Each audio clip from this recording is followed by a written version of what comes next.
Hello and welcome, ladies and gentlemen, to part 2 of Mixer's Echoes. This, by the way, for those who have been asking, is not Mixer's Legends of Terrestria and is not quite Mixer's. It's like a shitty knockoff.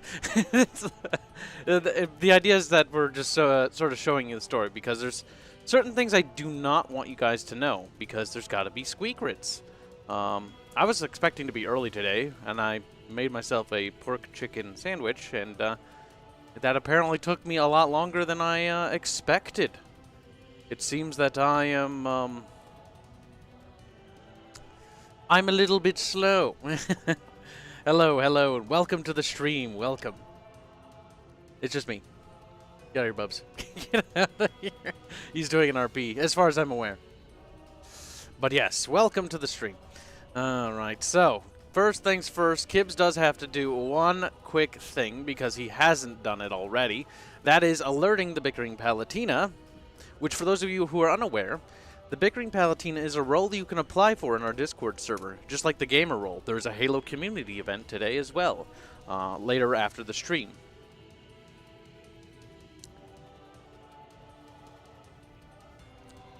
Fuck, I just closed like several tabs by accident.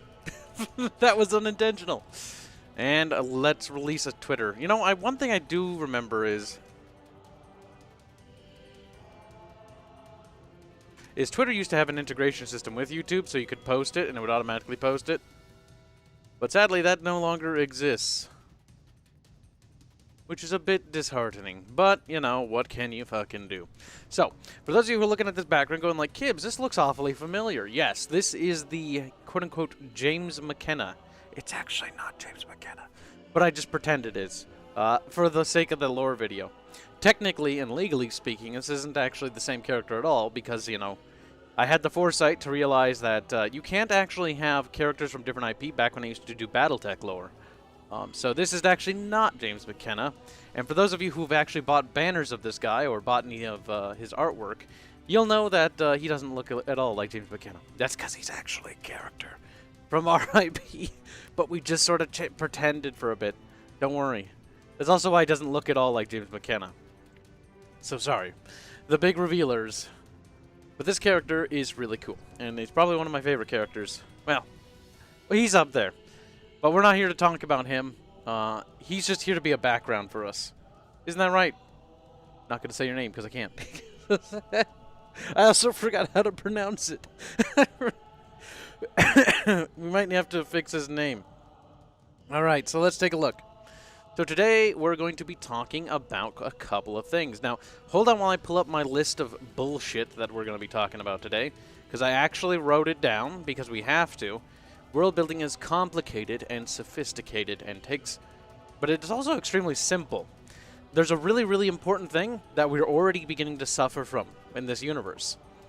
As you've noticed, the Mixer's Echoes as it's just sort of a little bit of a cluster. And so I figured, what better topic to talk about today than, let me pull up the full topic list. Come here, you little shit. There. Working on Magi-Tech. So we'll be talking about Magi-Tech and how magic is technology and technology is magic, and we'll also be talking about how you can fuse the two together to create sci-fantasy. You can generally speaking, Magi-Tech exists in quite a bit of universes, but not all. If you're familiar with Shadowrun, Shadowrun actually has a Magi-Tech that is like fantasy and cyberpunk together, so it's a hybridization. And it's really interesting. It's one of my favorite things ever. Magi-Tech is just the idea that technology and magic are one and integral. There's other universes as well. I forget there's a role-playing universe where technology and magic are opposed to each other, and there's actually another dynamic, fantasy-wise, that you can do, where like magic and technology do not fuse together, and they're actually anti each other, bipolar opposites. They'll repulse one another. It's kind of cool. The really, really big and important thing we'll be talking about is world builder syndrome. This is the biggest problem that everyone suffers from. Welcome to the stream.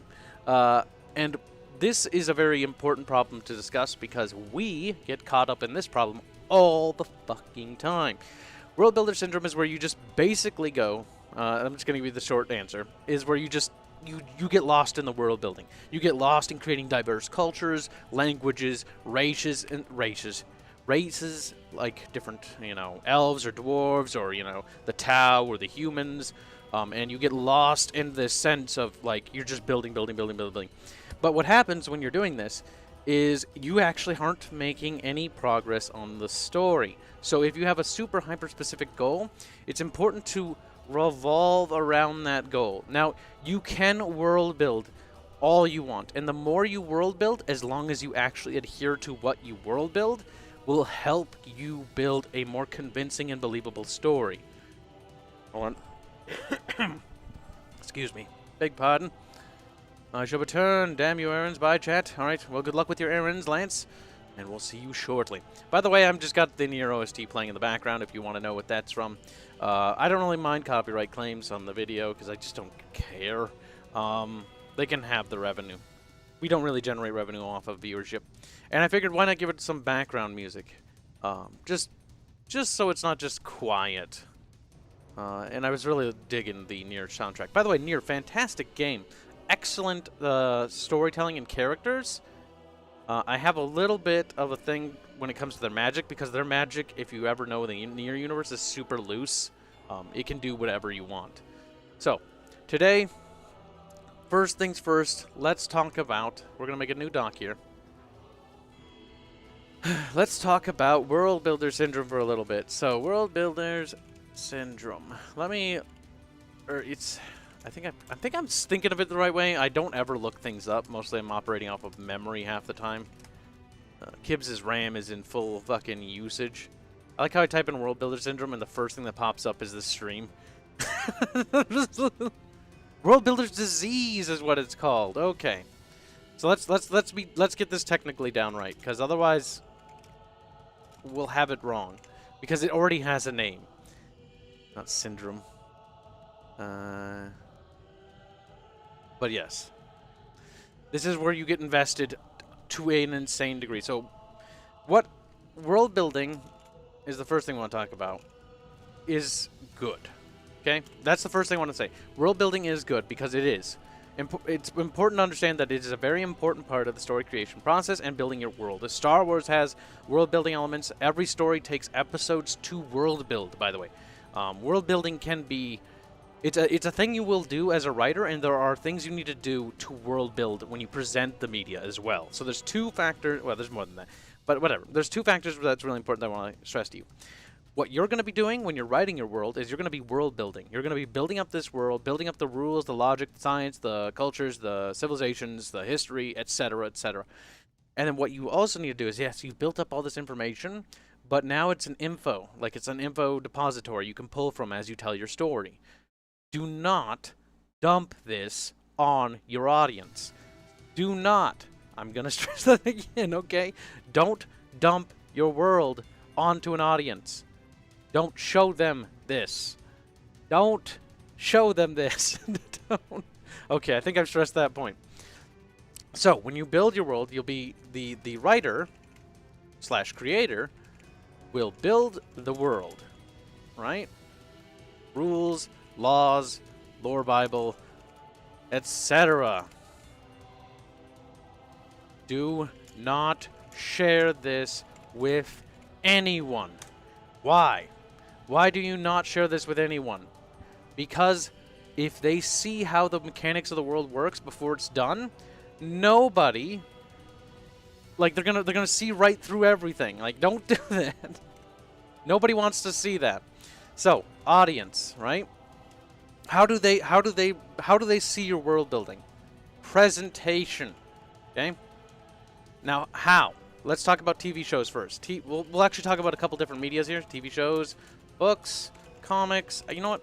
You know what? Maybe they're separate games. Okay?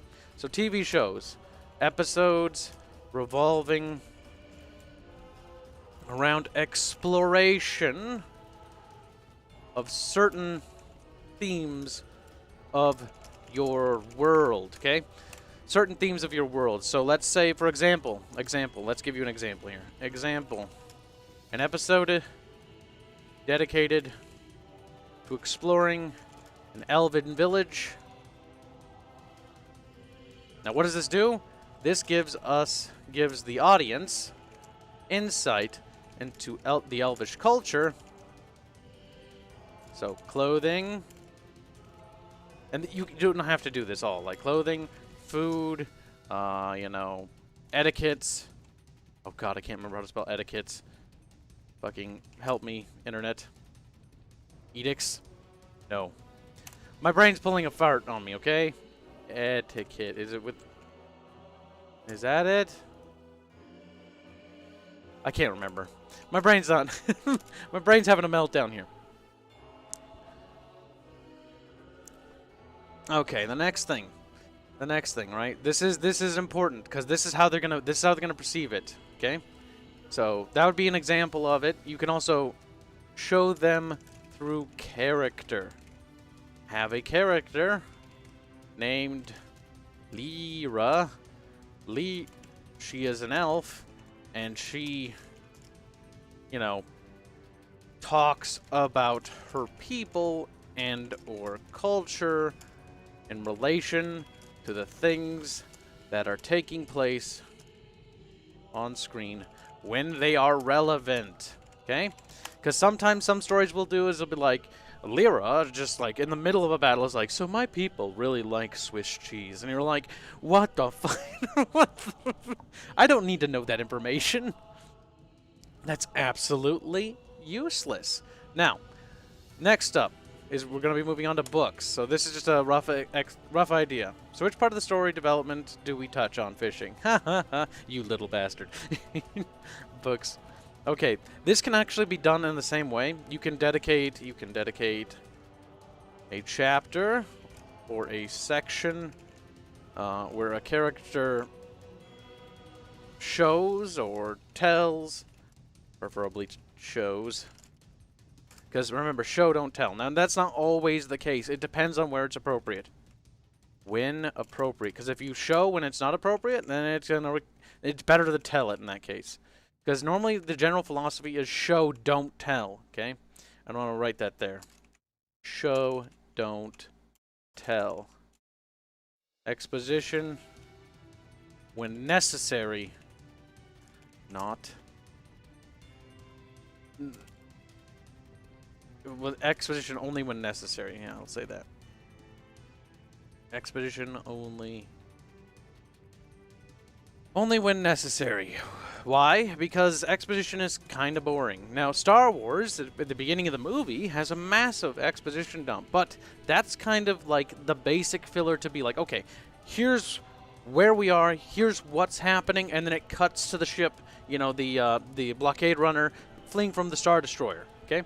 And then no more exposition. It gets right into it, and it doesn't really. You don't really have too much exposition otherwise. Besides, like Ben Kenobi telling Luke about, you know, the Jedi Order and that he was Jedi Knight. He fought in the Clone Wars, and that he knew his father, and his father died at the hands of Lord Vader, who was a young pupil of his. You know, things of that nature.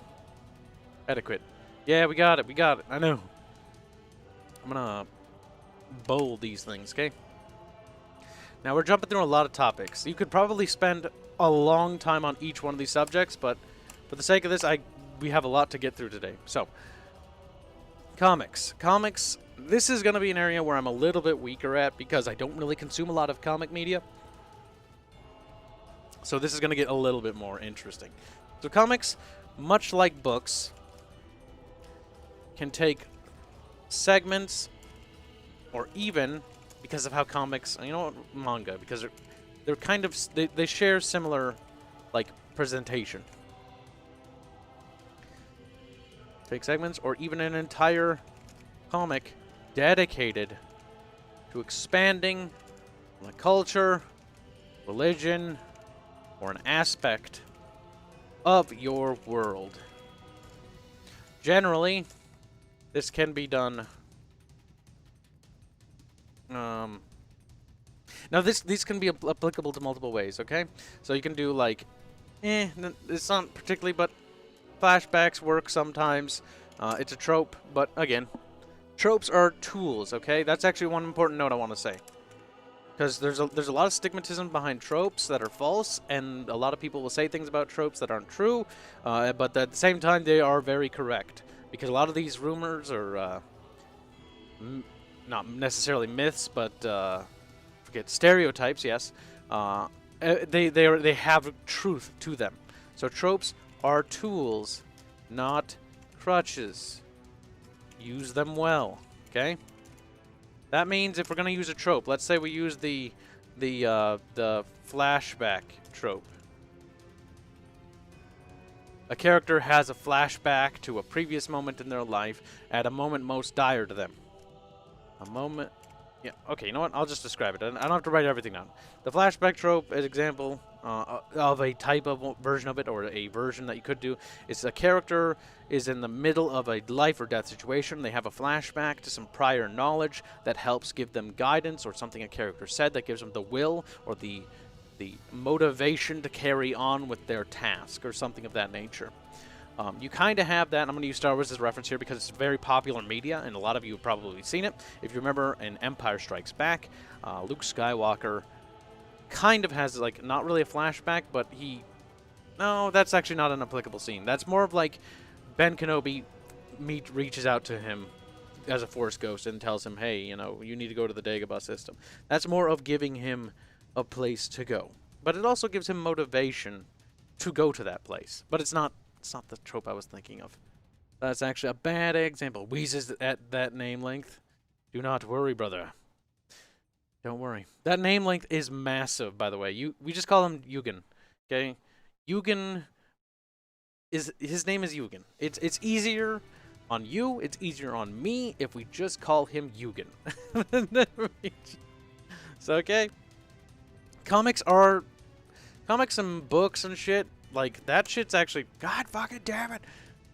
I think I just opened... Yeah, no, okay. You're fine. You can see everything. I pressed the wrong button. Games. Now, again, every type of media is different on how you do it, so you have to make it applicable and appropriate for the media that it's being presented in. If the TV show is 15 minutes long, then the story has to fit into 15 minutes. If it's 30 minutes, then it's got to fit into 30 minutes. We could go into the very definitive, like, aspects of everything, like the comic. How many pages do you have to work with? How big is the comic? You know, how big is the book? Is it a novel? Is it a, you know, a series? How many books do they go? Okay. God damn it, Kibs opens hentai. It's fine. Hentai is fine. I see we're doing world building basics again. These aren't really kind of basics. We're kind of talking about some more complex things here. But I'm just trying to go through audience presentation. So these are just to get your minds thinking, because I don't know what you're going to be trying to do. Like, you could be trying to do a book, comic, a manga, a TV show, a video game. Video games, this is where my specialties more so lie, but I focus specifically on RPGs. So there's subsections for everything. Like, we could go in FPS, RTS, RPG, all these subcategories, and there's a billion ways on how to do story presentation, because RTS storytelling is not the same presentation as an RPG, as an FPS would be. They're all very, very, very different. Even Pong has a story. Even Pac-Man has a story. These all have stories. Granted, you know, stories is just to give meaning to something. So no matter how simplistic your game or your idea, it has a story. Whether it's Farming Simulator, you play as a farmer and you're living out your life, you know, farming and making money, growing crops, etc. It's a story.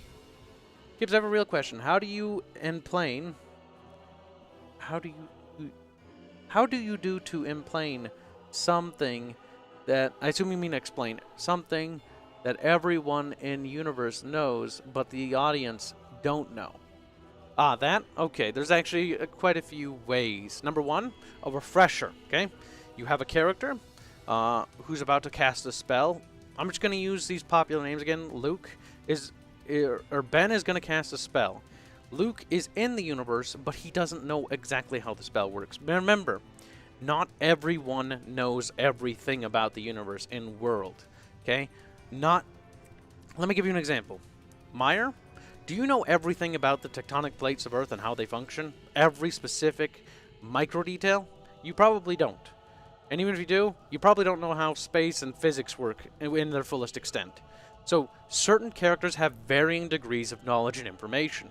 Some characters, like Ben Kenobi, might have more ideas on how the Force works than Luke, but Luke would have more knowledge of how moisture farming works on Tatooine than Ben Kenobi would.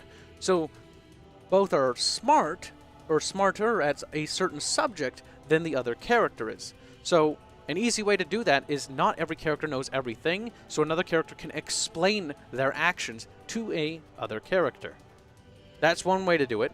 Another way is you could just sort of narrate an explanation. That's kind of boring. Or you could throw it into like a Bible. But again, you want the information presentable so it's easily accessible. So if it's going to cast a fire spell, you want to kind of know, like, oh, how does fire work? Well, you see it takes the molecules and accelerates them and it uses the energy of the spell as a sort of like combustant, or perhaps like a fuel, you know?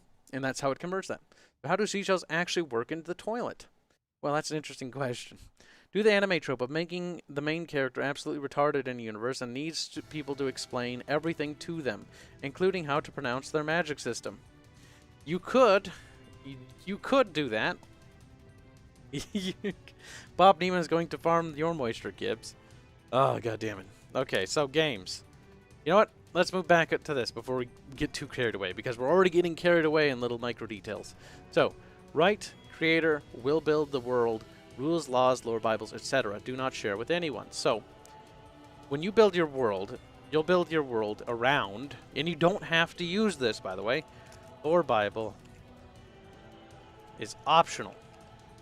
If you can remember all the rules of your world and you don't need one, you don't need one. But I encourage you to at least try making one. Okay? So, oh god. Brain, we're getting there. We're getting to all the things we want to talk about. Okay, so lore Bible, right? So you build your world, all the worlds. So you have all the countries. Okay, you have the world. You have the lore Bible. And the lore Bible can actually be containing this information, by the way. Lore Bible it's a multi-purpose tool, right? Rules and laws that govern the universe, as well as everything in the universe.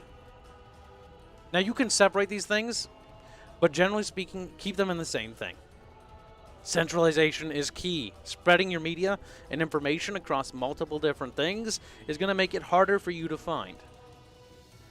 The more complicated your lore Bible gets with subsections, at least it's in the lore Bible, and you can use the different outliners or whatever to find it. Generally, make sure you keep like a index page where you have all the links to everything. So everything in the world, a quick, easy select, you know? I feel like if V had a lore Bible, he would link it whenever people complained about his DMing. I don't know if V has a lore Bible. I don't know if he understands what a lore Bible is. Not a terrible amount of people know what a lore Bible is. And like I said, depends on what you're writing, but if you're not writing something as complicated as Mixers, because Mixers is a fucking mess, it's gargantuan.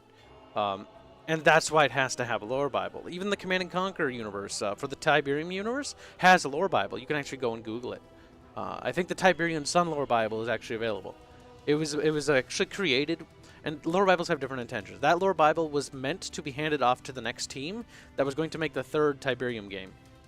Unfortunately, the third Tiberium game, Tiberium Wars, doesn't really adhere to the lore Bible in a lot of ways, like Renefarius and Benefara, or the various versions of the Tiberium. You know, you have the more resource-intensive crystals, which are the crystallized ones that crystallize everything. Then you have the organic, more like lifelike one. I think this is the Renefaria? I can't remember. It's been a while since I've read the lore Bible. But the Renefaria does not exist in there, and they retconned that out as it changed into a proton lattice-like structure. It's a bunch of mumbo-jumbo stuff, okay? Like, they changed a lot of the lore, and that's why it just didn't feel quite as good.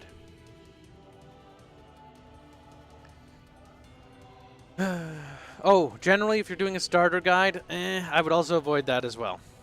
Not until your world's done. Not until your story's done. Don't do a guide. That's terrible. Don't do that. Pointless. You shouldn't have a guide for that. Not yet. Not until you have something presentable to show. And that means like an entire story. I'm just advising you against that, because this is the kind of thing that I'm trying to warn people against, is do not tell people your world or its rules until it's ready. No. What I'm saying is until it's done. Not because most of the world is done. Do not share the world until it's completely done.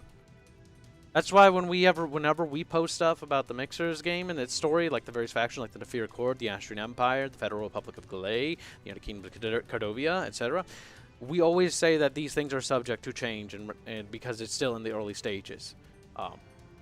You should also make a disclaimer as well. Just be careful in how you present it. The only reason why we do that, even to begin with, is so that our audience knows that the money they're actually giving us is actually doing something. Because I want to give tangible results to our audience. If we were not doing that, I would not share a damn thing with anyone. However, we have to, because a lot of our financial support comes from you guys, and without you guys, things would slow down to a grind. Cheech is the god of lore building. I don't think so. I think he's the god of inconsistent writing. But that's probably knowing how he works. But that's my advice to you. Again, if this works for you, if having a guide works for you, you know, and that you know your world better than I do. So if you think that is truly what's best for your world, do it. And if it doesn't work out, then learn from it. And if it works out, then, you know, keep doing it. But moving on. So, next we will be discussing the world building. So, lore Bible, optional, rules and laws, etc. So, focus, okay? This is back to where we're originally talking about. It was world builder's disease. Focus on what you're building and how you want to build it. There is no one right way to do it, but here's a good recommendation. Beginning, and I think we've talked about this before, middle, but I'm going to keep talking about it because it's important, okay? Like, this is essential. Remember this. Beginning, middle, and end. Do it first. Do this first. Do this first thing. Glow in the Dark donates $2 to say, supported by viewers like you. Aw, thanks, Glow in the Dark. You're very nice of you. But yes, appreciate the donation. Thank you, bud. Beginning, middle, and end. Do this first. I would argue do this before you do world building. Okay? Like, because you can always change it later, but it's good because you have an understanding for where you're going. Otherwise, you're world building and you're just building this giant world and you have no idea of what you're doing. Okay? Oh god, I wanted to give you this example, but I can't because it would spoil the game. Because I could give you a really good one. So let's just make up a story, right? So in the beginning, there's a Farmer Joe. Okay? Jeff's dead. Farmer Joe, he's farming stuff. Minding his own business. And there's the thing called, like, Hero's Journey, and how they get their call to action, but we're not really going to focus too much on that because I kind of want to keep moving. We can go into specifics on how to do that once we actually start getting to the actual story we're building. These are just tips. Farmer Joe's, he's farming some stuff, minding his own business, not really doing anything, you know? And then something bad happens. Oh no, wait, don't say that out loud. You write that, you dummy. His wife is murdered by a Dark Lord. The Dark Lord leaves off to his dark castle.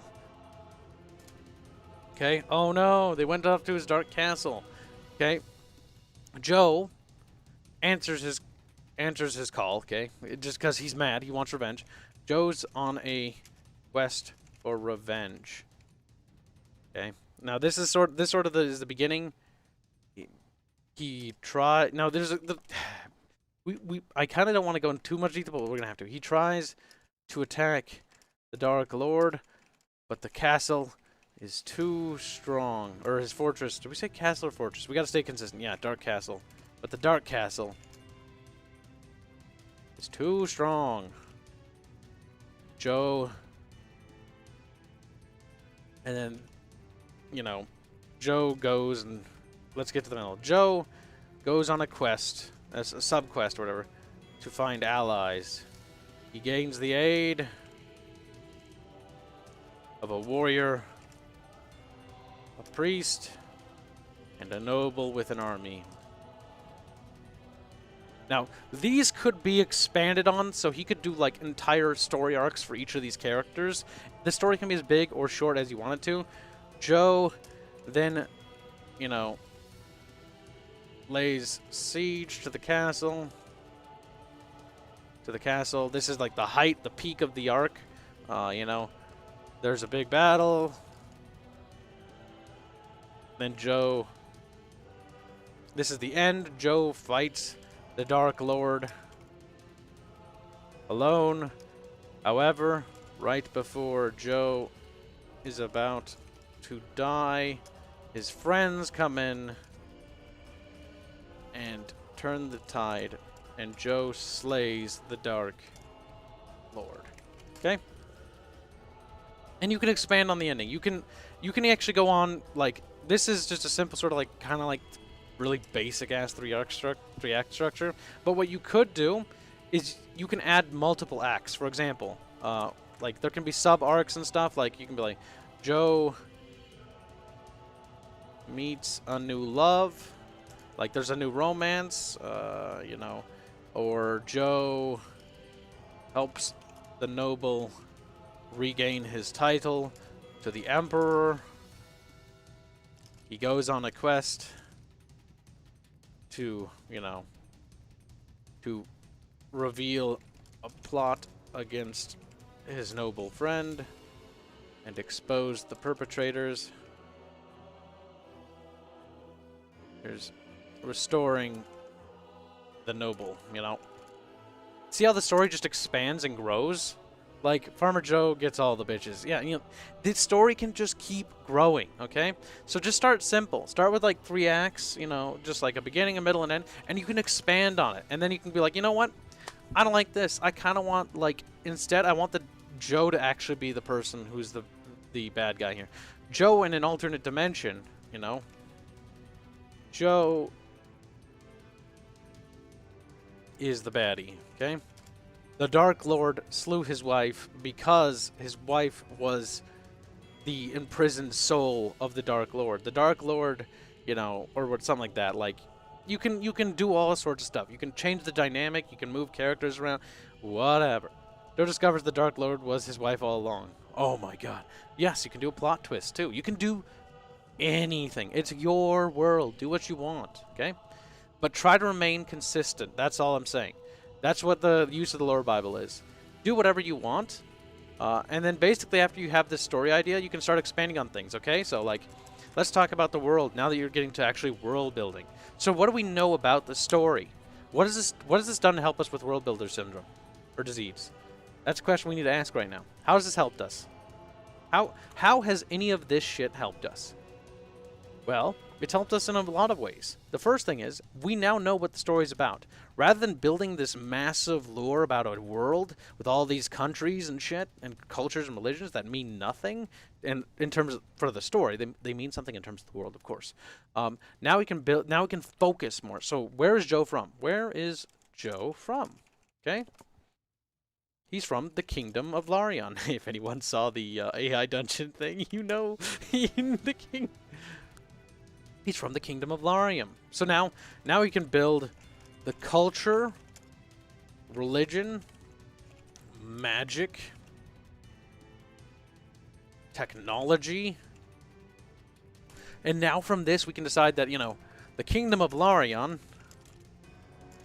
has cybernetic technology. Well, now the story's changed fucking quite a bit. Because for me, personally, I was just imagining a fantasy setting. Now I'm imagining a cyberpunk dystopia, you know? Or it could be like, it is cyberpunk themed, so we can change the theme to cyberpunk. And now the thing changes quite a bit. And we can change the Dark Lord, cyberpunk. Fuck! And now the Dark Lord, instead of being, you know, an evil Sauron ripoff, he's now a...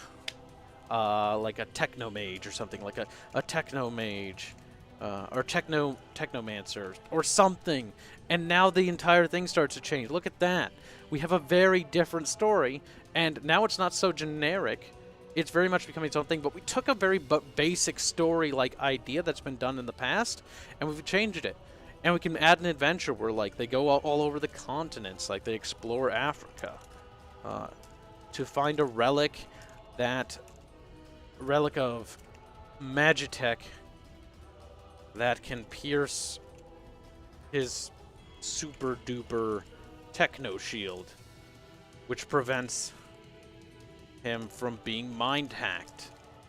Also, he can be killed, but his consciousness will load into a new shell somewhere on the world. Okay? Like, look at that. Look at how crazy this is getting. Chat, isn't it fun? Aren't you having fun yet? You should also have fun with your world building, okay? If you're having fun, it's a good idea. Now, there will be parts in your world building where you're not going to have fun. You're going to be like, oh god, I really don't want to do the dietary, like, stuff. Personally, I think it's actually interesting. Like, when we wrote we wrote some stuff, like some cuisine for Astria, we were able to figure out what kind of animals they had. Things like that, things like that. Techno music can be used as a shield. Dark Lord of USB stick. Relic of Afro defense. Yeah, maybe it's like, maybe it looks like the relic. The relic looks like an afro.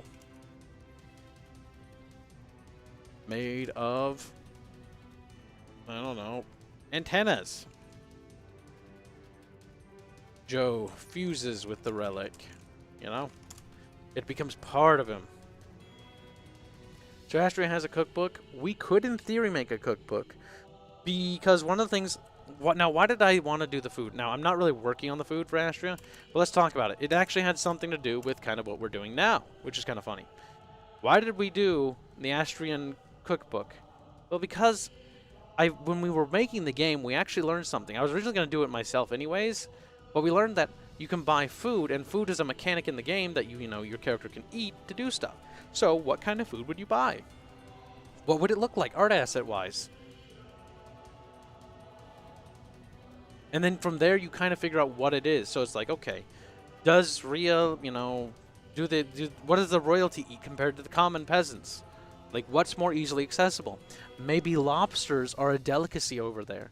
But in the continent of Batsties, where lobsters are common, it's more like considered the commoner's food. So you have a completely different cultural, like, dynamic.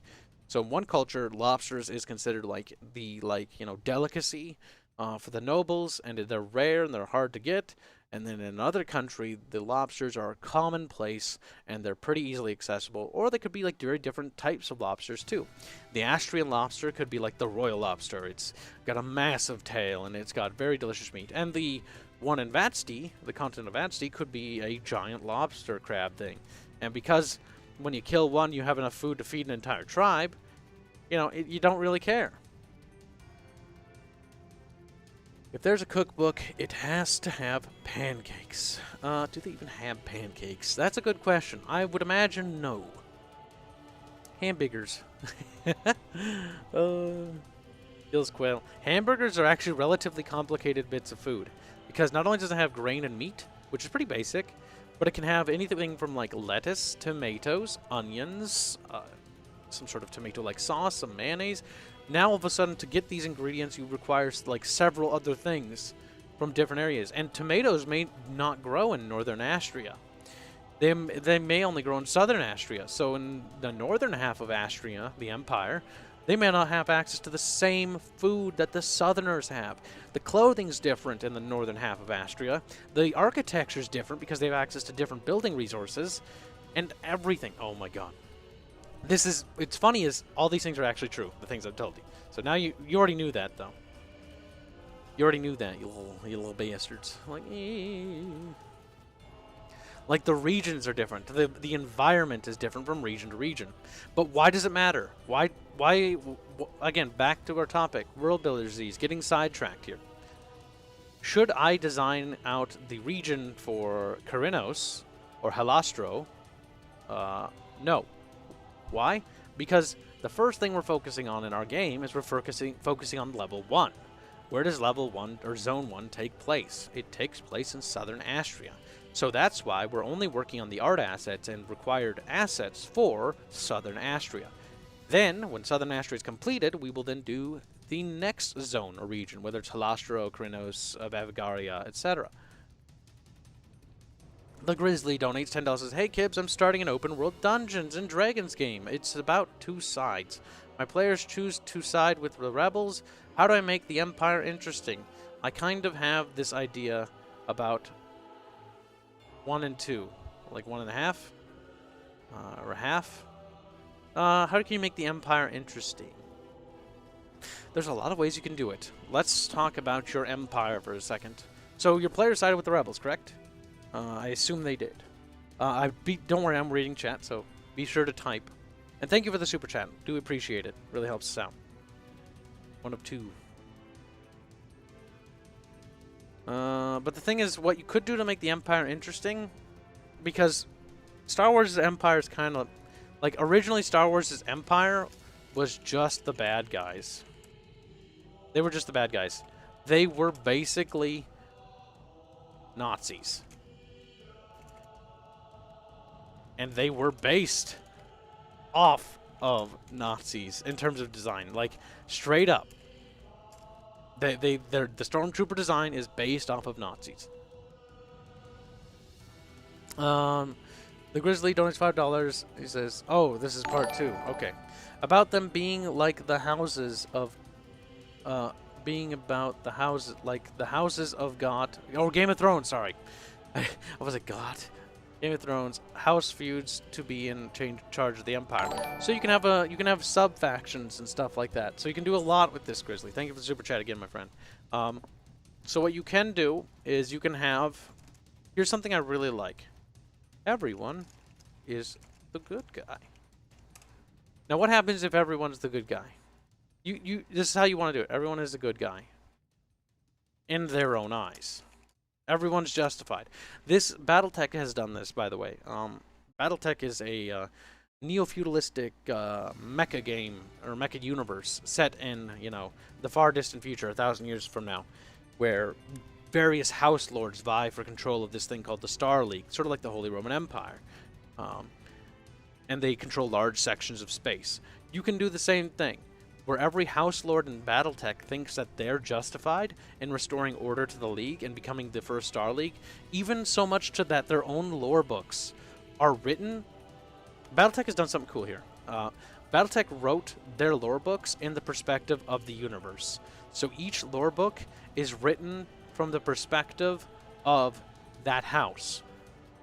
So they're always, when you read their House Legion books, their House Faction books, it's always like, yeah, these guys sound pretty justified. But when you own multiple of them, you're like, everybody sounds kind of like they're in the right here. Everybody in their own eyes is justified, because nobody's wrong to themselves. Now, there are characters that are, like, different characters, like Amaris, who was like, I'm going to kill all of the Camerons because I want revenge for all the, all the shit the Camerons have put, my house through. And so he wiped them out. Things like that. Now, you can have straight up bad guys, by the way. It doesn't have to be all gray. Because just having it all gray is also equally boring. It's always good to balance it out. Make good and bad on all sides. Because within us all, there is good and evil. Within all factions, there should be good and evil as well.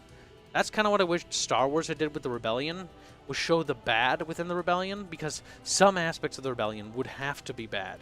They wouldn't all want to restore the Republic. Some would seek to benefit. And some elements of the Empire would be fighting to maintain order, to prevent that chaos from consuming the galaxy, to prevent that war and mayhem and destruction from ravaging the galaxy further after the Galactic Civil War, or not the Galactic Civil War, the Clone Wars. And so that's kind of what I was hoping they were going to go with it, but they didn't. And they sort of just went down, because Disney took over, they went down the Empire bad because bad, and then the Rebellion good. It's like, that's not very interesting, but it works within the Star Wars universe even still, because you have the light and dark aspects of the Force. What would have been interesting is if light and dark could inhabit both factions, pushing each faction within sub-factions. It depends on how you do it. And again, in the case of Mixer's Legends of Terrestria, we have houses as well in the Astrian Empire. There's House Vala, which is the one that Rhea, Aya, and Nezra, and Crondrius and his brother Nidus are from, the characters you know of already. They're all part of that house. There's other houses like House Esticles to the south, or to the north, House Torius, and further north, House Lonium. And then across the seas, there's House Tilius, and there's House Concordia, and House Nauticlisius. These houses have their own goals and ambitions within the Empire, but also work within the Empire. Some have very different goals than the others, and would like to steer the Empire in a certain way. But it's ruled and governed by different laws, so it depends on how your Empire works, too. In the case of Astria, the bloodline's holy and sacred, because it's the bloodline of the first king of Astria, Canar Bala the Great, he who struck down the corrupted and brought the word of the Starborn Pantheon, at the behest of the Silver Prophet, these things. And so after 1,000 years of time, you know, all that stuff, and so other houses may have their own goals, but there's rules that prevent them from being like straight up being like, oh, we don't want Avala. It's like more like we religiously have to have Avala because they're the chosen bloodline of the Savior. Things like of that nature. You can create rules on how the ascension works. If somebody can ascend to the throne, is it the case of simply, is the bloodline not celestial, in the sense that they can ascend to the next plane, or not the next plane, sorry, the next level of governance? So can a house lord become a king? Things like that.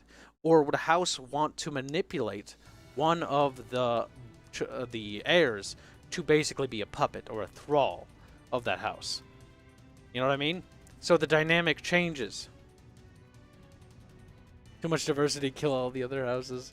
The thing is, when it comes to large empires, it's hard to govern a large empire and keep it centralized.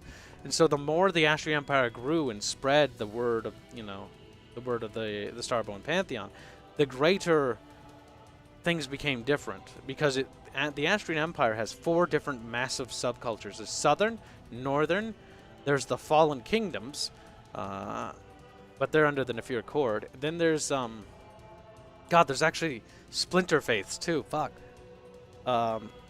So if one thing that we've talked about lore-wise is you kind of understand, like, you can splinter things with your empire, by the way, Grizzly. Like, you can even go as far as splintering faiths. Like the Celestial Faith, or the Celestial... Oh, fuck, I forget the original name. The one that Celestial Order is based around. Whatever, it's built around the apparatus of. Like, it was overtaken by the Starborn Pantheon and expunged the other older aspects of itself into a new reformed and militarized centralized organization. Then, as the Empire grew, other cultures adopted aspects of the Savior prophecy and all these things, but they also changed things with it. Some would even adopt the religion and then splinter away from the Celestial Order so they wouldn't have to be a subsidiary of the Order itself. So you would have, like, the Celestial Singularity, which believes on a completely different take of the Starborn Pantheon's origins. That the Starborn Pantheon was actually not the thing that overtook the corrupt gods, and it was actually a singular god, the Lord of Gods, things like that. He who rules he who rules Terrestria, whatever. Or the Starborn Pantheon, where it's like the gods of the Celestial Order, the celestial bodies, a representative of their aspects of their gods. So it really depends on how you want to do it, It can be complicated. You can create all sorts of splinters. Like we have the Celestial Singularity, the Celestial something else, Celestian or something like that. Like, because none of them wanted to answer to the same order. It's kind of like, with the Orthodox and the Catholic faith, like schisming. You can have things splinter. How we do it is we have a method where basically it's just as anything expands, so too does it fracture. So we based it and modeled it off of humans' civilization in our world. There's no such thing as a unified mankind. It's not possible. No matter how advanced our technology will be, it will always be impossible because mankind in nature is divisive. So we may be able to unify all of Terra under the rule sets of, the Mixer's universe. You could unify Terra, but as mankind spread across the stars, it would fracture and break apart. There is no unity. There cannot be. Not with how things work. Things can be In a republic, things can work together, but there's always an autonomy. Mars, if it developed into a culture and society, would distance itself because of the distance between Terra and Mars.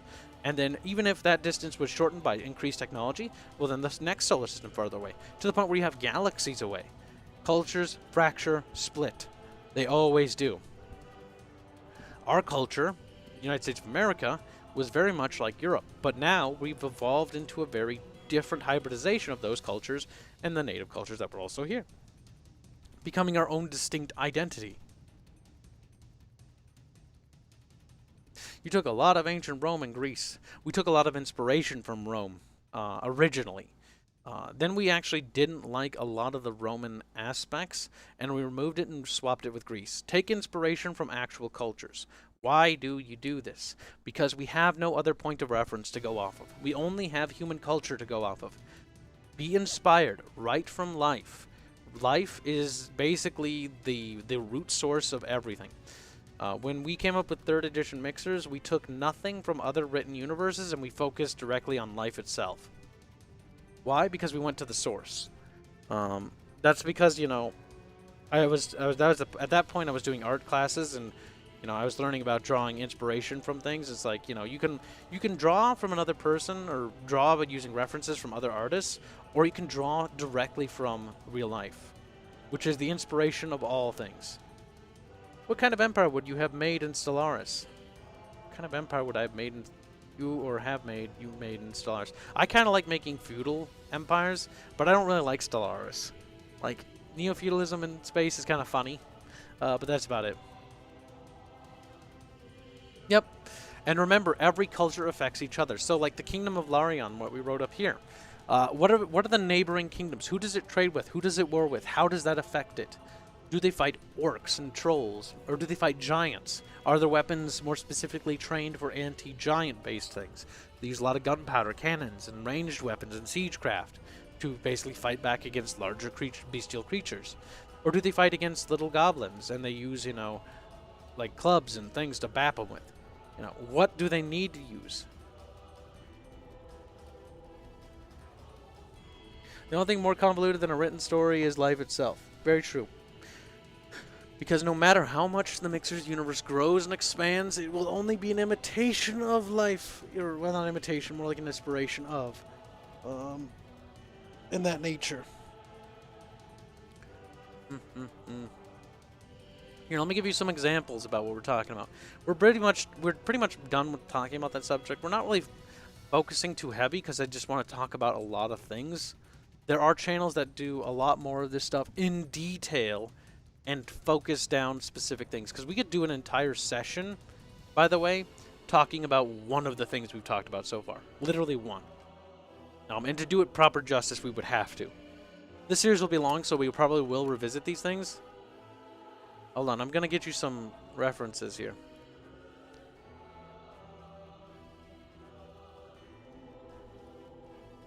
I'm going to get you something so you can kind of see something. I love how our artists just call everything unknown. It hurts me. It hurts me. It actually does. None of the images have names. So I'm going to grab a couple of reference images here from our game. Now these are actually related to the game. This is some concept art.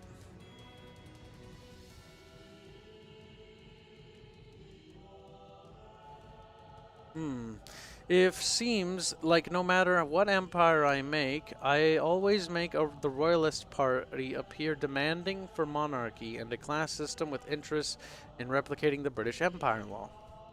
Well, if you seem like you're stuck in a rut, do something completely different to break out of the rut. Don't even do an empire. Do a tribe. Break up the monotony. Don't even do a tribe. Do an automaton society. Force yourself to break your comfort zone. Do something new. Because you need to do new stuff to expand your horizons. Okay, you know what? This works. So here's a picture of southern Astria. Well, a ship. Here you can see the coastline and stuff of that nature. And here you can see some of the countrysides of what Astria looks like. I will zoom in for the sake of the audience, so you can kind of see a better look of it. Google's like, help. So here you can see the countryside of Astria, and you can see that the southern side of Astria, you can learn a lot from it. It's very, you know, valley-esque. There's lots of high plateaus and rock faces, and, you know, but it's by and large, there's not color, but it's very fertile land. Lots of greens, lots of water. It's very wet. So you have good farming, good other things like that, and from that, it helps derive a healthy and very large population. It's also lived in. You can see that mankind has been here for a while. The lands have been tamed. The large things that threatened humans have been slain. The land is tamed for the most part. Here you can see some of the coastline to get an idea for what it looks like. You can see that the coasts, or the waters, you know, are very dangerous. They're very rocky, which makes it hard for other nations to invade. It was kind of like one of the story points in Terrestria, or, well, not really story points, but like a few thousand years, not 1,000 years ago, a few hundred years ago, you know, they were at war with a large empire, and they had a hard time landing on their shores, but the Astrians had an easy time getting to them, because they had the benefit of having the terrain advantage. So securing a foothold on Terrestria is difficult at sea. It's also why, you know, Terrestria is protected by the Great Osos River from the Nephiric Horde, their horse warriors. Should the warriors break in past the Great River of Osos into the fertile lands of Astria, it would be really bad. It would be very bad.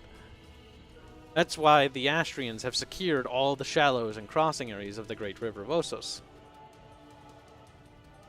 because they don't want the little bastards getting in. Astria's got 2 geographical features that protect them from the Nephiric Horde, because otherwise they'd be gone by now.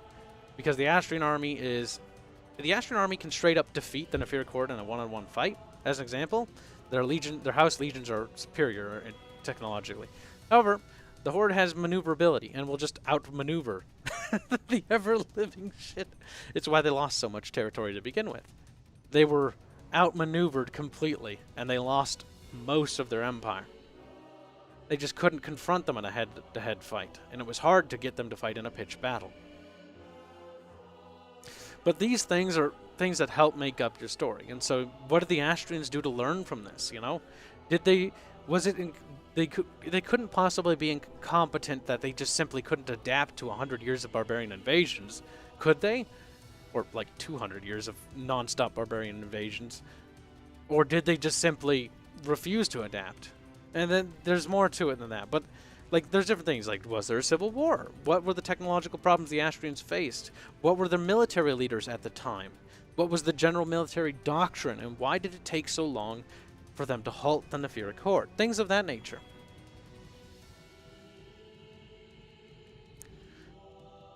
Ooh, let's see. When you have more complex conflict of interest, you can get more detailed factions. But yes. So, like, the dynamic between the Astrian Empire and the Nephiric Horde is one of the more well-built dynamics between the factions. And you should only build because that's where the story is. You know, the story starts in southern Astria. It starts from the perspective of characters of Astria. So what are the enemies of the Astrian people? Or specifically the Empire? These people kind of matter. And the Empire has a lot of enemies. So you just focus on who's the biggest and greatest threat right now. Who are the other threats? And you don't have to focus, like, who's the greater threat, you know, etc., etc. Expand on that nation. Like, we expanded on the Nephiric Horde. How did the Horde become so big? Why is the Nephiric Horde controlling several dozen other hordes within it? Because the Nephiric Horde, when you look at the map of Terrestria, doesn't actually control all that land, but that's how it's recognized by the Empire. But there's actually various, you know, sub-hordes and sub-cultures and sub-tribes that have settled in various regions, but have all sworn fealty to the Onagdur, or whatever it's called. And these things that help make it up. It's, you know, things don't have to be so simple. You don't have to have the Empire be one faction. You don't have to have a house be one faction either. Like, House Vala could have 2 different factions. Maybe Aya is, you know, part of a sub-faction within House Vala that, you know, believes that the Celestial Order should, you know, begin returning to their, you know, divine mandate of enlightening mankind. Or maybe Rhea, who wants to solidify and centralize authority over the great houses so that the imperial authority dominates all of them. Or Nezra, who maybe seeks outside alliances through marriage or something to get other allies to come to their aid and things like that to help stabilize their nation. Each faction can have the same overall goal, too. Like, all three of these characters wish that the Empire prevails in its darkest hour. But all have very different methods about going about it. Because of these differences, these can lead to conflict between the characters. This conflict can then escalate to an actual hostile one where the characters kill each other. Like, you can go anywhere with it.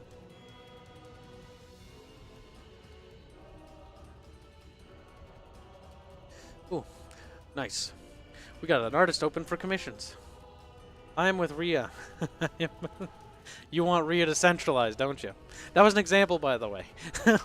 That's not the actual character's motivations or their thoughts on the matter yet, for obvious reasons. But these are just examples, because the Astrian Empire is faced with... I'm just going to use them as an example here because it's the first nation, and this is all lore that you already know. The Astrian Empire is faced with multiple problems. There are external threats, there are internal threats, and they're everywhere. And they don't know. They're surrounded by enemies, and there are enemies inside the state. Like, it is not a good place to be right now.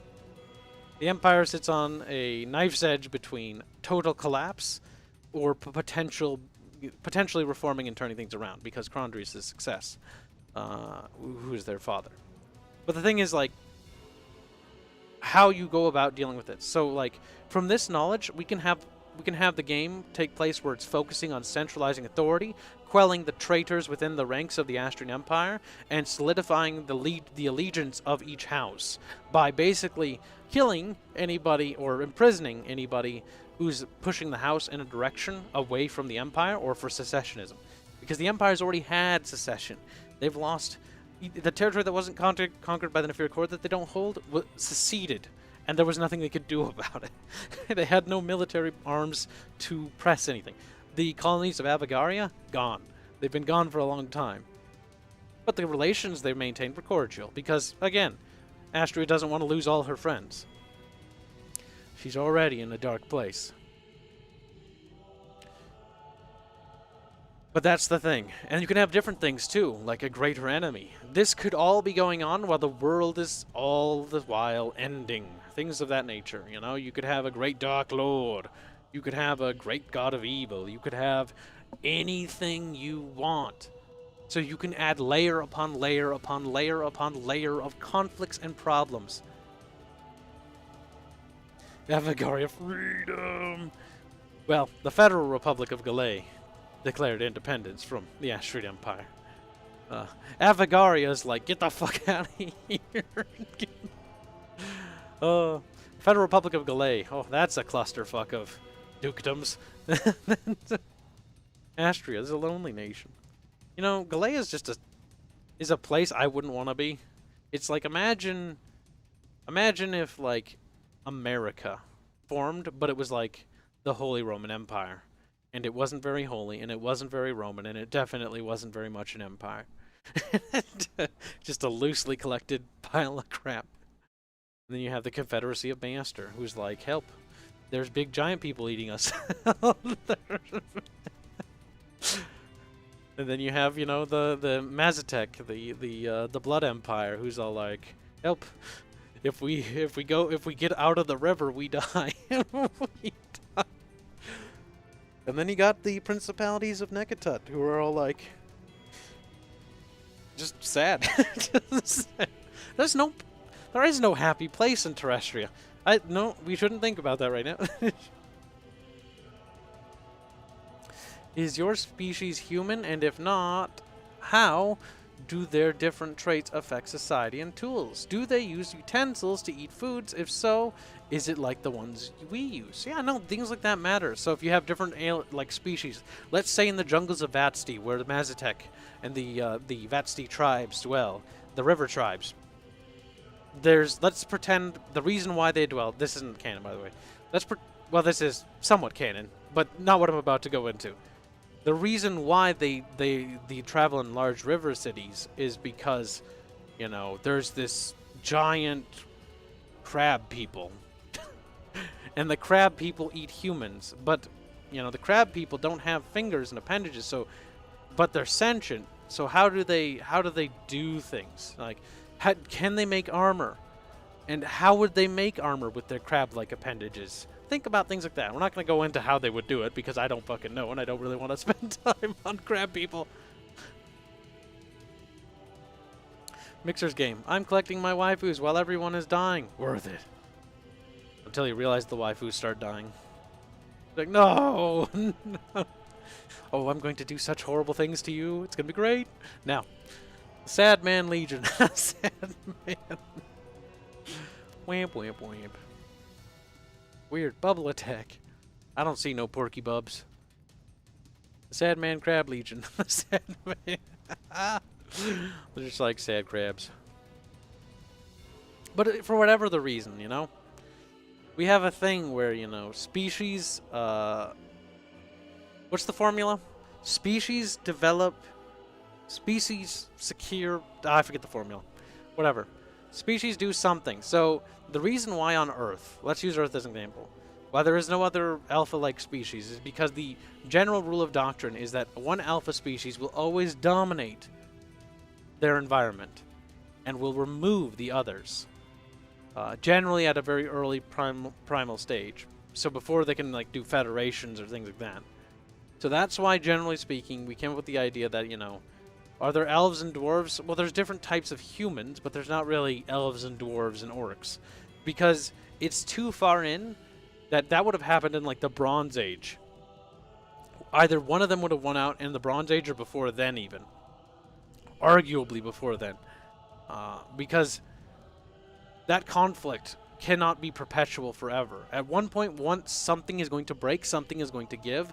One of the factions is going to be bred out, wiped out, murdered out, genocided out, or is going to starve, or isn't going to be able to adapt to keep up with the other faction in terms of technology or whatever.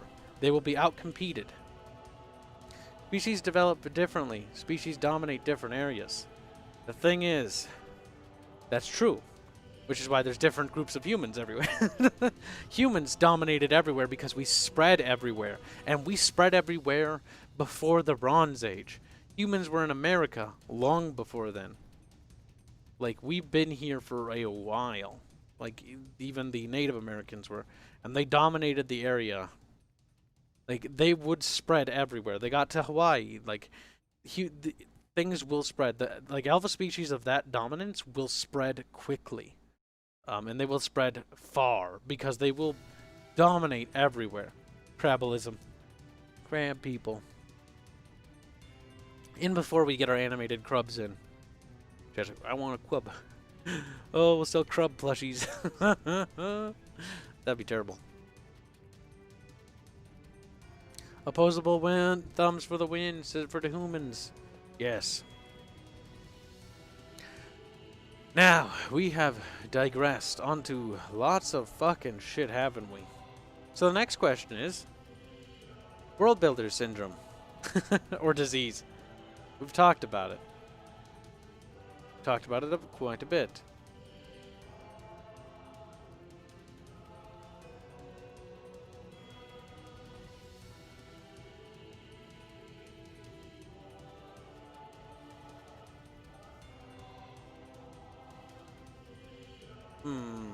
Sorry.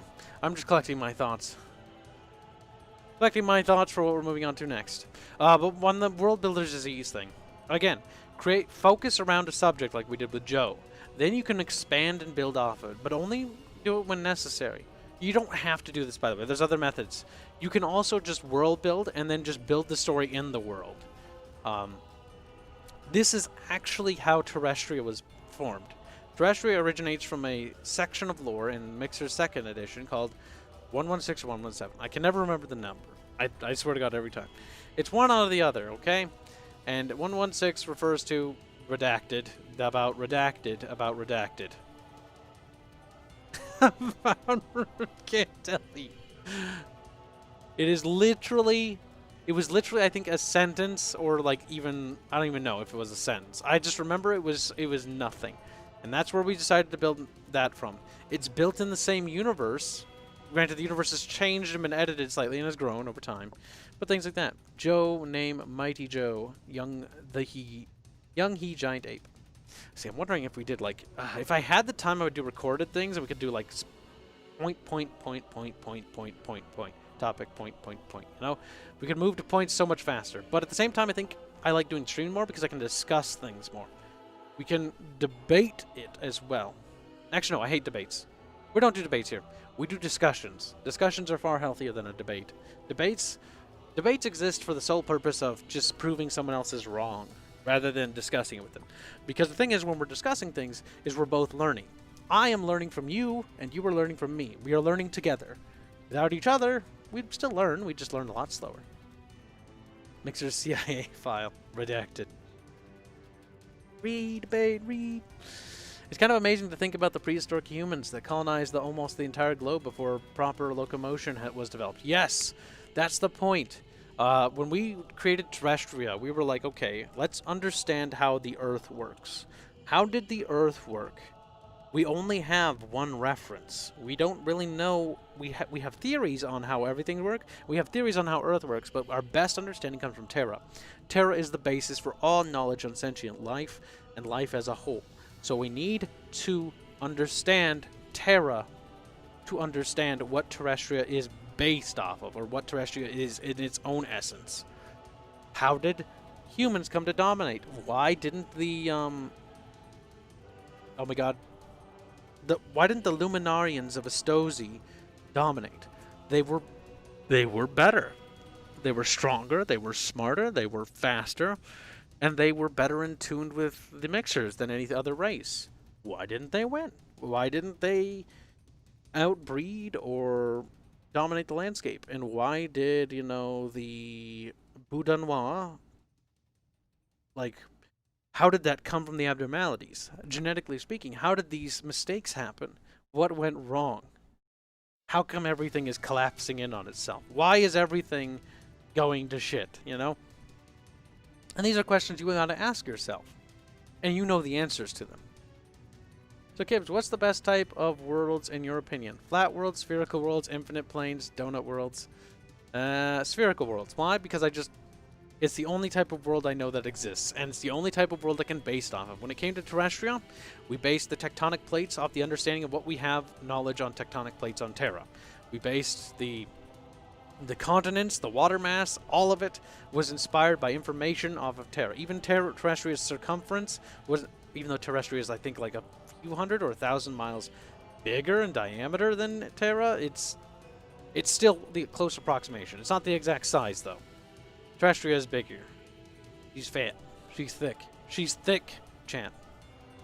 We did the solar system. We did their star. The star is Syra, you know, and all these things. Its position in its galaxy. All this stuff. Where it sits.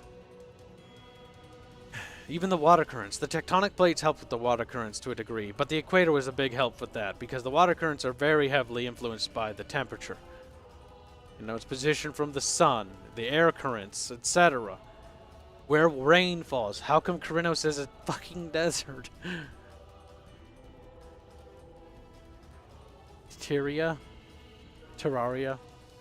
You disgust me. Terraria, Earth, what's the difference? They're both flat. Radioactive silverware caused mutations based on real-life items that caused health problems. Wimp, wimp. Or just lack of cat girls. I mean, this talk of evolution reminds me of the Necron tier from 40k. The Necron tier from 40k shouldn't exist. Because the sole fact that their lives were so miserable that the perspective of miserable short lives is a human thing. To the Necron tier, what would be considered short?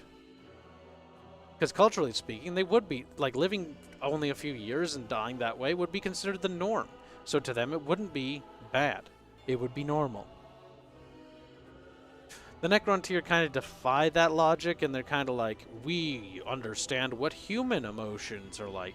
We're human. They're just human. And that's the problem. It's difficult. It's not easy. Only a few alien races I've ever seen that have been done in an interesting way. Shadowfox donates $2 to say, nothing is as wet as you, Kibs. Damn. No, you mean Aerith on a hot Friday night. Now. Okay, but how do we insert Neko Girls into the story? Oh, that was a difficult question to answer when we were writing it. And it was a question we couldn't quite answer. He's like, where's Aerith? You'll see. You'll see. Thank you for the super, by the way. Appreciate it. It's not easy being a Neko in water. I can't imagine. I imagine they're quite miserable. Biology and terrestria and genetics. Interesting. Difficult. This is the word I could say. Understanding genetics had required researches into genetics and how the different, things would evolve. So, why are the people of Halastro, aka there's two nations on the Isle of Celastro, which is, or not Celastro, sorry, Halastro, and that's the Dominion of Cilicia and the Astrian Conclave of Novaria. They have dark skin, and that's because of where they are on the equator line. They experience a lot greater deal of sun exposure, and because the sun exposure is greater there, their skin tone is darker. It's kind of like the same for Krynos. Why are they darker skinned there? And how come the ones in Vasti aren't so dark skinned at all? Or Avagaria, for that matter? Well, because sun exposure. Technically speaking, both cultures experience the sun, but some experience a lot more. And so, as that genome exists there, or genetic group there, they developed to be that way. Every terrestrian, so to speak, when they were first created, started with a human template. And then they evolved based on the circumstances that they were faced with. The Luminar of Astosi became large, and their connection to the mixers grew stronger because of a genetic mutation that was encouraged and bred in. And the Sunken Isle, well, now Sunken Isles of Luminar. But, and for example, the colonies of Luminar and Avagaria, they became the Boudanois. And how come they're so dumb? By comparison, why are they bigger? How come their genetic structure allows for them to break the laws of physics? Because their bodies do. Their bones should break under their own mass's weight. These are actually things we factored in and accounted for. We had to explain why. Where is this genetic line going? Is it a dead end? Are the giants of Boudanois, are they going to be, around forever? Or is it an unstable genetic end that is going to collapse inwards on itself? Are they capable of crossbreeding with other subspecies of humans? Can they breed with Astrians? Can they breed with the native Avagarian tribals? Can they breed with, the Wind Lords of Kyrinos? Things of that nature. Yes or no? To me, the answer is either obscure subgroup of humans that evolved in a terrain where catgirls could flourish, or genetic tampering. Well, yes. Do they have a reason to be that way? There's a whole thing in our game about abnormalities and genetic abominations, but we'll get to that later. Yes, they can breed with anyone, just like how everyone can breed Kibs. Grab it, calm. My solution is simple. Perverted wizards fused a cat and a girl together, creating an absolutely disgusting monster until he got a kawaii one. It's all horny world. Everyone fricks. I think we mean to say fucks. Okay. Now that we've talked about that subject and a little bit about our game as an example, so we can understand a little bit more about what it is we're talking about, I think that'll wrap up that subject. Now on to the next one. So let's go back to lore. Nova Imperialis. No. Lore Bibble, 3rd edition. I created a mock faction. For later. That's probably not going to be in today's stream. But I had to sketch it out so I could have an idea of what to do. Probably going to erase it and then we'll just rewrite it. So writing it out helps you coming up with, then just erase it. Rewrite. Usual. Okay, time for a drink of coffee.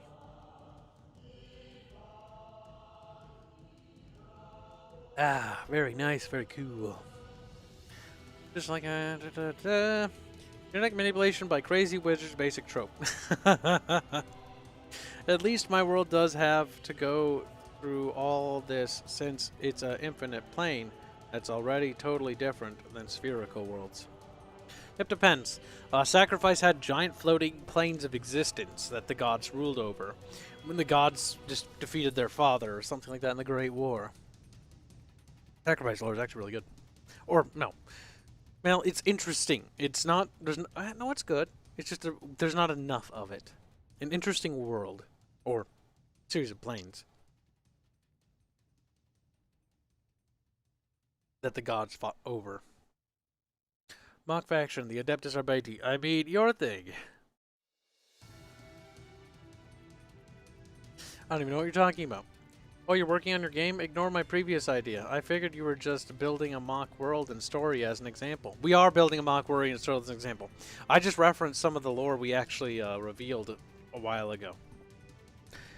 That was the only thing we talked about. We haven't learned anything new about Legends of Terrestrial whatsoever from the stream. But what we did learn is that waifus are cute. We already knew that. Well, you didn't learn a damn thing then. Well, we did. But no. We are actually, yes, this is a mock world. This is not Terrestria. Terrestria, you guys will have not any input on that. And I don't say that to be mean, but that's because if we let other outsiders influence the story, it would be an absolute disaster. And that's why you should be careful. You know what? Actually, there's one other thing I want to talk about quickly. Because we talked about do not share your world, and I also wanted to give a counterpoint to that. And I'm surprised nobody did. I was actually kind of waiting for somebody to say, no, but like, how would I get feedback and criticism? There's actually a way for this. You have friends, and if you don't have friends who are willing to read it, join a writers group or a group of writers where you can share your ideas with each other so you can get feedback on those ideas. Don't get stuck in your box, okay? When writing, when I first wrote Mixers, I had my friend Tyler with me all along. I've always had somebody with me along all the time, so I haven't experienced this problem too much. But when I'm coming up with ideas by myself, generally what I like to think of is when you're making ideas, you're in a box. You have a box over your head. You can those ideas are bouncing around in that box, and it's only bouncing back to you. So you're always going to hear like ideas that you're familiar with or takes on your ideas that are the same. Versus if you communicate with others, you can get some interesting feedback on those ideas, like about how mixers work and how genetics work, or how the universe perceives these things, and what's the difference between, an Astrian and an Abigarian. Is it as simple as, this, or do they have a different connection to the mixers, or is there, what cultural differences and similarities do they share? Or do they share none? You already said that last week. I did. But I'm going to say it again, Nobody5732, because the thing is, you do not know if anybody that's joined... Oh, God damn it, I keep hitting my headphones. If you don't know if anybody that's joined the stream hasn't heard it before. So I'm going to repeat that because this is the most important thing I learned as a writer, was adhering to other people when it came to my ideas. Because while my ideas... I've been told this, by the way. I've been told that I've got some really fantastic ideas. But I've also been told that while I come up with really cool ideas, my ideas always don't make sense. They need refinement. That's why I have a team of writers that work with me on Mixers Legends of Terrestria and the Mixers IP. Because I have faith in my ideas, and so do my team, but they're not always perfect. They need to be refined. They need to be improved. They need to have the fat cut, and the bad ideas need to get thrown into the dumpster because they'll drag the whole project down. Alright, Shadowfox donates $2 says, Kibs, you will surrender control to your chat. Assuming direct control. Thank you for the super chat. Never. Never. Well, the best way to allow outsider influence is by filtering ideas. The Endless Legend team lets fans make factions, then picked the ones they thought was best. Well, kind of, but that's not really how you should write your own story. That's more like letting fans have input into the world. That's a cool thing you can do, but you shouldn't do that for your first story. Your first story, you should try to carry a lot of the heavy lifting if you can. Or have a friend and write a world together. You can do that too. I think George Lucas needed a second opinion. Yeah, he probably did. Fantastic ideas the prequel series had. Really amazing ideas. It just needed refinement. It felt like a first draft all the way through, and I still love it. How big is your world building team, Kibs? We are approximately 4 people in size, total. There is myself, there is Bubbles, there is Hands, and there is Fairman. We are the writing and design team. The reason why we do 2 jobs instead of just 1 is because we try to make the lore coincide with the overall game design and flow of the missions and levels. We're also level design. We do pretty much everything the programming team and the art team can't, which is a lot of work. So we fill a lot of shoes. That's also why there's 4 of us. Boak donates 20 Mexican pesos today. How would you get a faction to clap your cheeks? Well, seducing one of their leaders, I guess. I was just saying, in terms of ideas, filtering wasn't effective, but I see your point. I mean, it's not a terrible idea, though, Crimson Gaming. Like, I don't want to dismiss your point at all. And that's actually an interesting idea, to let the fans create their own faction. In fact, I have ideas on that, too. It's a great idea that those guys came up with. And it came up with was long before my time. Even GW has this idea. And it's actually really cool with the Lost Primarchs. The Lost Primarchs will never be explained because they're never meant to be. They're whatever you want them to be. That's what's cool. That's why 117 or 116, fuck, I don't know which one we're on. 116 is terrestrian, will have a story, but not all of them will be answered.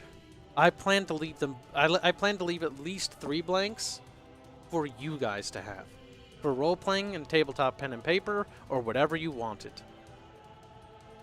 And why? Because I want people to play with this world. I want people to create in this universe. Mixers isn't going to just be the end with this game. And it's not going to be the end when we're done with the pen and paper thing that we're going to do later. We are doing that, by the way. I am very committed to that idea. But that's not going to happen until down the line. Way down the line. When I have free time to work on something like that, which I do not. I absolutely do not have time to design a pen and paper for Mixers or the Terrestria planet. Or the Terrestrian planet. Fucking retard. For Terrestria. Does he go around spouting Hitler's speeches? I don't know what anything Hitler says means. I just remember the sounds of it. He was kind of a cranky fella. Do not worry. We fill the blanks with cat girls and lewd staff. Damn. Dirty.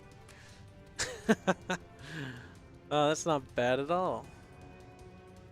Yes. You want to keep your writing team small, even if you do a team writing, because do not suffer from this problem, okay? Committee design. Don't make it a committee. Don't make it a lower committee. For the love of God, do not. Let me give you some advice here. If you want to do it with other writers, get another writer. If you want to help you, or a friend help you write, or be part of your universe, but only one of you. Only one of you can have final say. Okay? Only one of you can direct. Because otherwise you're going to be bickering in circles. That's why I have supreme executive authority over pretty much all the designs and everything. Because if we didn't do that, we would be arguing in circles about lore points, or about level designs, about character designs forever. I let everybody... And again... Here's something, you know, I learned from my experience of leading and directing a team. Have an open ear. Hear everyone's ideas out and give them a moment. When we had a debate inside our game design team a long time ago, if the world should be built in 2D or 3D, we heard out both sides of the argument, and we were like, and only if you have time to do this, by the way. And I was curious, like, would the game benefit from being in 3D, or would it benefit more from being in 2D? And it was determined by the team, and it was determined also by me, that the game would benefit more from being 2D than it would be in 3D. It fits the vision of the game, and that is what we went with. Let's have a vote on whether to have a committee. Oh no! That's terrible. Too many cooks, bad. Too many cooks are bad. You do not want too many cooks in the kitchen. You only have one head chef. The others help to work to fill in the gaps. Like, Bubbles helps science the shit out. When it comes to armor technology and weapon technology, and weapon and armor designs for the soldiers and the units in the game, and the abilities and powers thereof, well, the abilities and powers are kind of like my idea, and the ideas of the cultures, but when it comes to their specific armor designs, Bubbles, Hands, and Fairman more so help with the technical side of things, while I work on the grand scale of things. I've been told that I'm really good at commanding, or not commanding, what's the word Tyler used? I'm really good at controlling large and great ideas, but I start to suffer when I have to focus, because the problem is I get very fixated on things. And so I would get very fixated on the armor of one thing, and while I'd be so fixated on that, we'd be stuck on it. It's kind of like if you ever looked at Rhea's design, you could ask, why does she only have one armored, like, part of her body, and it's just her swording arm? How come the rest of her body isn't armored? That is a question I asked myself, too, when we were designing her.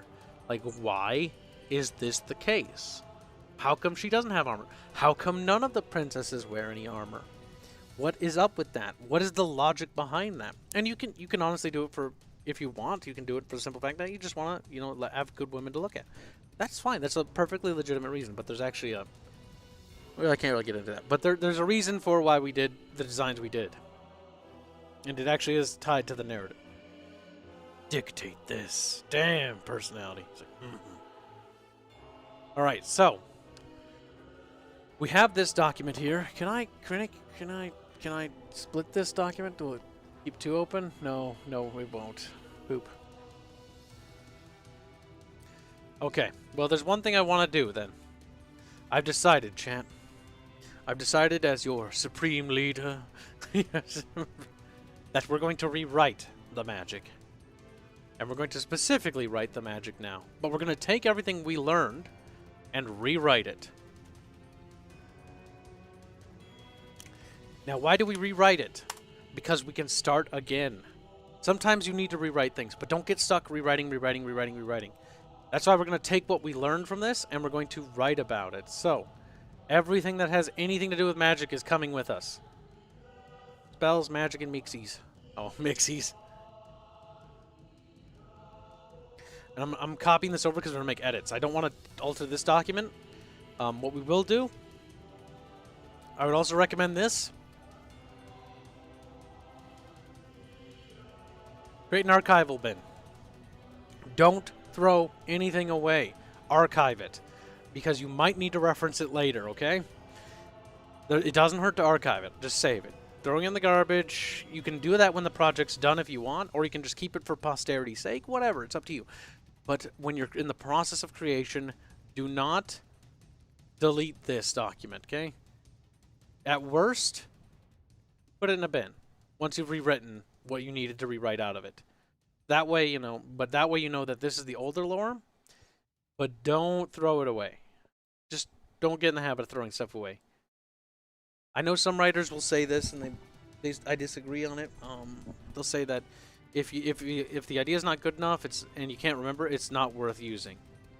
That's not always true, in my opinion, because when it comes to me, my memory's kind of scatterbrained, so it doesn't really apply to me at all. But generally, keep it for posterity's sake, if nothing else. Remember orcs, both fantasy and 40k, the banished, the actual antagonist groups, and in Mad Max, its particular style I love. Here's my cheesy idea, then. Dude, you have the typical Dark Lord story, then introduce a greater threat that forces the Dark Lord to team up with the plebs and become an anti-hero. Yeah, you can do that.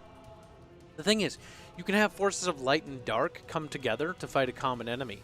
Because while the Chi Empire, or the Shoyo Empire, whichever one, or their great powers, may not, I'm making this up by the way, may be the enemies of the Astrian Empire, there might be a greater force that threatens the existence of both, and it might be a mutual beneficent thing for them to come together to fight as one.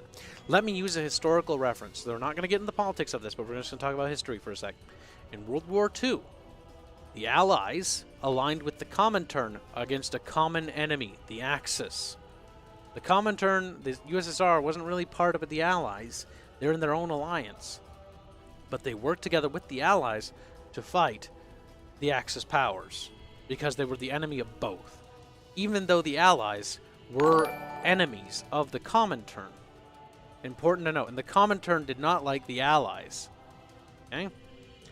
You can have factions come together for mutual circumstances because they have to.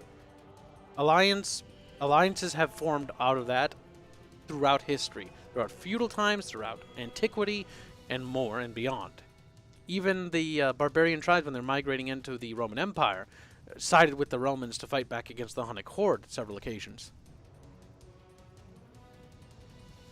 Boag donates 20 Mexican pesos. Say, didn't Tolkien rewrite from scratch? You can do that as well. Again, whatever you want to do it. The Romans joined with the Goths to fight Attila Sama. They did. They fought together, even though they were technically enemies, because they had a greater enemy.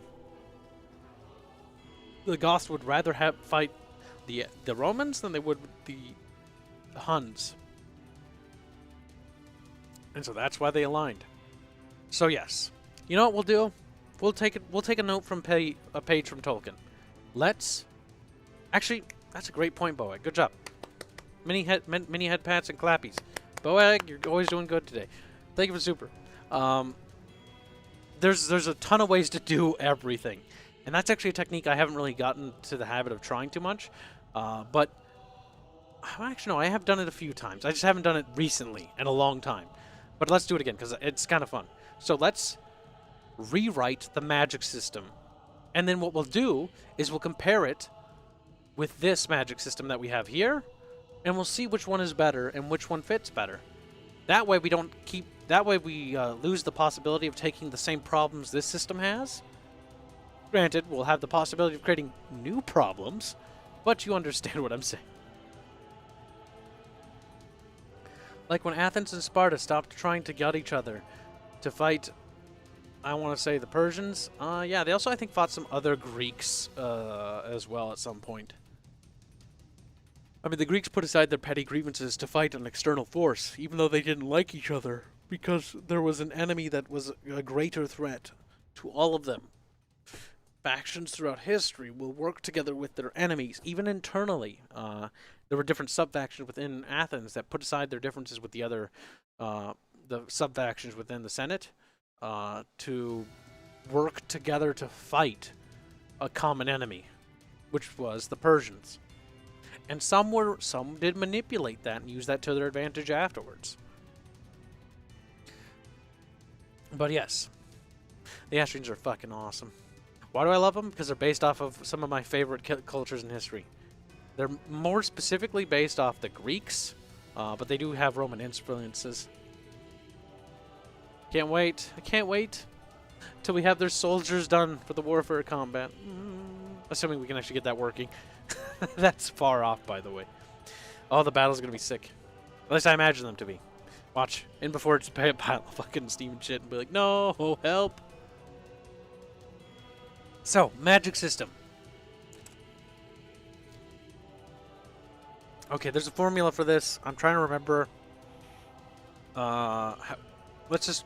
Where does magic come from?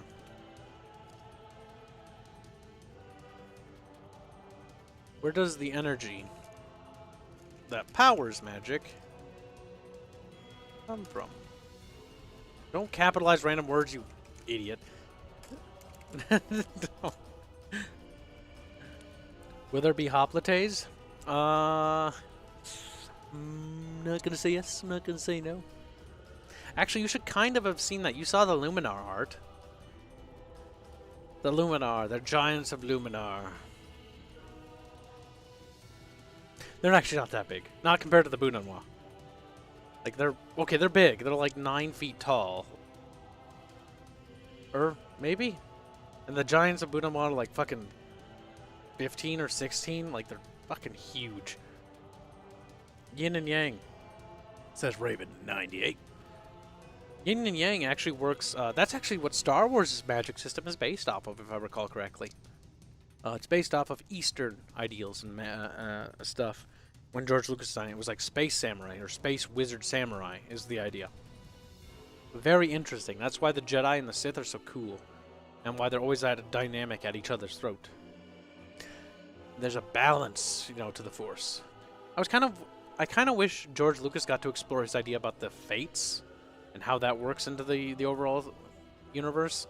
That was originally supposed to be 7, 8, and 9. They were going to talk about the fates, or they were going to explore the fates more of the Force and how that worked. Sadly, we never got that. That would have made, because I really want to know what the fates, like what the idea behind the fates is and how they affect the Force. Either way. Souls are broken by franchises letdowns. Magic out of control right now. Fates are gay-do. What's your waifu? Dumpster. Maybe you can explore that of what George couldn't. Well, we're not writing a fanfic. So, but we could. We could actually, you know what we might do in the future, Raven 98? That's a good idea. Maybe we'll have to schedule a quote-unquote fanfic stream. Now, before we get into the magic system, fanfics are an easy way to practice writing a story. Write a universe, or not, sorry. It helps skip a lot of things you have to do. If you write a fanfic for an existing universe, you don't have to make up the rules, you don't have to make up the factions, they already exist. You can just make characters and start rolling with it. Or you can make a sub-faction and have it interact with all the other factions. It's easier to mess with someone else's world than it is to build a world from scratch. And from that, you can learn a lot about the dynamic of how things interact. Invite Pixie Pip. But good idea. Good idea. Yeah, it doesn't have to be a fanfic or Star Wars related, lol. I mean, it could be, even. He's like, no, don't do that. Fanfics are a great way to practice. Do I use them? No. Mostly because I already know what I want to write. But if you need to practice writing, write a mock story of a Jedi or a Sith and, you know, what their whole shtick is. Get your mind thinking creatively. That's the entire purpose of that. Get your mind in gear, so to speak. And then once your mind's in gear, stop writing the fanfic and move on to start creating. It's just to get yourself going, rev yourself up. Maybe think of it as an exercise. I'm not talking about erotic fanfics. Those are fat material. That's different. But my fanfic of Darth Vader x Jar Jar needs to be talked about. No. That's not what I was talking about specifically. That's just mostly like scratching a specific fantasy, not like a... That's not actually what I'm thinking. Talking about brain exercise. Okay. So, where does magic come from? Okay. We'll make a completely different one. Has nothing to do with the mixers. Where does magic come from? Oh god, I wanted to use like the mixer's formula again. But you can't. You have to do something else. Where does magic come from? Actually, no, wait. Before we do that, let's put all the questions in place. How does magic energy transfer to the user? I'm just putting vague questions out so we can get our minds in gear. Well, you know what we could do? You can make very complex spells this way. You will get more spells like break a bone, but not some inane stuff, and it actually fix with the name of echoes. I have an idea for a magic system to cast some spell. You need to have a recollection of this event actually taking place before in real world. Compensation like blood. Okay, so it's got a cost system, okay? And the cost is blood. That way you can cast Fireball if you've seen it in real life, not just spellcast before. You can make very complex spells this way. Break a bone, but not some insane stuff, and it actually fixes with the name of echoes. So if you witness something taking place, it'll be like an echo system. Oh, that kind of works. It's an interesting idea, actually. Primordial Winds. Shadowfox 2300 donates $5 a. Magic doesn't come from fried chicken. That is where black magics come from. Damn. Spicy take. Alright. let's see. So, you know what? We're gonna roll with New's idea. We're gonna roll with it. Well, actually, it doesn't explain where magic comes from, but it explains where. How does a spell form or is casted? It is casted or casted. A specific spell comes from a memory of an action that was witnessed by the caster. And what we'll do is we're going to write multiple magic systems, and we're going to take what we like from all of them, by the way. This is going to be our first magic system, so this is only one. One KFC to rule them all. Souls are an innate element from nature, like to find a stone infused with lightning from being struck by it, and allows to infuse weapons with lightning, or with a focus can fire it. Excuse me. One chicken wing to unite them. Damn. One bucket to rule them all. Oh my god, you said the same thing! One bucket of chicken to rule them all. Lord of the Chickens. Doing this from scratch? Oh god. Don't worry. We'll get there. It's gotta be done. Where does the energy that powers magic come from? Sacrifice. We'll do that. Something asked. Something taken. Something must be given in order for something to be taken. So in order to, you know, to perform a spell, you have to give something. Something of value. That is equal to what is being asked to the caster. So it has to be something valuable. It could be money, offerings, things of that nature. Here's a word. One, dogs. Those dogs. Alchemist style magic. It's not necessarily alchemist, is it? Well, kind of. It kind of could be, I see. You should see Terry Crews. You should Terry Crews to narrate the universe. It would be kind of awesome if Terry Crews would, but I'm not a big somebody, so I don't think he would. Terry Crews is cool, though. He's the only reason why I bought Crackdown 3. He's the only reason. To sacrifice your cheeks, Kibs. Does the sacrifice have to be similar, or does it matter?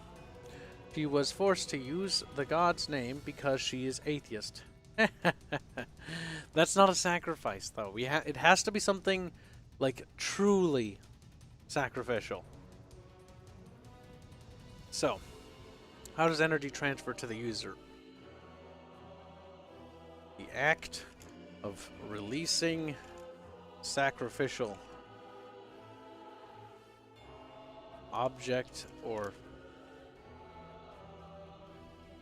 thing to the gods, which destroys the object / thing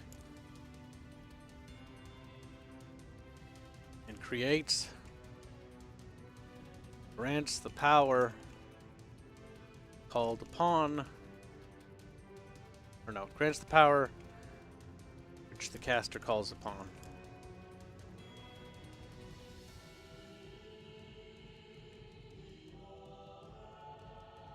Okay, so how does magic energy transfer to the user? So they sacrifice the item. What does that look like? So let's ask more questions here. The object burned. Oh wait, nope, gotta do a question mark, then answer. The object is burned in a mysterious and a blue fire because it's heavenly, you know?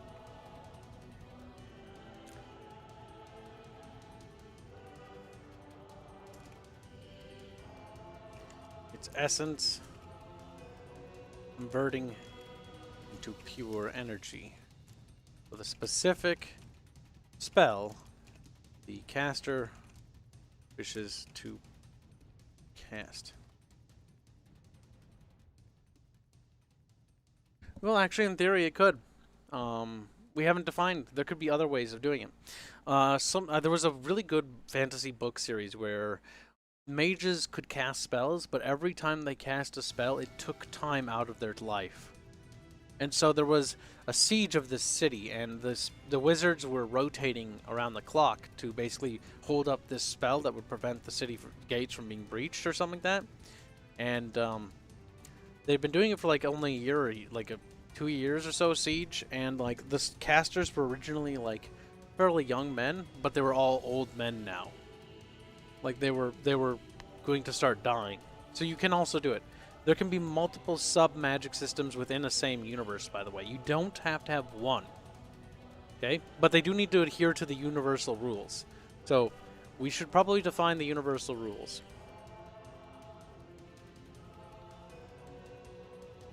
Magic must, in order to perform magic, spell, something must be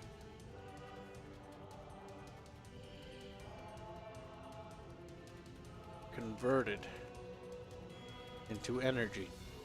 So yes, with that rule, we can actually be like, yeah, no, they can take time out of their life to become older. My god, so our main protagonist would become an old woman if she sacrifices a lot? Yeah. Or it could be multiple things, too.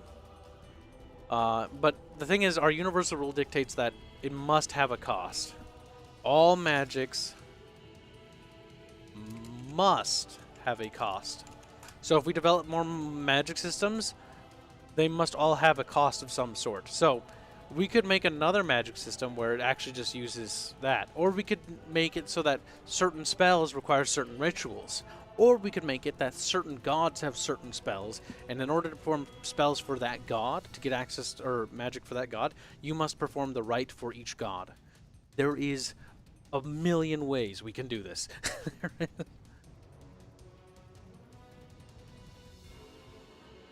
If something defies the rule of magic, it should be a very big deal. Well, nothing should defy the rule of magic, it should all operate within the rules. Because nothing defies the laws of physics. Squint size of chat. Just like, Remember, the universal rules are the rules. Nothing can break them. These rules cannot be broken, period. And again, you do not share these, you don't have to share these rules, and I encourage you not to. Unless you're like, have a ton of writers, and it's like, okay, here's the rules of the universe. You need to make sure all the spells, you know, behave this way. Have you seen the anime then? They do it all the time. Yeah, but that's inconsistent writing. We're not trying to write an inconsistent story with spells that don't make sense. We're trying to write a consistent story. That's the whole point of this stream series, is being consistent and writing a consistent universe that makes sense and has rules to it. You don't break the rules break you. Rules exist so you can understand what freedoms you have. Okay? I'm paraphrasing Nier a little bit, but that's a great point. So that you may know the freedoms you have, or something of that nature.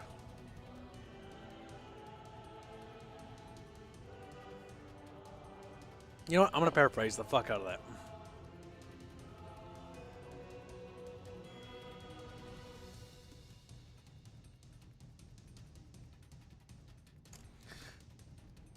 Screw the rules. I got blood sacrifices. Oh, shit. How far do you let magic break physics? You don't. Just kidding. That's a good question. Can a spell blow up a planet? Good question. And thank you for the donation, Boag. Appreciate it. The reason why our main protagonist wear less clothes is because she needs to sacrifice something. Oh. Magic that just breaks the fourth wall, and the magic is you just screwing over their reality. Just because you or the characters don't know how a thing is done and the rules doesn't mean that it doesn't abide by them. Well, that's not the 100% the point, Yugen. So, this is from the perspective of the writer, okay? It will always adhere to the rules. The audience may not know that information, though. But your lore Bible must be upheld as the writer.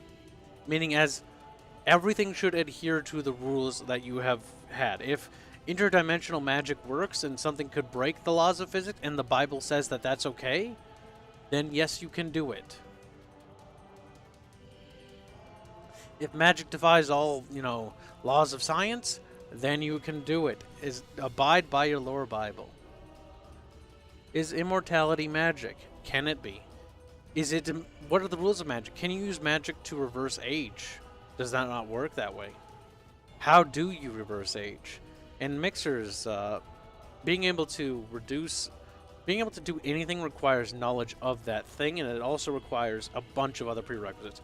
Not only does the person have to understand the fundamental principles of what it is they're trying to do, just to even do it to begin with, but they also need to call upon that power, a specific power from a god, or a god that has something of that, that can be applied that way.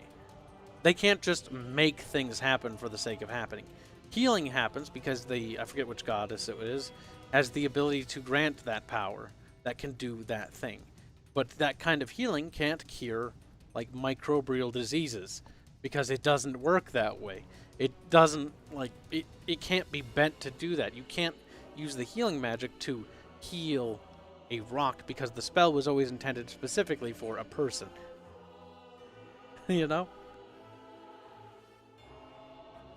Here's an idea for magic costs. In payment, you can choose to relive the effect of the spell on yourself or trade your own memory. If you trade your memory, that's a very devastating trade because then every spell you cast, you forget. And you have to relearn it. Or can you relearn it? The Word of God knows more than you do. Healing magic can kill bacteria. Yeah, exactly. If you define it that it can do that, then it can. But if it can't kill, then you could close a wound, but the bacteria is still in it. So how do you clean it? You know what I mean? If you can mend flesh together, you could also mend arteries shut once you understand how arteries work.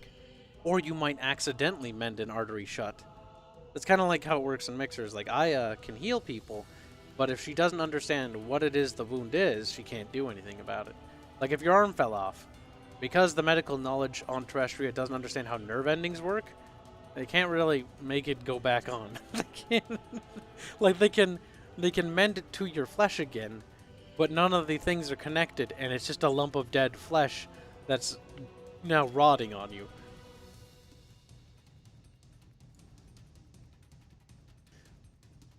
Or sacrifice your strength in exchange for increasing your agility. You could. That could be a cost as well. Again, the idea behind these costs is to balance out the thing. To make it so it's relatively balanced. So it's not just, the same thing all the time. Ponderous, chat. Ponderous, isn't it? You can, but it will be a floppy arm with no feeling. Yeah, exactly. You can do whatever. But the thing is, it depends on how it works in your universe, Is your magic healing... Can Yugen's magic healing system, can they just mend the arm back on? Is it that simple? And if that is that simple, that changes the rules of how the world works. It's not the end of the world if your arm falls off. You can put it back on. And Terrestria, if you get a deep stab wound, you're kind of just gonna die. Because the understanding of human anatomy is limited. It's primitive. That's why technological enhancements and cybernetic enhancements, in theory on paper, if you could augment cybermancy into, or just cybernetics into a person would improve their overall magic capabilities in the rules of mixers if you had that capability, because it operates off that. So Magi-Tech is possible. Other universes may not have Magi-Tech. These spells may not work with technology. You have to define the rules. Can technology and spells work together, or are they opposed? If there's technology at play, does it actually effectively create a repulsive field around the magic because they operate under different rule sets? Science and the gods are two different realms. Fantasy, you know, so to speak. I would think that needs to be a reason mages don't constantly use magic, like time limits or something more drastic. Yes, generally the reason why we create limitations on mages and mixers, there's quite a few things that happens when a mage casts a spell. The first thing is the act of casting it, and the act of channeling and receiving the energy into your body as you become a conduit from a god to the plane, the mortal realms. Like, you, in a sense, if you can only funnel so much energy through you, because if you funnel too much, you'll explode, or you'll catch on fire and burn. Same goes for, like, if Magi-Tech, you know? Let's say you had a cybernetic augmentation, and the energy was channeled through that. That thing would heat up or freeze, depending on what it is you're doing, or something, or become corrosive. And if it was inside of you, that could cause all sorts of problems.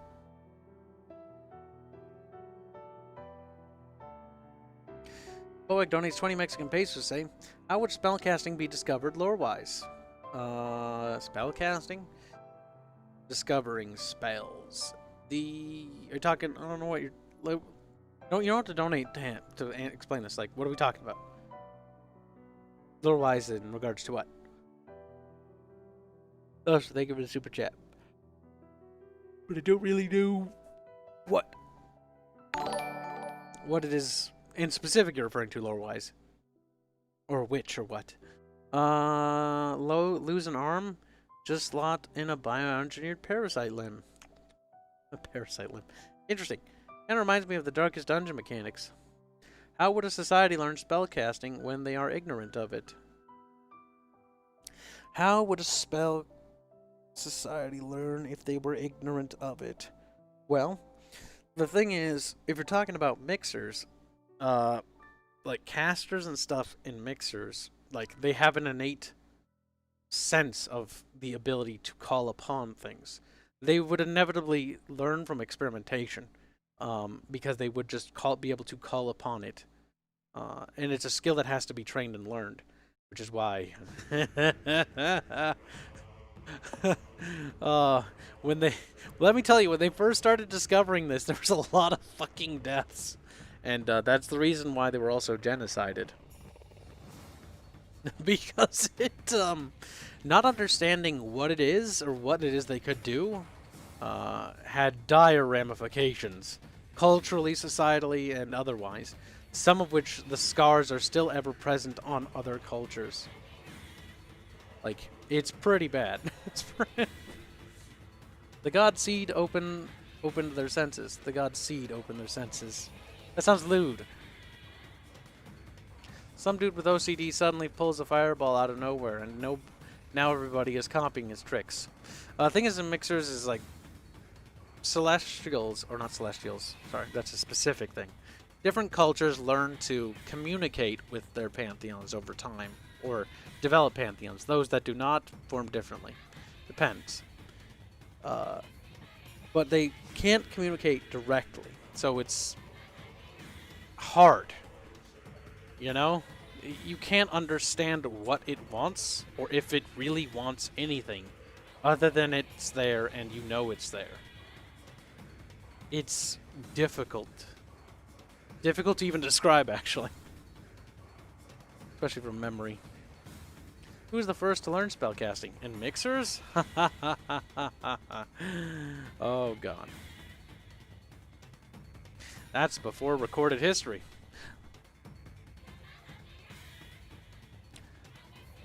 Like a baby. So all magic is derived from the gods directly. Maybe. Not quite. They're more like conduits. Stormraven says, afternoon, Kyle. How goes the world building? It's going. Welcome aboard. Welcome to the stream. Mr. Person says, a dead guy.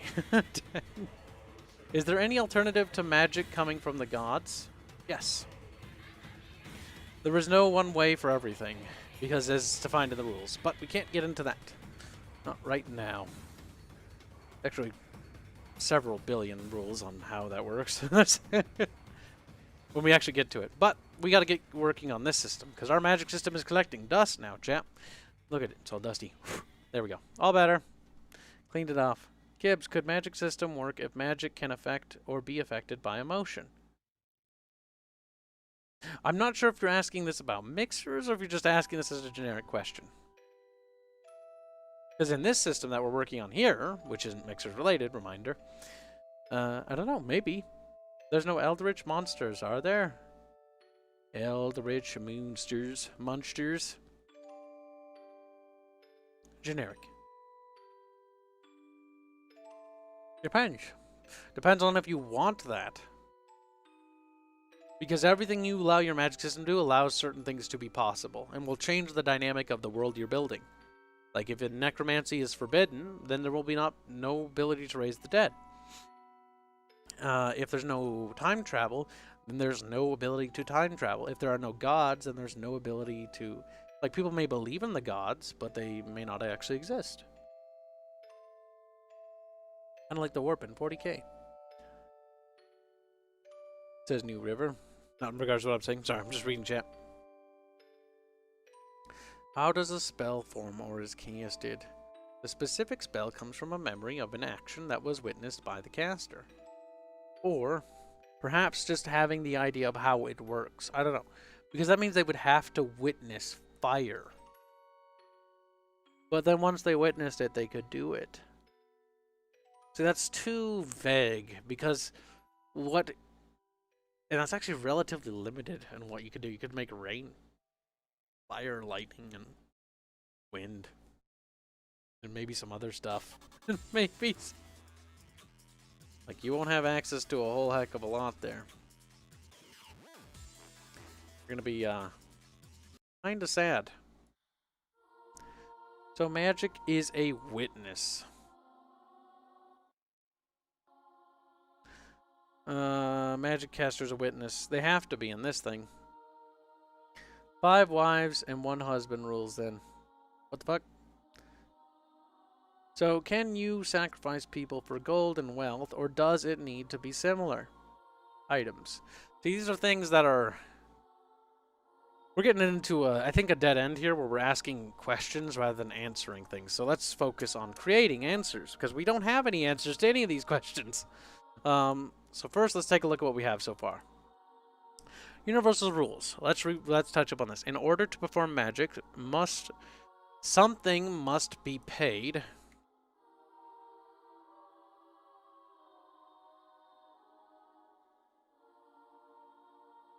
Oh, really?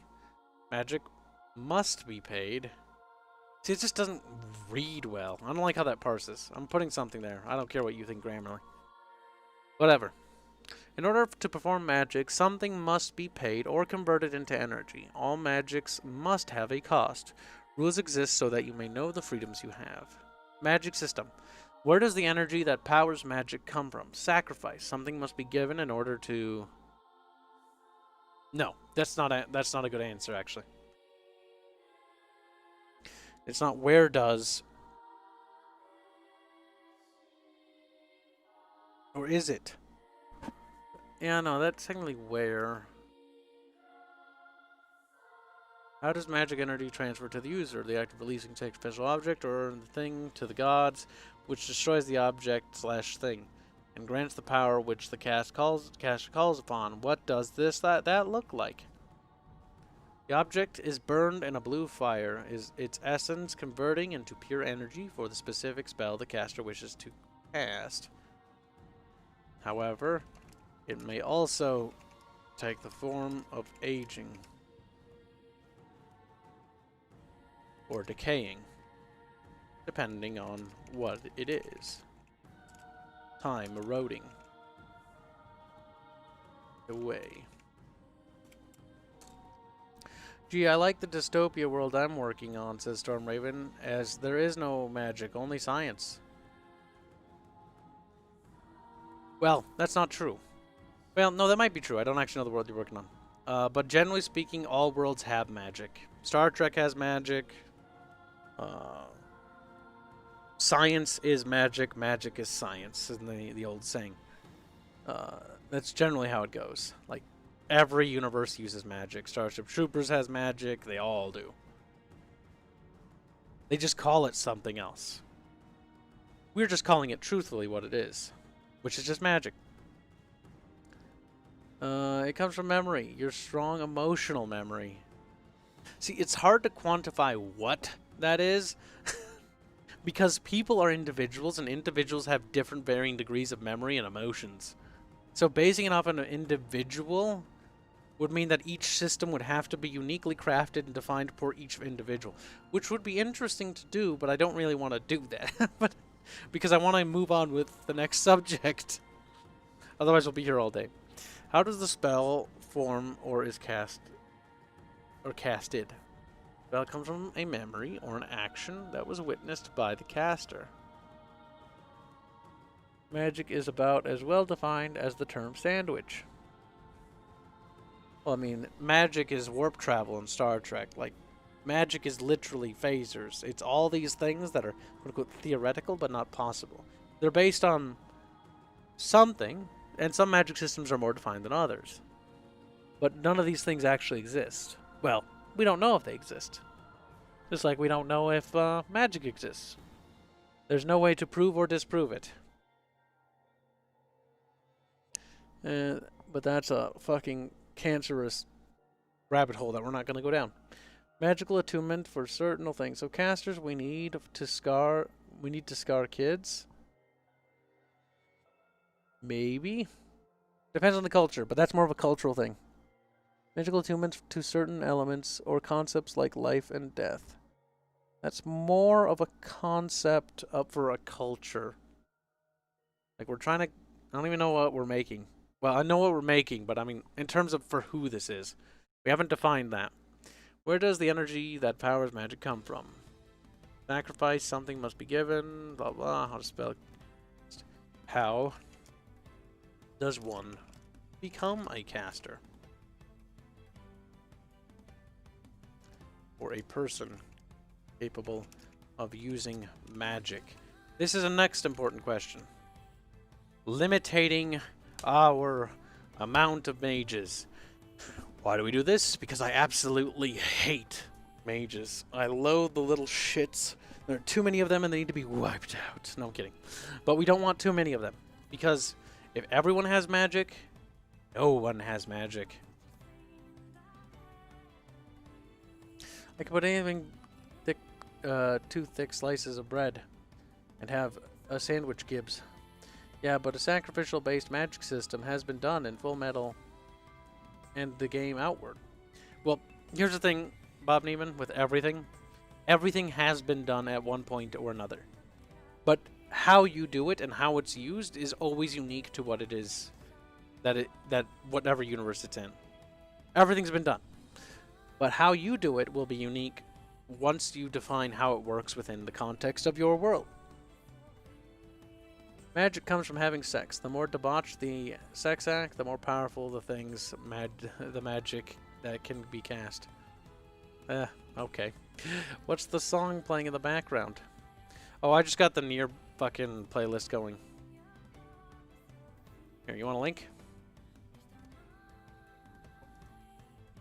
Here you go. Hopefully it doesn't censor myself. It's done that in the past. Just listening to the Nier OST. I needed something in the background or I was going to go insane. Because if it's just quiet, like, eh. Now when you're writing, it depends on how you work, by the way, but sometimes having no music is better. Sometimes I like to get music because it helps make me feel emotional. Or not emotional, but feel something a little bit. Helps me, like, imagine more. Casters require a ton of sacrifices and rituals, which is why caster is rare. That's not enough limitations. We need more. So casters are just rich people. It's not particularly interesting. But, I mean, it could work. I mean, that means anybody can cast. It's just, you'd have to have a lot of stuff. But that means stealing stuff would make it easier for you to cast. So if you just stole some stuff, and then you could have, like, a ton of magic. Basically, on all the stuff you steal. I'm not a heretic, he says. For the Emperor. Sabaton was my drug when it came to making crazy nonsense. I actually hate Sabaton. Or no, I don't hate Sabaton. That's actually completely false. The word you're looking for, Kibs, you retard, is you don't like Sabaton. They're pretty meh. But that's just personal preference. Everybody likes different stuff. Only mages are those touched by an angel. See, that's a limiting factor. That helps limit it down a little bit.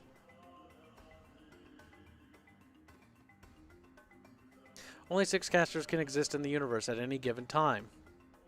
That limits it quite a bit. Training that would be the easiest. You could do that. No, we'll try that. We'll try that. That's going to change how the world works a lot, actually. I think we can work with that. The gods only... How does a person become... They are chosen by the gods. This will narrow it down. Each god of the 6 that exist. Oh my god, we've actually doing some world building by accident here. Pick a chosen warrior, or no, a chosen disciple.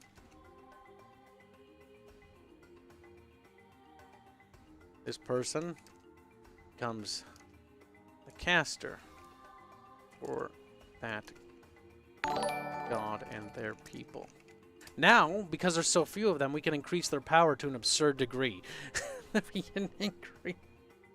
The Grizzly donates $5 to say, I have my fantasy universe start out with humans, but an event happened where it became a fantasy world with fantasy species. How should humans react? Well, that's a little vague, Grizzly, but thank you for the super chat. I assume as you're talking about, like, modern-day 2020 humans, like, they all of a sudden end up in a fantasy isekai world, basically. How would they react? The question is, how many humans? What do those humans have access to resource-wise? What is their surroundings? What are the perils they're going to be facing? And are they already under threat? Because if allowed time, they could probably centralize and organize. Maybe. But more than likely they'd be wiped out.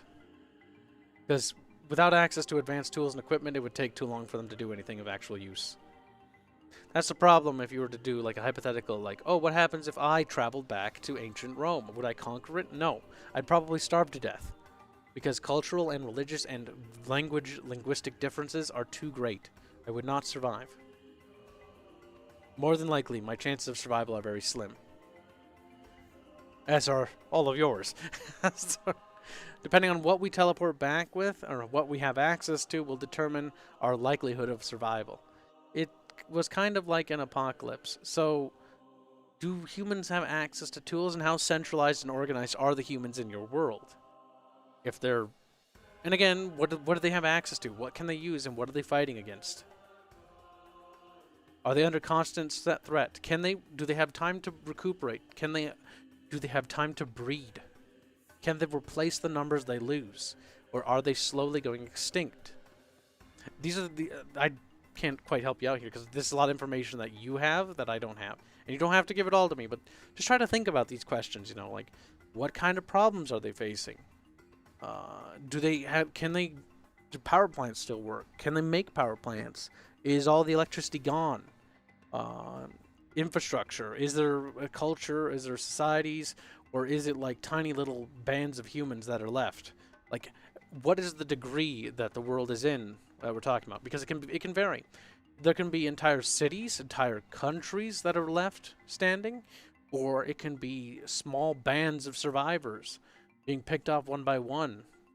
How many humans are left?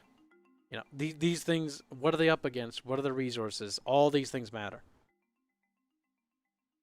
Mr. Personality thinks I've become a Roman's ladyboy. You sick son of a bitch.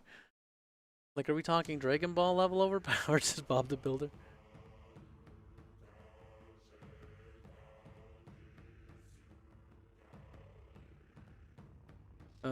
Make them squishy, so OP schemes. Why did gods train these casters, Kib?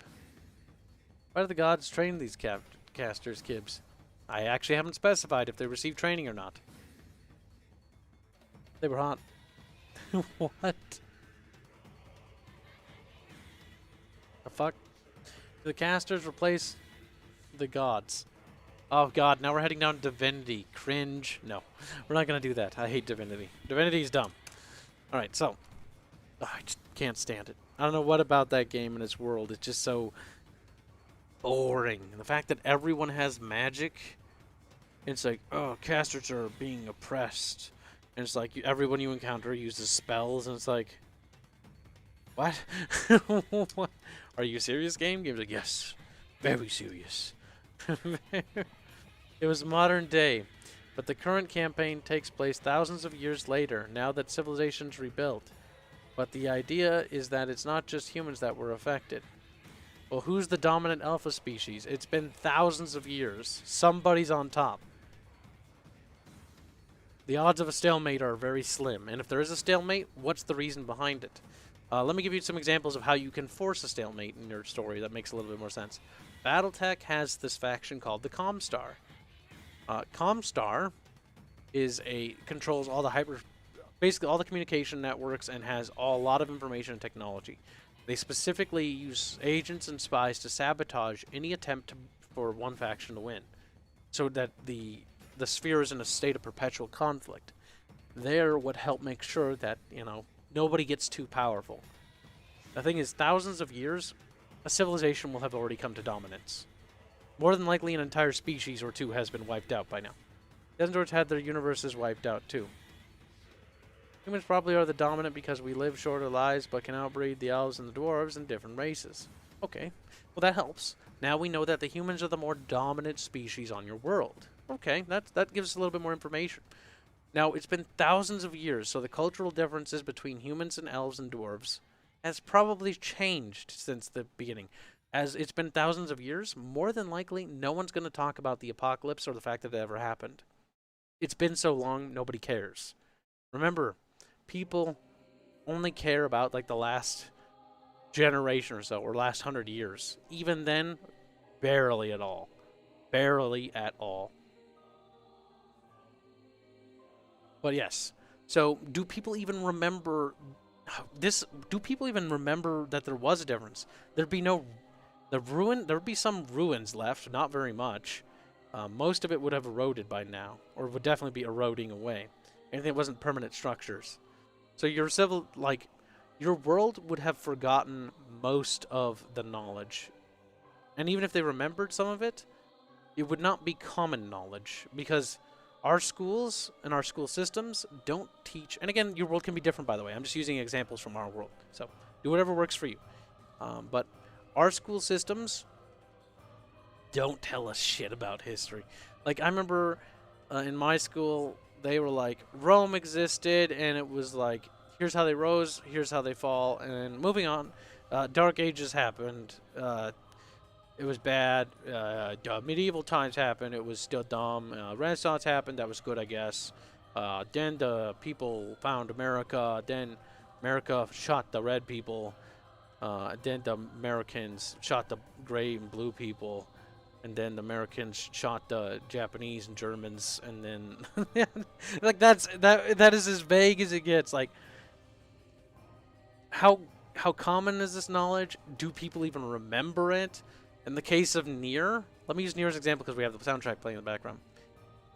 They don't even remember that mankind was wiped out, because humanity doesn't exist. The replicants are just husks that have become sentient, and the shades are actually the souls of humans that want to go back, or the warped souls of humans, and the shades get wiped out by the replicants. So the replicants erase mankind. They're beep boops. Kinda. The replicants themselves were actually kind of like pretty much human bodies, but they didn't have souls. But they developed souls of their own. But they couldn't procreate, so they went extinct. Because they needed a human soul to create souls. Because of how souls work in Nier's universe is that in order for a person to be made, you know, through the act of sex, is two souls, it's a joining of action of two souls.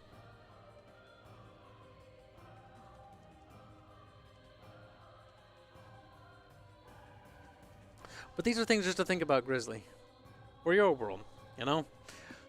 Who came to dominance, who didn't, what is the culture like now? Like, it's been 1,000 years. The story of Nier is confusing. Well, let's sum it up a little bit. My primitive understanding. Drakengard won. They fight a god dragon. It somehow bleeds over into our world, which causes an apocalypse in our world. Magic enters our world. And we literally can't survive it because we die from it. We create this thing called the Replicant Program to basically put our souls back into our bodies and fix the problem. Problem is the replicants develop souls and they fight back against the system. The automatons, like Popola and Davila, try to stop the replicants. And you play as a replicant the entire time. And basically, the replicants win, and they basically wipe out all the shades, which wipes out all of mankind's souls. And mankind is erased from the world. And the replicants die out. And it's actually a bad ending. It's all horrible. And then Nier Automata takes place like 10,000 years later. None of the replicants matter. They're all gone. All that's left are the automatons fighting over Earth. And the automatons no longer have a reason to do anything. They've made up an entire war for the sake of having purpose to exist. And all they are do is wallowing in the desolate ashes and ruins of what's left of the planet. The machines in Automata basically begin to emulate humanity. They try to take aspects of humanity, desperate to cling to that idea of, like, you know, creating life, having emotion, understanding love, understanding hatred, fighting. It's all about discovering, you know, humanity. Or trying to emulate it. And that's basically the sad, depressing story that is Nier. Boag donates 20 Mexican pesos to say, how will you at your world address systemic racism? With a little nose face, you little clown. But that's a good question. Is there racism in your world? Probably. There should be. You should always put racism in every world. Why? Because certain races won't get along with other races. If everybody is equal, then no one is equal. Simple answer. It's not interesting. If orcs and goblins are the same as elves and humans and dwarves, and they're all the same, and the elves and dwarves and humans are the same as angels and demons, where's the difference? What's unique about these things? Nothing. They're the same. There always will be factions.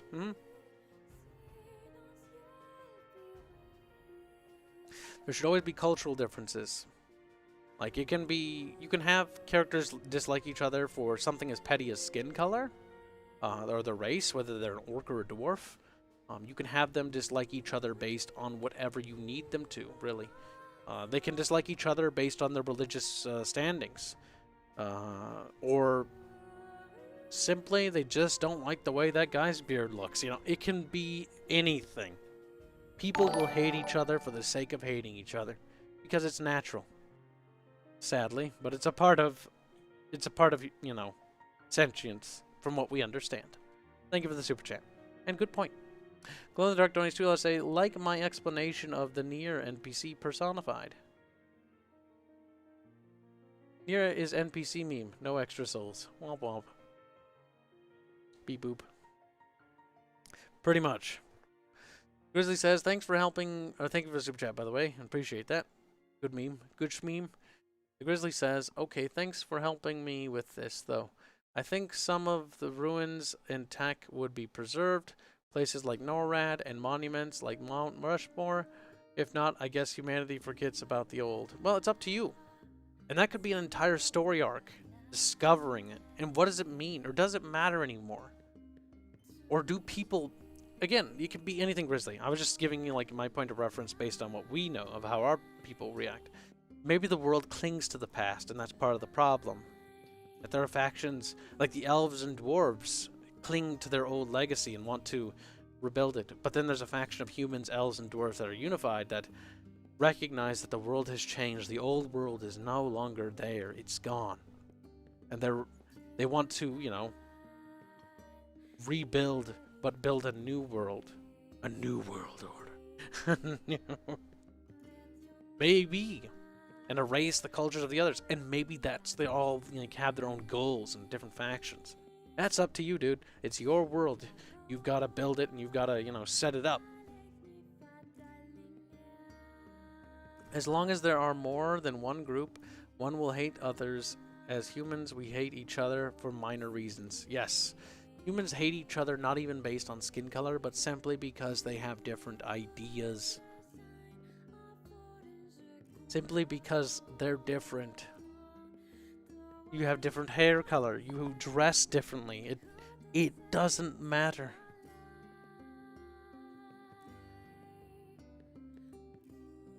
What's this?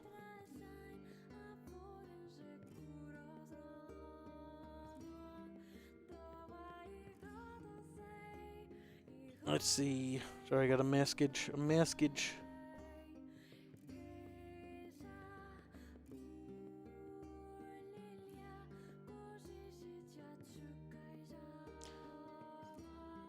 Okay. By the way, there's a Halo community event in approximately 2 hours from now. 2.5 hours. 2 hours and 40 minutes, technically. Kibs, can we do a VC chat once in a while with all us world builders and creators? I don't really have time for that, sadly. To do like a world builder session. It would be cool to do, but sadly I don't have time for it. Though if you can find other people to do it, that'd be good for you. Do what works for you. Sadly, that does not work for me. The reason why? I work 7 days a week, 10 hours a day. Now, that's not too bad. But that combined with 4-hour streams almost every day, and if it's not a 4-hour stream, it's a 1-hour recording session, followed, you know, by 1 hour community stuff, just hang out with people in general, followed by game dev, if there, you know, game dev with that as well. Like, I don't have time. And I haven't had time for a long time. For almost the entire year, actually. And I don't think I'll ever have time again. I think it's time to accept the fact that this is the way life will be from now. Nice, but I don't have the time due to work. Yeah, same. The problem is you gotta find people that work for you in your time. I can't help you, and I also probably wouldn't, because a public group call, too many people want to know what Mixers is, and discussing that openly would be a bad idea. That's insane, Kibs. That's insane. Sleep, Kibs. No time. I already put in enough time for sleep. That's already scheduled. I live my life on a terribly awful restrictive format. This is my free time for today. As well as today's Sunday, so the community event is my other remaining bit of free time. That's it. Then it's back to work. Devathan Moo says, that's crazy. You have some crazy willpower, Kibs.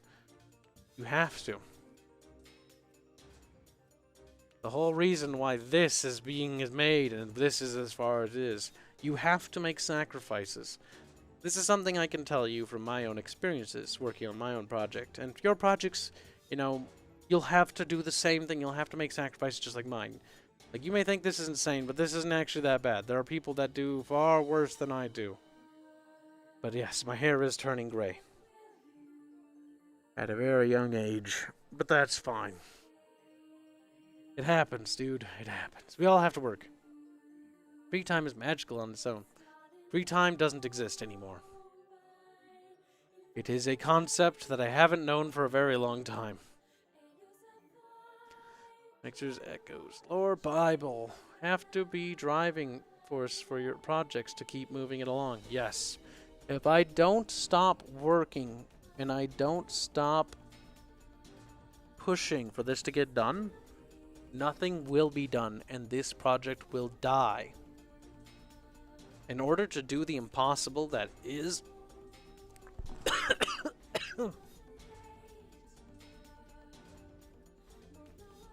in order to do the impossibility that is this project, it does require sacrifice. And that sacrifice means losing sleep time. That sacrifice means giving up money. I've give up most of my paycheck every month for the game's development cycle. I don't have... I make a decent wage, so don't worry guys, I'm not like poor. But like, I give it all up every month for the game's sake, for the team. Because sacrifices have to be made in order to get the game done. You can't just say like, oh, I want to make a game, let's just make a game, it's gonna be that No, you have to give things. You have to give your time, you have to give your life to the project. That is how the impossibility of this fucking monumental thing will be done. That is how we will succeed.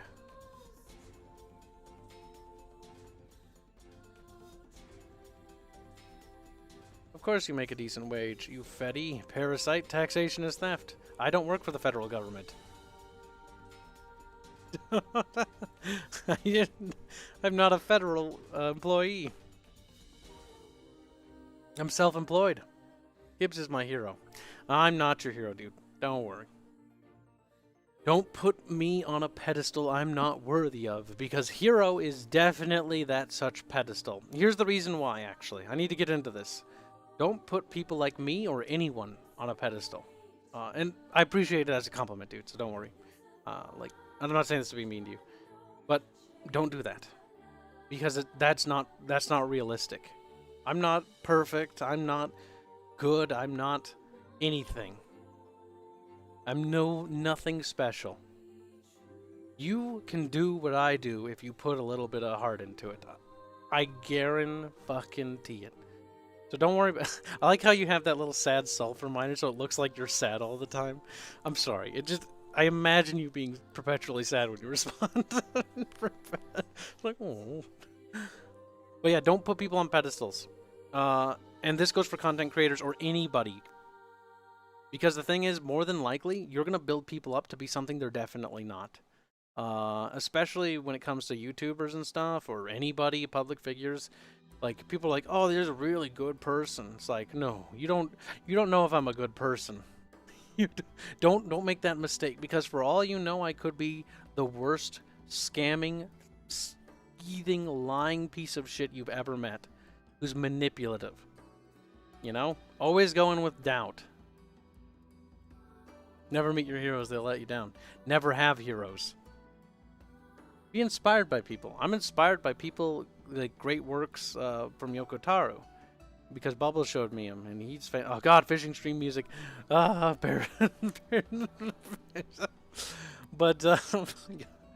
like, I'm inspired by other creators. Like George Lucas, I know he's a pretty flawed person. He's not perfect, and he's made a lot of mistakes. He's not the best person ever. But I'm inspired by his work. Be inspired by others. Look up. You can look up to people, but don't think that they're heroes or that they're the best, you know? I'm not the best. No one is. We're all human beings, and all of us are innately flawed. Some of us, you know, from certain perspectives might be better than others, but that's, again, a matter of perspective. We're all people. We're all basically just me. You're not kidding. A healthy degree of skepticism or trust, but verify. Yes. That's why we have a public Discord server. You can get to meet me and pop in the server, and you'll see who I am as a person. And if you like that person, who is me, awesome. If not, no problem. Yes, do not be afraid to look for others for inspiration, but don't worship them. And I know I know this is getting tired. This is mean, Grizzly, but I don't mean to this like, oh, you know, putting you down. I'm just saying this because I don't want you to make the same mistakes I made when I was getting into YouTubing, when I was getting into these things. I looked up to people like Legend of Total War, when I was doing Total War content, because I thought he was honest and a good person. He's not. He's not honest, and he's not particularly a good person. And he always said he wasn't a good person either. He never made it a secret. But I learned things the more I learned about him, and I still feel bad for him in a lot of ways, for the things that Creative Assembly has done to him. But at the same time, he's just a person just like you and me. He's just as flawed. I no longer look up to him as like this person who's like pretty like nice. He'll be honest, because he won't be. And people change over time. Like at one point he used to be very critical of Creative Assembly. Now he's kind of quiet. But this is more or less, you know, these things you learn. One day I might become a fucking flaming retard. And who knows, maybe I already am. But the thing is, there will come a point when somebody you know will fall from grace. That might be me. That might be. I could turn into a Jim Sterling and become like a fucking literal piece of cancer on the internet. You don't know. You know. I'm leveling your expectations for my inevitable downfall. But that way you know. He's trying to put you down, bro. That's false. People also change. They do. Not always for the better. I may not change for the better as time goes on either. Sad truth. Kibs is a manipulative asshole. Damn. Fucking exposed. Cancelled Kibs. Scheming on how to destroy Von Draken Dynasty. Good trust game. Don't worry. We know the end is near. Yep, my career's gonna end. Once we get this game done, oh god, at least if I'm gonna go fucking batshit crazy, please, for the love of God, let it be after I make this game, and let it be after this game is hopefully what I want it to be is a fucking amazing game that people will love and enjoy and will always cherish throughout the ends of time. I want it to be like that. I want it to be like that. I hope it is. At least let me do one thing in this life. If I can do one thing right. Thank you. I can't understand Sterling's vids. His humor and general behavior is annoying. And some criticisms, in my opinion, are nothing burgers. Well, the thing is, he sometimes has good ideas. The problem is he's kind of... He's become tainted with his own ego, perhaps? Blinded by himself, of how he views himself. And because he's become blinded to that, he sort of tunes out all criticism. He is, you know, too far gone, so to speak. But then again, there's no real such thing as too far gone. Anybody can come back. All it takes is for you to just stop it. Simply a cock. I don't really know a point when he wasn't actually too crazy, though. He went full SJW and egotistical. He did. He lost his mind. But we all, you know, deal with shit. On to a less depressing note, right? Everyone is a good guy in their own eyes. Wow, look at that! That's convenient. That was already written out right there. Isn't that convenient? Egotistical. No, they aren't Vikings now. They like more ice Saudis. What? Ice Saudis? About the Builder, we were talking about briefly about Jim Sterling and other personas on the internet. And why you should be careful about putting people on pedestals, because when a lot of people will meet these people, and there's a saying, never meet your heroes, as Boeg said, I believe, earlier. Or is it Glow in the Dark? Either way, it's very true. Because often you'll think people are greater than they really are. Because people are just people. At the end of the day, Sargon is just a human being, so is Arch, so am I. We aren't anybody special.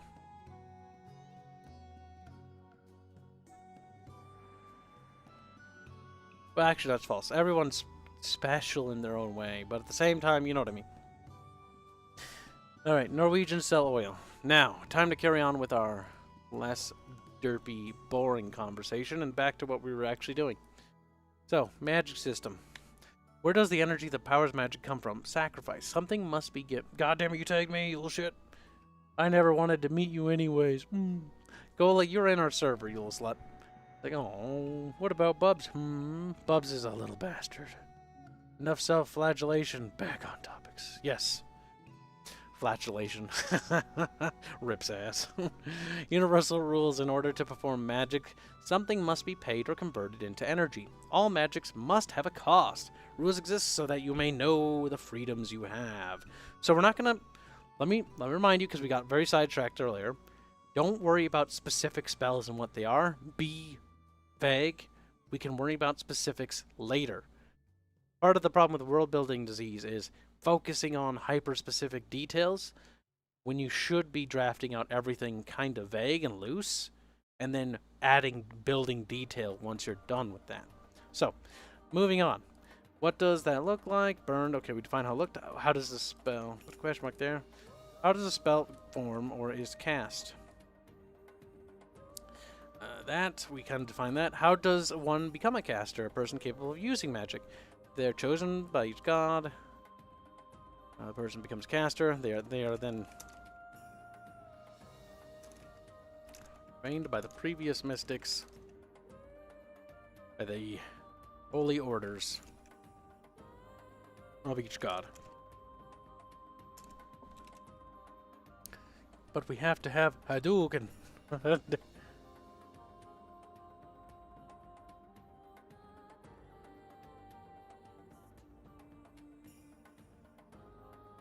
Tolkien's work is literally the reason why modern fantasy exists, Marks. Like, without Tolkien, we would not have fantasy as it is today. He is the father of modern fantasy. Thanks to Tolkien, we have fantasy as is now. The reason why we have anything like what we do now in terms of fantasy is because of him. He helped pioneer and define it, because he took it to the next step. I'm going to need to grow thicker skin. I'm going to hit myself. Yeah, growing thicker skin about that when receiving criticism about things, like, there's something I need to tell people. You will get bad criticism, by the way. This is something that never gets talked about, because, like, everyone always says, like, respond positively to criticism. Yeah, you know, you should. But recognize bad criticism. Because you will get criticism that will push you down a direction that will only harm you. This is the problem with, like, politicization. We're not going to talk about politics too much, but, like, if, let's say, somebody comes in and says to your universe or your idea that you need to be more inclusive and you need to have X, Y, or Z, you don't need to have any of that, because that is not a good enough reason to do anything. If they say, gosh, your universe is, I don't know, it's not very interesting. There's, like, only one, like, civilization. Like, it's not, like, there's only just Rome. There's only just Astria. Like, that's not very interesting. That's got a little bit more meat to it, because if the entire planet of Terrestria was just Astria, that'd be kind of boring if it was all the same, wouldn't it?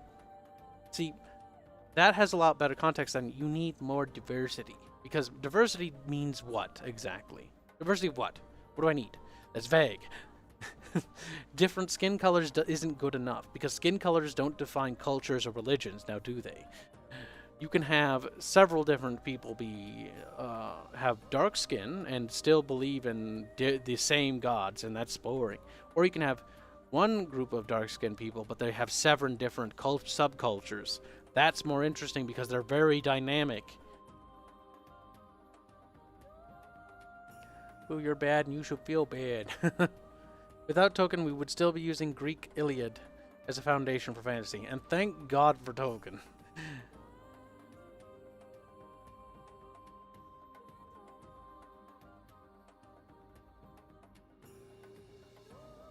Well, I'd say there's plenty of good modern fantasy. The thing is, probably just haven't read it. Legend of the Seeker is fucking awesome, by the way. That's a good one.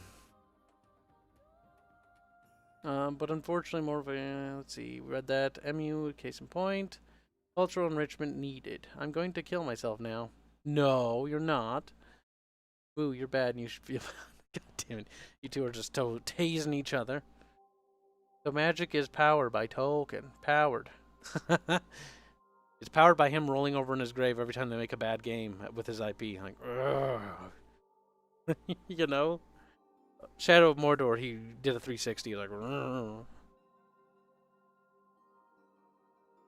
I don't blame him. I'd do a 360 too if somebody made a game that fucking horribly written. That was kind of cringe. Game had some interesting ideas, but was kind of overall story-wise pretty empty.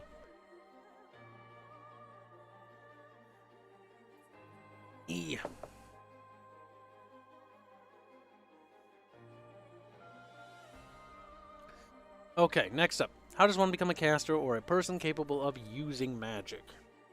We've defined that. Okay, well, we kind of talked about the magic system briefly. And you know what? That's probably good enough for now. So, this is just the magic system. What are the more definitive rules about it? So, how do spells work, you know? How powerful can spells be? Mages can cast powerful spells. However, they are limited by their own physical endurance, as their body exerts its energy in casting, as well as their mental willpower. This exhausts the mage to a point in which he or she passes out, becoming unconscious. Okay, we did one magic system. Let's get on to the next one. Don't tell me they're making a Lord of the Rings TV show. I don't need this. It actually would be bad if they did that. Next magic system. So we're going to copy and paste this.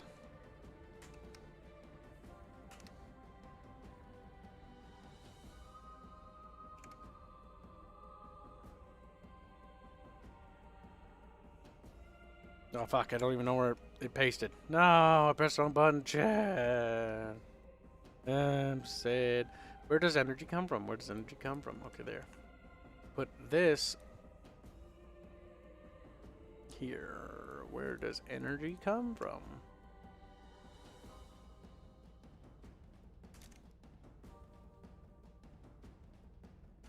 Boop. Now, we erase all the answers.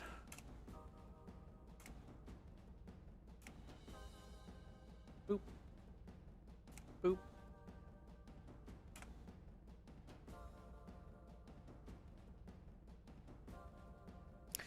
Wow, chat. Wow. More personal attachment to item you sacrifice, the more powerful the magic. The more you sacrifice, the less attachment you have, making a mage weaker.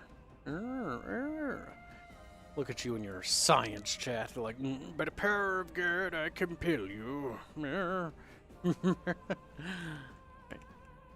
fix the formatting a little bit.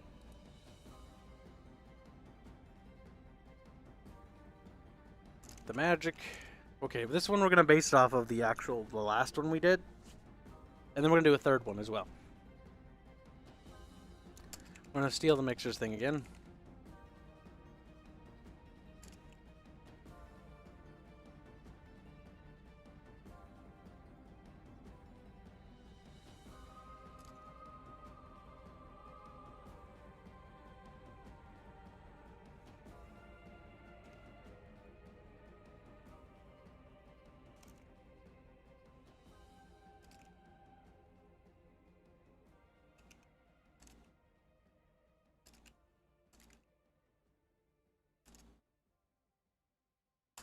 There we go. Where does this energy come from? The magic come from? The magic comes from the mixers. It draws energy from the conversion of life and matter into pure and raw energy. The ethereal plane can call upon this energy and transfer it to mages. However, the entities that manifest in the ethereal plane may not directly cast these powers on either the ethereal, or mortal realm. Beep.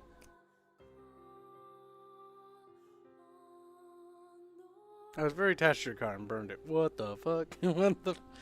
Kibs, I at you something in contextual last night. You should watch it if you got 3 minutes. You might enjoy it. Well, maybe later. We're not working on fun stuff now. Or, no, will it be woke enough? You will be beaten. It's the Silmarillion. No, that should not have its own TV show. That's just a loose collection of notes. It's terrible. Okay, Kibs, let me test it. See if you can say these names, since I have never heard anyone say my world's names. Enderoth, Sylvanoth, and Duradoth? I don't know. Pronunciation is actually 100% on you to make sure that they're pronounceable. If you have to correct people all the time on the pronunciation of the names, that's kind of your problem. That's the same as it's my problem when people can't pronounce my characters' names or worlds, like Pulioso and things like that, or Pyria, or Helios, or Osos, or Avagaria, the Mariam Sea, or the Abyssal, or Isar Cheese, or Shoyo, the Magia. That's on me if you can pronounce it. If people can't pronounce your world's names and characters, then you fucked up. And don't worry, there will be people who struggle with all those names. And there's only certain ways you can make it pronounceable and enunciable. That's why when you make up linguistics, you generally should base them off of pre-existing vowels and things like that. Because if you just make shit up for no fucking reason, and pronunciations, like, people are gonna look at that and be like, who cares? Also, here's the hard fucking reality. This is gonna be a hard pill for a lot of people to swallow. No, let me correct myself. Hardly anyone gives a fucking rat's ass about your custom language. No one gives a shit. This is a hard pill for even me to swallow, because the truth of the matter is, no one gives a shit. Okay, that's not 100% true, by the way. But some people do care, but only the die-hard lore enthusiasts are actually going to care about your custom language. Most people don't care at all. Can anybody fucking remember the fucking Star Wars language, Vodon, or whatever the fuck? Like, I can translate a few words only because I know the lyrics of the song, because I love the song. The Brothers or whatever. The Mandalore song or whatever. Fuck. Like, I don't fucking remember, and I don't really care either. I don't. Just like Lord of the Rings, like, when it comes to their linguistics, like, fuck if I care. I don't need to know that information, and you don't need to know that information to know Lord of the Rings. Just like you don't need to know the language for Star Wars, aliens, races, to know the lore. You don't need that information. That is completely unnecessary and needless over design. You can make it, you can have it, you can do whatever you want with it, but you do not need it. And I would argue that it actually is going to alienate a lot of your audience to a small, very small subset of people that will actually care about your language. People just don't care. We saw that with Game of Thrones with the Dothraki, and that's one of the more popular fucking recent fantasy universes, more or less, that's sort of faded into obscurity because no one cares anymore. Kind of interesting, isn't it? Kind of sad, actually, that it just poofed out of existence. Completely forgettable. But, like, only a handful of people tried to learn the language that I knew, and none of them actually learned it. And only, like, one person I ever met actually could speak some of the Dothraki words. And even he was like, I kind of think it's stupid. Like, nobody cares. Be glad Tolkien didn't write his books in Elvish, which he wanted originally to do. Yes, had he done that, that would have been a mistake. That would probably have meant we would never have gotten to know Tolkien's work until some autist translated it. No, my Weebnotic language. Well, look, it's a hard pill to swallow, but it's an important pill. Because if you focus on language design, that's cool and all. Tolkien did that. but like most people that know of Tolkien's work or even read his books that I've talked to don't know the language besides diehard fans of Tolkien's work. Bubbles is one of the most diehard Tolkien fans I know when it comes to Lord of the Rings lore. And he knows a bit, but not much. Actually, but he has the enunciation of the words very well. What about using real-life languages? You can use them as a basis, but generally speaking, if you're a native Greek speaker, or an English speaker, or a Russian, just use your native tongue as the common tongue. Don't make it difficult, please. You're going to only hurt your audience by doing that. But you can add it as a seasoning, okay? So you can, let's talk about doing custom random languages. You can do them, not random, sorry. Languages for the races, you can do them. Just make it a bonus thing. Don't plaster it everywhere. And don't do the worst thing ever. Like, when it comes to Earth, like, if you're referring to Earthworks, don't call it, like, Terrestria Works, like, or Terrest Earth. Like, that's just cancer. We don't need to have different terms for literally everything. Also, you did pronounce the 3 names right, at least. Okay, well, that's good. For X. Ooga booga dooga. Uicho baba don diku hoo hoo hoo. Oh, all I hear, I think it's Star Wars. Oh ho ho. The Jabbas, the Hutts. Call it Holy Terra. Well, the point is, what I'm trying to say is, like, there's no point to have unnecessary languages because it just, most people don't care. And if you spend all this time working on these unnecessary languages, you're not going to get anywhere. That's the problem. So, now back to this thing. How does magic... See, I kind of like the ability to answer your guys' questions, but it derails us quite a bit. But it helps us get into topics like I didn't even think we'd discuss today. Some of them I was definitely not prepared for. So we had to wing it quite a bit. And there were probably several dozen mistakes, but as we do this series, we will improve. How does magic energy transfer to the user? The user calls upon... uses his or her rituals, call upon the powers in question. What does that look like? Depending on the culture, it behaves uniquely to every religion or group. How does the spell form or is cast? Either through a means of incantation, concentration, physical exertions,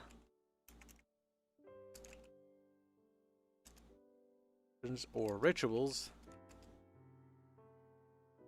Spell manifests, drawing energy from the mixers to form the desired effect.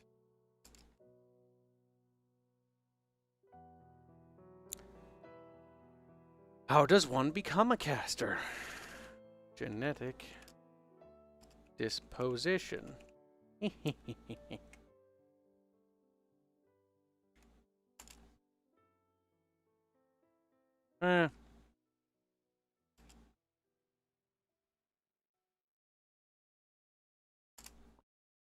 There. GW wants to know your location. Golano. Suing time. Holy Tira.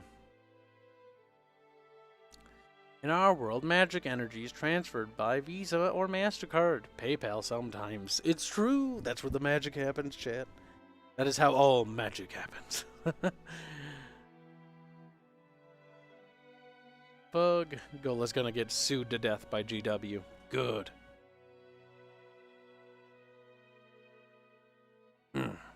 We're going to touch back up on World Builder's disease in a second here, because I want to talk about it. There's some other things I had realized I had completely neglected to mention. In fact, let's do that now. So what helps with world building? Planning. Plan out your story, your characters, your places. That's the thing we've sort of we sort of danced around. I don't think we actually specifically talked about it in hindsight. Planning. Plan out your story, your characters, your places. Plan out what it's going to be about so you know what's in it. What kingdoms, what cultures, what religions, what locations, and what people and creatures, as well as places. God damn it, that's...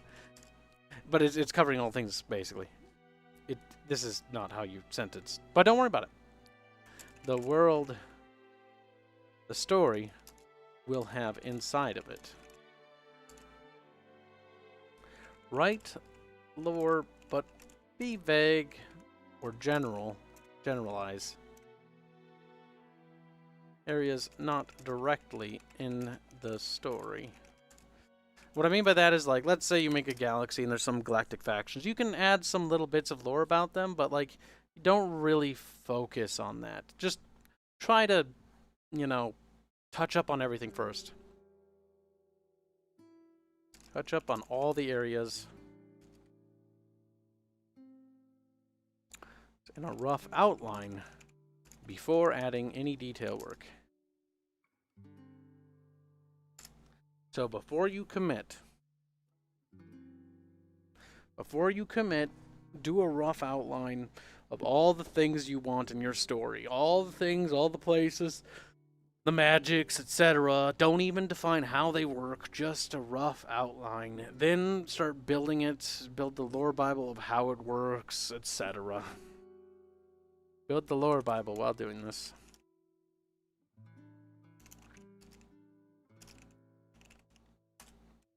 Make the rules, etc.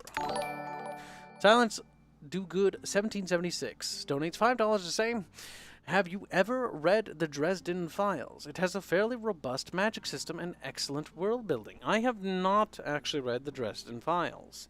The name sounds dreadfully familiar, though.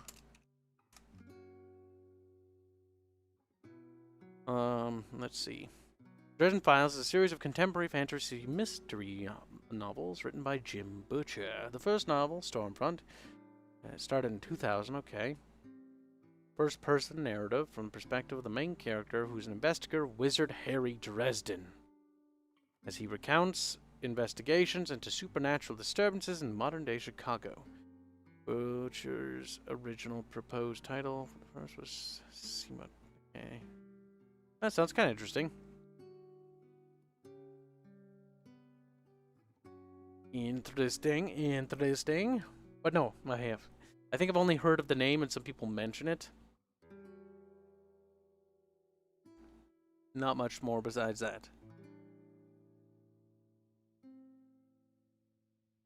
Not much more.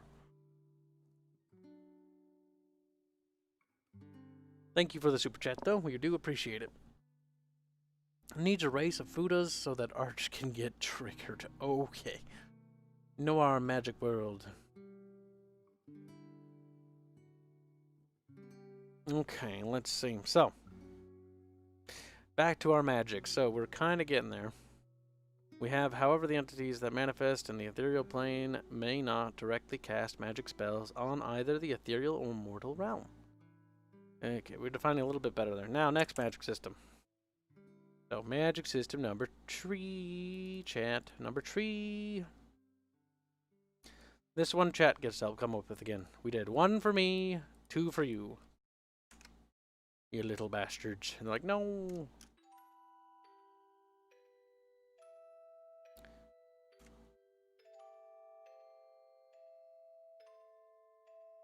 Just gonna erase all this.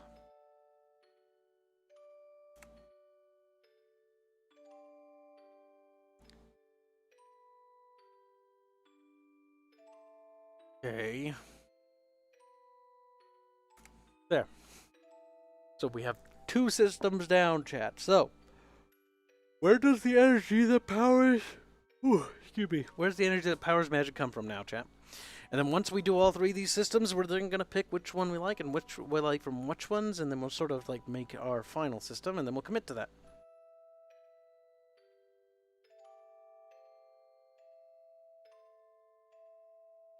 Yeah, it's like, I like chicken wings.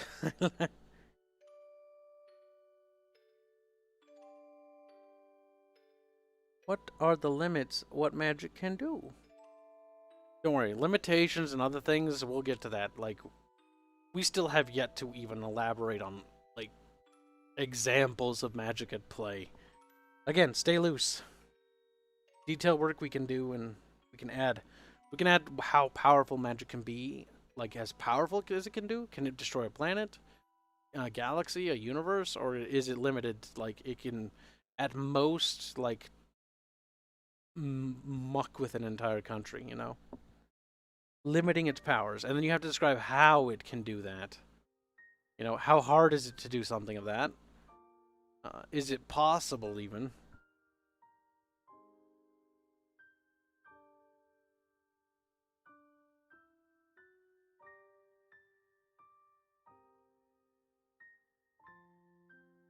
How is a person tested for magic? That's a good question. Each culture would actually do that very differently, I'd wager. Depending on if they'd standardize a methodology, or if they all have unique methodologies to that approach. For example, the Romans might have some sort of, like, sacred, like, oracle that is able to detect their mages, or maybe the Greeks do.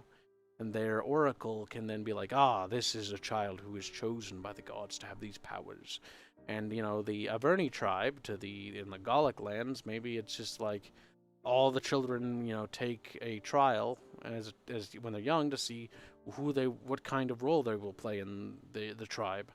And one of the tests is like something, can you lift a rock with the will of your soul? And if you can, you are a mage, you know, or a druid or something. If you're like, oh, you know, can you sense the wild? And it's like they have like a goat somewhere and can like talk to it or something. It depends. Like you could all have different cultures have similar things. The goat test. Yeah, it's basically the goat, magic goat. Kibs, how are you able to talk for so long? I get exhausted after a couple of hours. Then I start to clutter. Well, you see, I have to rant and ramble. It's my speciality. I could probably talk to the ends of time. Now I can unsee the Dwarven Orchestra riding into battle. A priest go to village. A priest pleased with little boy he taken. That's kind of dark. Chad, I think you're taking a dark turn there, my boy. I think you're going places that we can't come out of.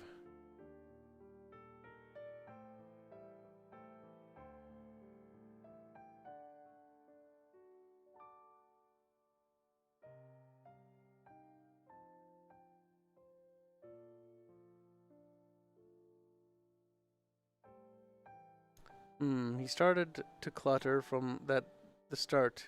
Easy. Take that back. I'm waiting for chat to say something, but chat, you're failing me. I think Kibs has out-autismed chat. I have outlasted you. You are too weak. Maybe each note/rune is part of the name the god, and using them invokes a specific aspect of it. Realistic, though. I use the blood veins to find out if someone is magically gifted, since their veins are glowing in Enderoth. That works for that, but that doesn't work for us. So, where does the energy that powers magic come from? This is a question we need to figure out for the third system. If you're not careful, chat, it'll be fried chicken again. Chat's like, oh shit. No. Where does that magic come from? Making pacts with powerful entities. They then act as a conduit for, think, Warlock from D&D. Maybe they make a pact with a powerful entity and they promise to serve that entity's goals in exchange for power.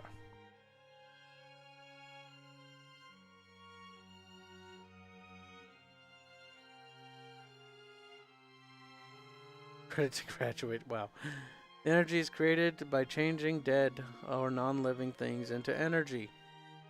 Hit kid to see if magic comes out. Be healed. Wow. From the void.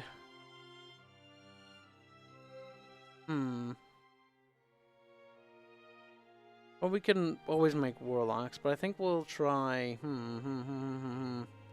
Energy created by dead and non-living things. Energy. That's kind of cute, but we could do a fourth one for that. We'll do the pact thing, because we'll try that. We'll try that. From the ethereal plane. Why did you spell it that way? Ethereal is spelled ethereal.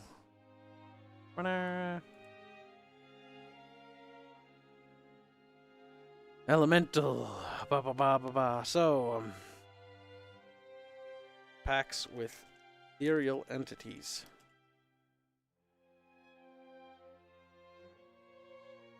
A caster creates a pact in which pledges his service/soul to he/she. Because you can also do gender-based magic too, by the way.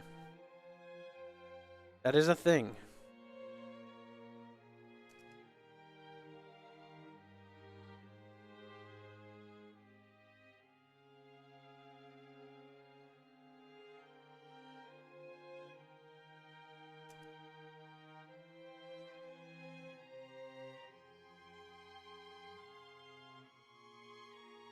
Calling upon or invoking the entities to channel its power to the caster. What does it look like? Runes or something.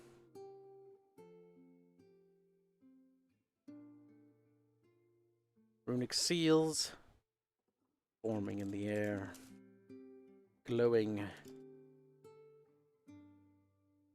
hot white from the intensity of the power being drawn to them. How does a spell form or is cast? The spell is formed by channeling the energy from the runic seals. Right? Yes. Into the caster's desire. Focusing his thoughts on what he desires to do. Fireball, demon, whatever.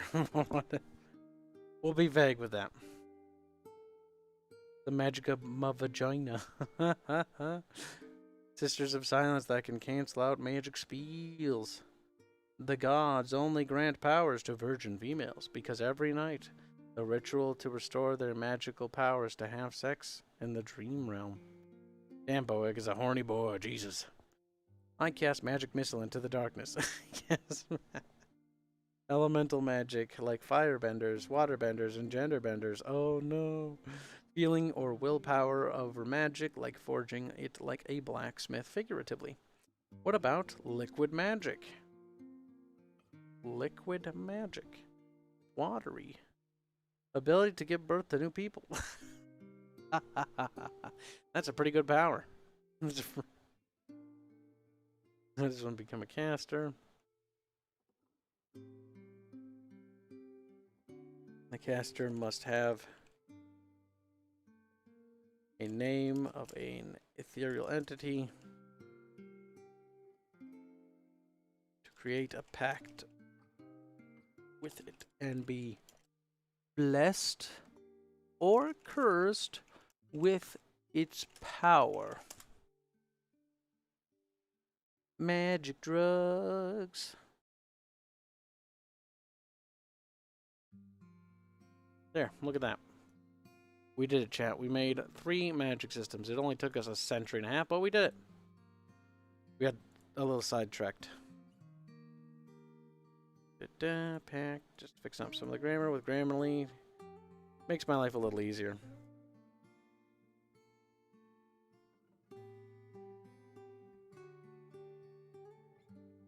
Yeah, it just makes it look a little nicer. It's still not perfect, though.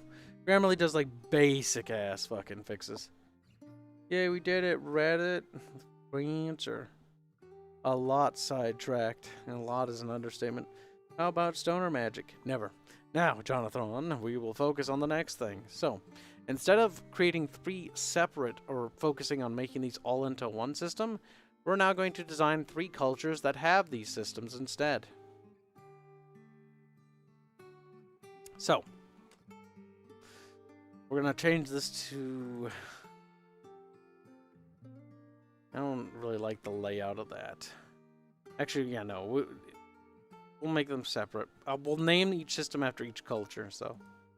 First things first. Let's go back to the lower bibble. Morality, bullshit, squeakerit, technology, gods, spells and magic, universal plane... I don't think we talked about the technological level of the cultures. Okay, so let's do that. The world's name will be...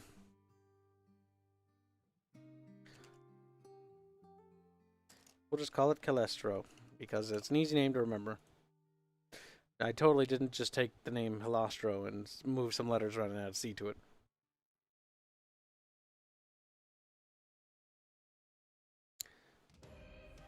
Celestron, that sounds cute.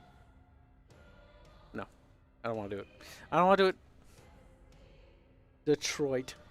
All your ideas belong to me. All your ideas are belong to me. All your magic are belong to us. Here's a cheat code, chat. It's dirty, and you know it. Alright, so, technology, the world of Calestro. So, Calestro is in the Renaissance tech period. So we're going to use our template. No, I'm kidding. But we're going to use our world as a template. So do we want to do what kind of technology? Yeah. Do we want to do technology in a fantasy setting? Or like antiquity level? You know, Dark Ages-esque? Or use our world as an example. It's the best way because we only have one. Are we in a Renaissance period coming out of a Dark Age? Or are we in a Renaissance after like a nuclear war? Let's see what chat decides. You know what? Maybe we'll make it a vote. How about that? Yeah, that sounds fun actually. Let's make it a straw poll. Straw poll time, chat. Hold on, making it. So. First straw poll. Antiquity. Or no. Bronze Age. Barbarians. Antiquity.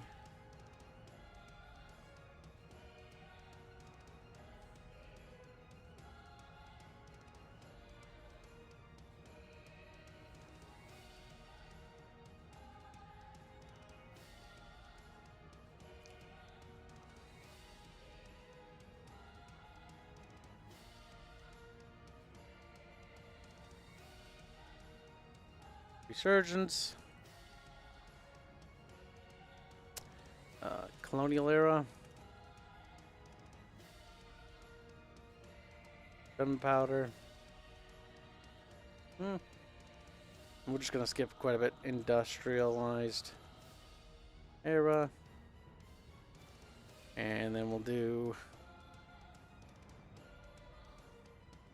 early modern. And then modern. And then sci-fi. Bam. Era.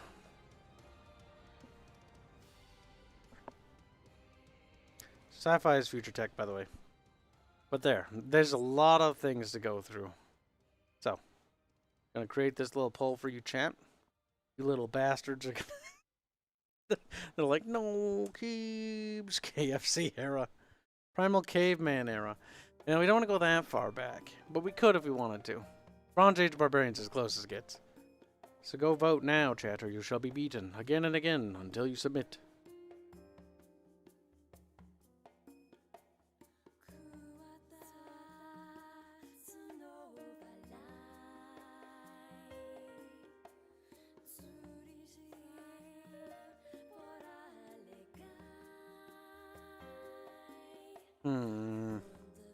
Should we see the results? Let's keep an eye on the results, chat.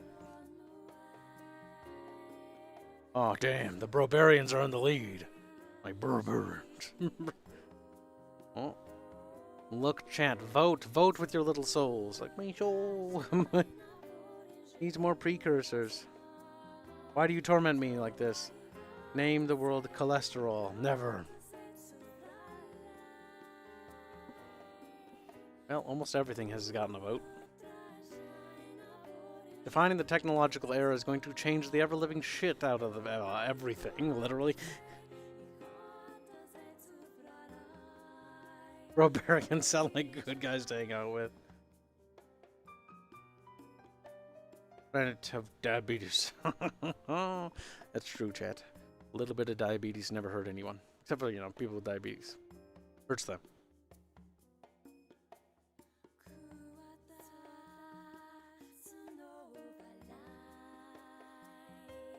Oh shit, look at that, chat. Gunpowder colonial era is winning out the day.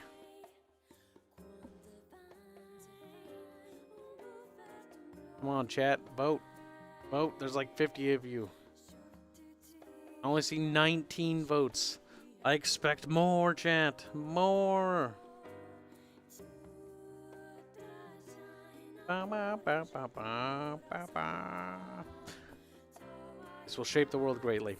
So, we'll be moving on to talking about things while you guys vote. Until I stop seeing this thing moving, and then we'll, carry on. Bribe them with cheats, Kibs. Damn. Everyone who voted wrong will be executed on the spot. Just as every good democracy does. Call the game British Empire 2 Electric Boogaloo. Well, that might be what this game gets its name changed to. We're getting there, chat. I see 24 votes. Oh boy. Would you ever play the Westnoth campaigns?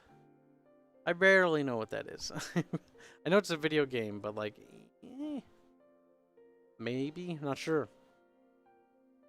Don't have a particular drive to. I know of it. I've seen what it looks like. I've heard of its existence, but don't know if I have a particular drive to play those kinds of games right at the moment.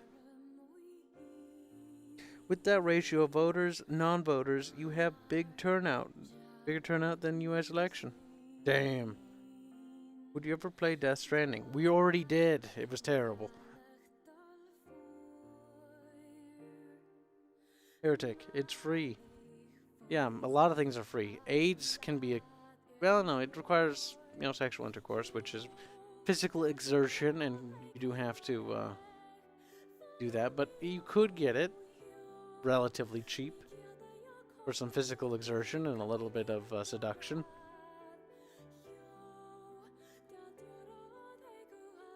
The real question is, champ, has everyone voted? I don't think so, guys. I think you're going to be executed for treachery. There's 50 of you. Okay, no, it's 46. But this isn't actually accurately reporting, so I don't really know what to believe. Because general YouTube will say 50, and then Stream Deck will say like 60. And then I'll find out afterwards that it was 70, and I'll be like, what? Or sometimes I'll find out that like it's like 40, and I'm like, so which is it? So they never accurately reports on anything, by the way. I don't know. We'll give it another minute, but I don't think it's moving anymore, chat. I don't think it's moving. I think it might have been decided.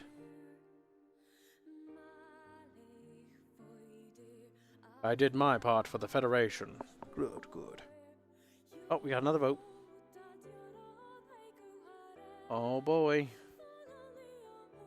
I think the voter turnout slowed down. Oh, Nope, take that back. Take that back. Almost there, chat. We're almost up to 40 votes. 12 of you, 13 of you haven't voted. Vote. No, it'll drop the link again. One last time. When it rolls to 52 or 53, we're gonna go. We're gonna go with whatever wins. Looks like colonial gunpowder, but I think everyone deserves the right to vote. Just call it. People tend to vote for winner. Yeah, we'll give it one more minute. But so this is going to might as well just say, like, okay, for the colonial era gunpowder, we do know that there will be some level of technology, but it's not going to be too much, so we don't have to worry too much about Magi-Tech, you know, being interfaced together. But there's enough technology to have an effect. Wind sails for ships, windmills, agriculture, but we need to determine the rarity. We have 3 magic systems with varying degrees of magic. We might have to get pirate mages. Pirate mages. Are there going to be magic guns? There can be. We can make them.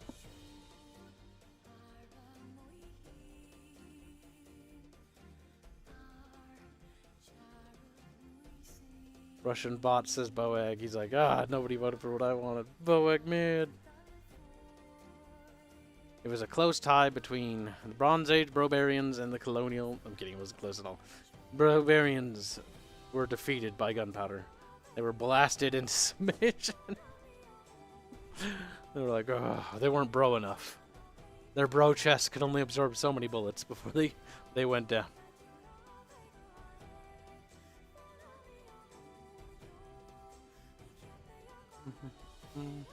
3 minutes. And then the polls close, chat. We'll honor that time we said. Kibs was getting fat-free. Gun beat stick. Needs more protein, bros. The bros need more protein in their diet. They do. Maybe if they had enough protein, the bullets would stop in their fucking chesticles instead of, you know, their fucking organs. Instead of their... Unfortunately for them, it looks like it stopped in their fucking hearts.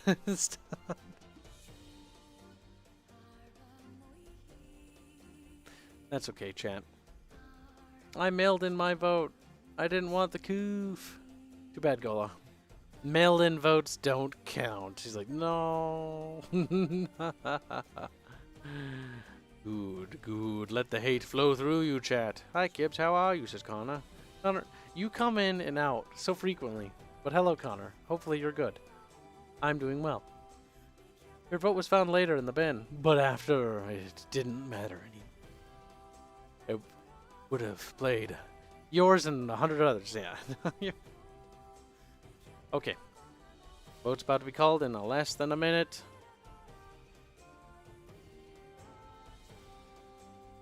Posting it one last time. 30 seconds almost. Only super chats can vote, so says Boeg. Damn. Funny enough, some guys that use steroids and synthetic muscles can stop bullets. I got bored easily, okay? Damn, Connor. Fucking betrayed. Fucking betrayed. Connor, hashtag treachery. Hashtag order 66, Connor. Hashtag it now. Connor, you're gonna get ordered 66th.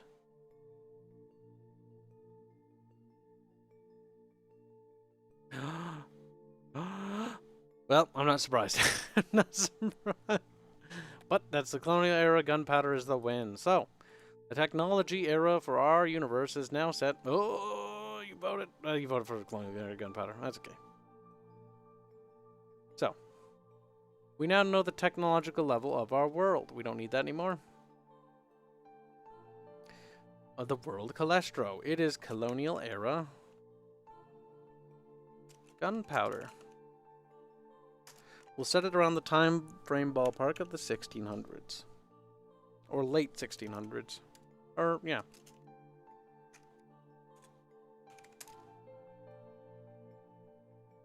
Now we have a time frame reference. Good, chat. Good. Let the hate flow through you, chat. Yes, chat. Let the hate flow through you. I'm so mad. What kind of shape are the continents? Well, chat, You're going to have to wait for me to make the continents. Hold on. Kibs is now in the process of making the continents. It'll take him a fucking hot minute.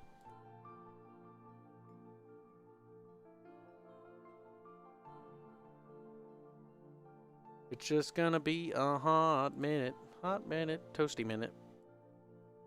Okay, we have to make a background. Paint it. I will capture this in just a second.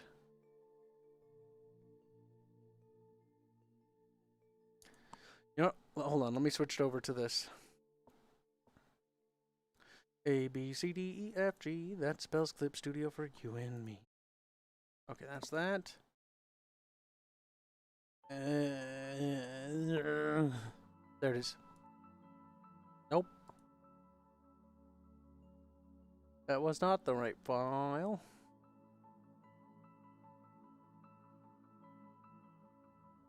There we go. You're welcome, chat. Now you can see our map, chat. Chat, look it. It's totally not just for thumbnails and shit. Totally didn't, you know. Totally nothing else going on here, chat, okay? Okay, chat? Chat, okay? Chat. Pixels. Like, that's a lot of pixels. Not my time period. Hashtag not my time period. So, first things first. Late 16th century guys. A lot of guys with giant wigs. Soldiers still armed with iron breastplates. Pretty much. Well, remember, it's inspired by. So we're going to make changes to the technology, by the way. But it's just a time frame to work around. So the 1600s is the technological level. So we're going to make the countenance, okay? We're going to draw the countenance. These are not going to be very well drawn because I'm using a mouse, not a tablet. So you're going to have to beg fucking pardon. Well, fuck. We'll make a different layer so we can draw the continents. It's the same color, so I can't see it. Shit. Alright, well, fuck it. I made too many fucking extra scribbles here. Oh god, that's horrible.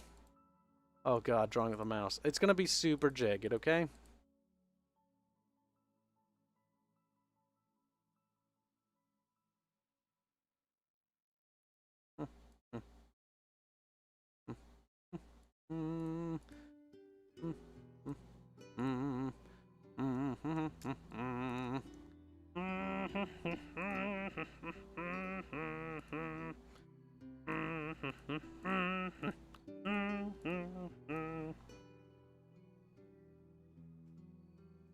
Sorry about chat.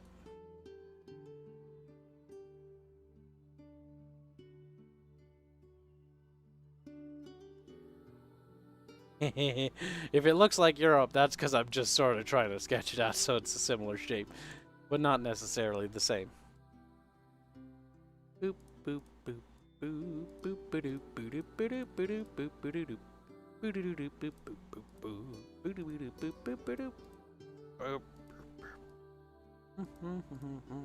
Why am I not really worrying about the shape too much? Because it's not really important. We just need a map, okay? A map of sorts. Yep. That's America. Don't wonder. Don't worry about it. We'll put a little island here. The land masses have very jagged edges. Alright, first things first, we're going to create a duplicate layer, Control-C, Control-V, and we're going to paint a little bit. Again, your map can have vague shapes, and you can have artists improve on it, but, you know, just start simple. Boop, boop. And there we have some water. Splish, splash, I'm taking a bath. Now, this will help us quite a bit here. We do some ground. Desert or something.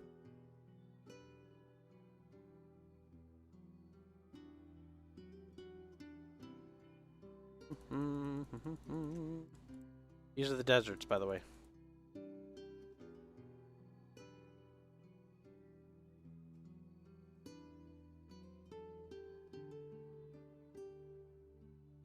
Because the equator is going to be kind of like this. It's going to go like that a little bit.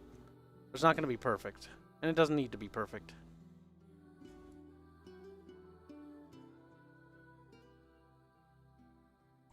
It doesn't have to be perfect. Like pina coladas. Boop, boop, boop, boop, boop, boop. And then we'll give some borders and stuff, and it'll be great. It'll be perfect.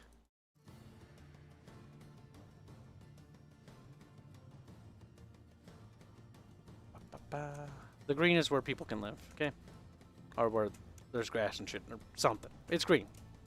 You know? Perfect. Bada bing, bada bam.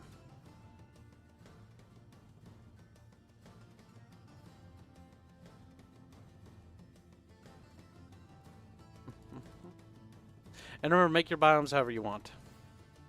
This is just pretty vague because we just want to get done.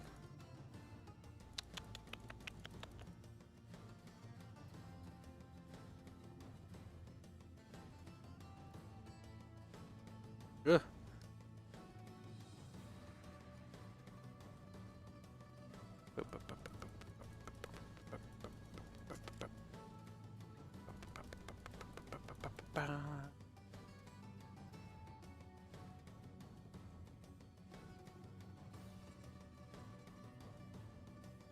There, it's cool. Bada bing! Look at that. We have ourselves some environment stuff to work with. Now we can have rivers and other stuff. Where's the snow?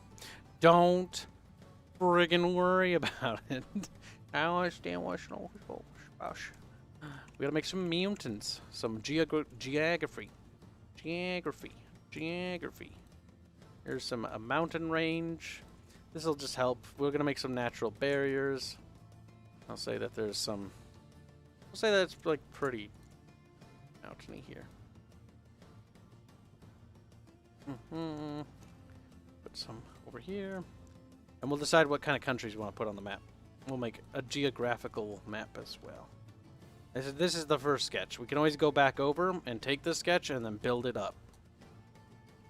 Or just draft out your idea. So if you got an idea, just go for it. You know, it doesn't matter if you use stick figures, whatever works. Whatever literally works.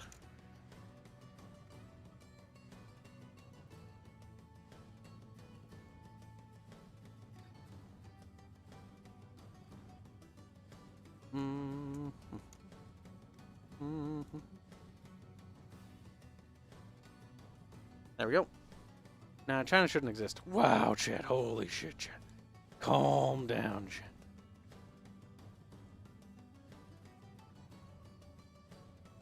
The mountains there. There we go. Perfect. Perfect. It's called Cathay. Kibs, why do you draw? Why did you draw 2 Ninja Turtles? I kind of see it, but that's terrible. Okay.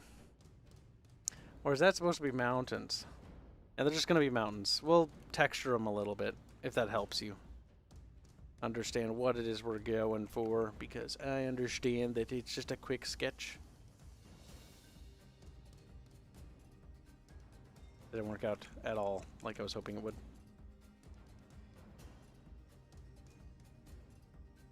Texturing the mountains will help.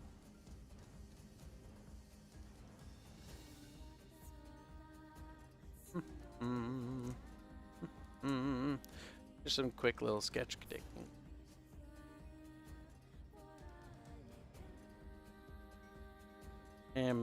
Whoops. So the ideas that we want to do with this world, right, is that we want to create a couple of things. Now we're going to make a bunch of layers that's going to help form out our world. And we'll have a good idea of what it is. Just get this going.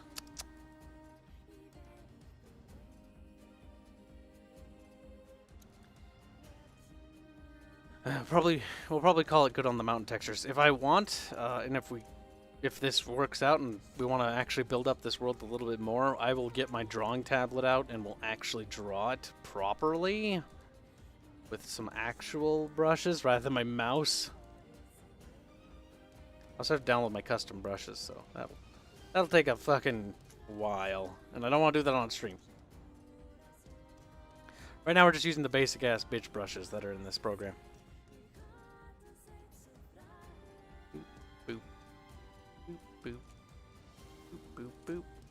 Perfect.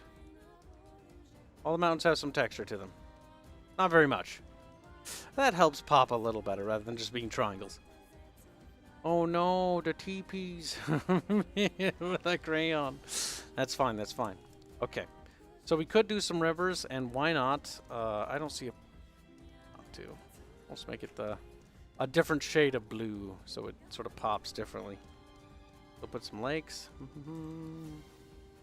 Now, by the way, this is not how land masses work at all, okay?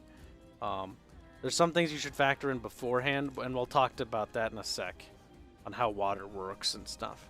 Because water does not just fucking go randomly. Or no, it does. Water, no wait, sorry. Water always falls to the lowest point.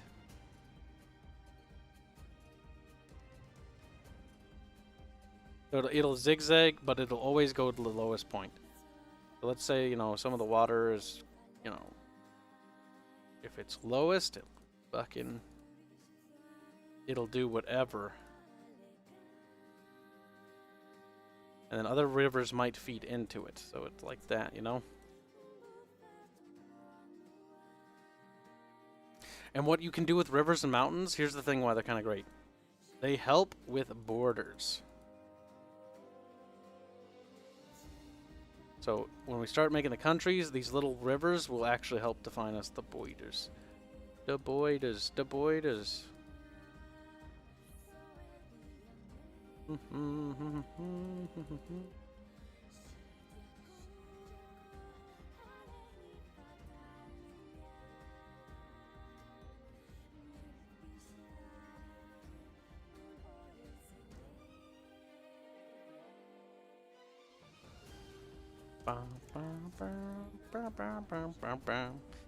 There we go. The water made the wizard made the water go up hills. Who knows? Maybe there's magic for that. Reminds me of fishing oddly. Oh god, lower tier waifu be stonks. He's a can't. Fishies everywhere. There. There's a couple more rivers. A few more landmarks to help us out here, because not every river would run to the ocean, by the way.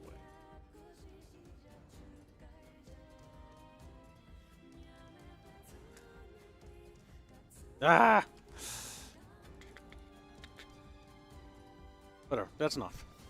That's good enough, I think. Okay, so let's come up with countries. We know we want 3 countries for sure, with 3 great powers, because we made 3 magic systems. Each one of these countries is going to use them. Okay? So our first country, we're not even going to pick the nations that use what. We're just going to use colors to help define them. So we need a color border map. So this will be that, and then we'll use a different brush, probably a pen. You give it a nice crisp line, yes. So first things first, let's use a color that's different. We'll use red, okay? This will be basically Rome. Probably. We'll put their border outside of the land. The only reason I'm putting it on the other side of the river is just so it's not directly on top of it.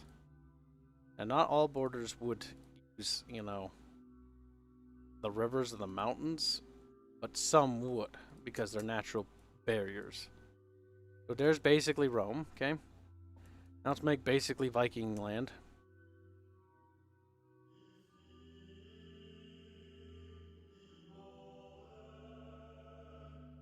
I'll leave like a gap there.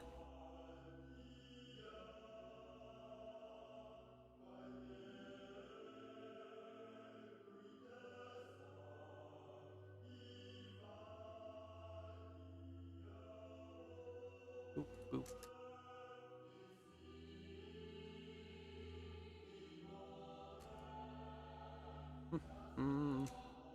So we're getting an idea for the nation states, okay? My paint project, Swedenland. Next country will be basically Mongolia. Crap, light blue would be a perfect color for Mongolia. Well, they're purple. They're purple.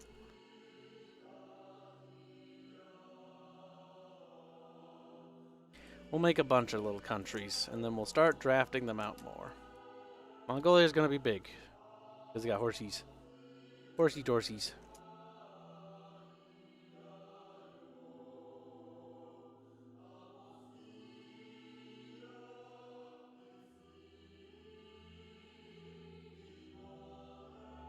There we go. Now we'll make basically China, or maybe it'll be Nippon. Or maybe it'll be based off of Celest people. Interesting culture.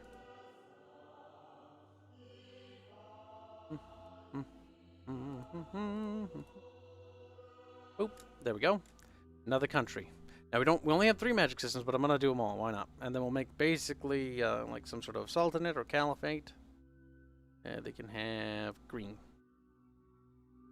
dark green, so it pops out, so it sticks out, so I can actually see where it is.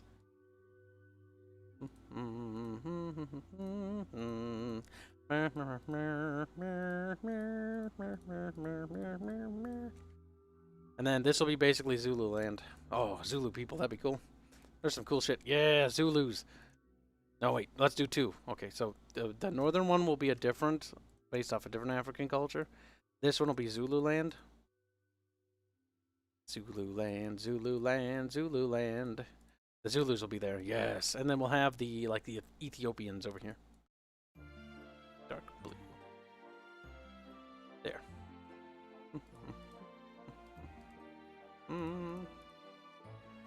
And this is going to help quite a bit. By the way, this isn't necessarily how you have to do this. You can change these countries, by the way. You can do whatever you want. But we're just going to make a bunch of countries for the sake of making them. Then let's make a bunch of tribes, okay? Okay, well, we can reuse some of the colors here. So we'll have like a coastal tribe, and they'll be called the Herkadurkas. The Leave me alone. Okay? And then they'll be in some different war bands or something. Different little tribes that... They're sort of like migratory tribes, okay? That's the idea. A bunch of them. Very diverse lands indeed, chat, indeed. This will be like basically Atlantis over here, because fuck you, I guess. Wait, what am I doing? Boop, boop, boop, boop, boop, boop. Perfect. We can make fantasy races too. We have a lot of shit to do, actually. There we go. And see, with a couple of simple, like, little shapes, we can kind of make out the idea of this world now, chat. DLC nations, gotcha. Don't worry about it, chat. We're going to start naming these things later. So, you know what? We can do that now, actually. Fuck it. So, we'll make a folder. Don't do that.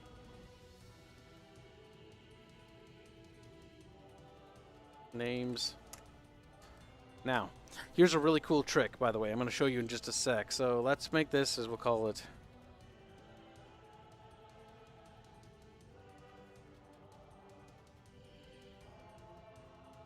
Better be white.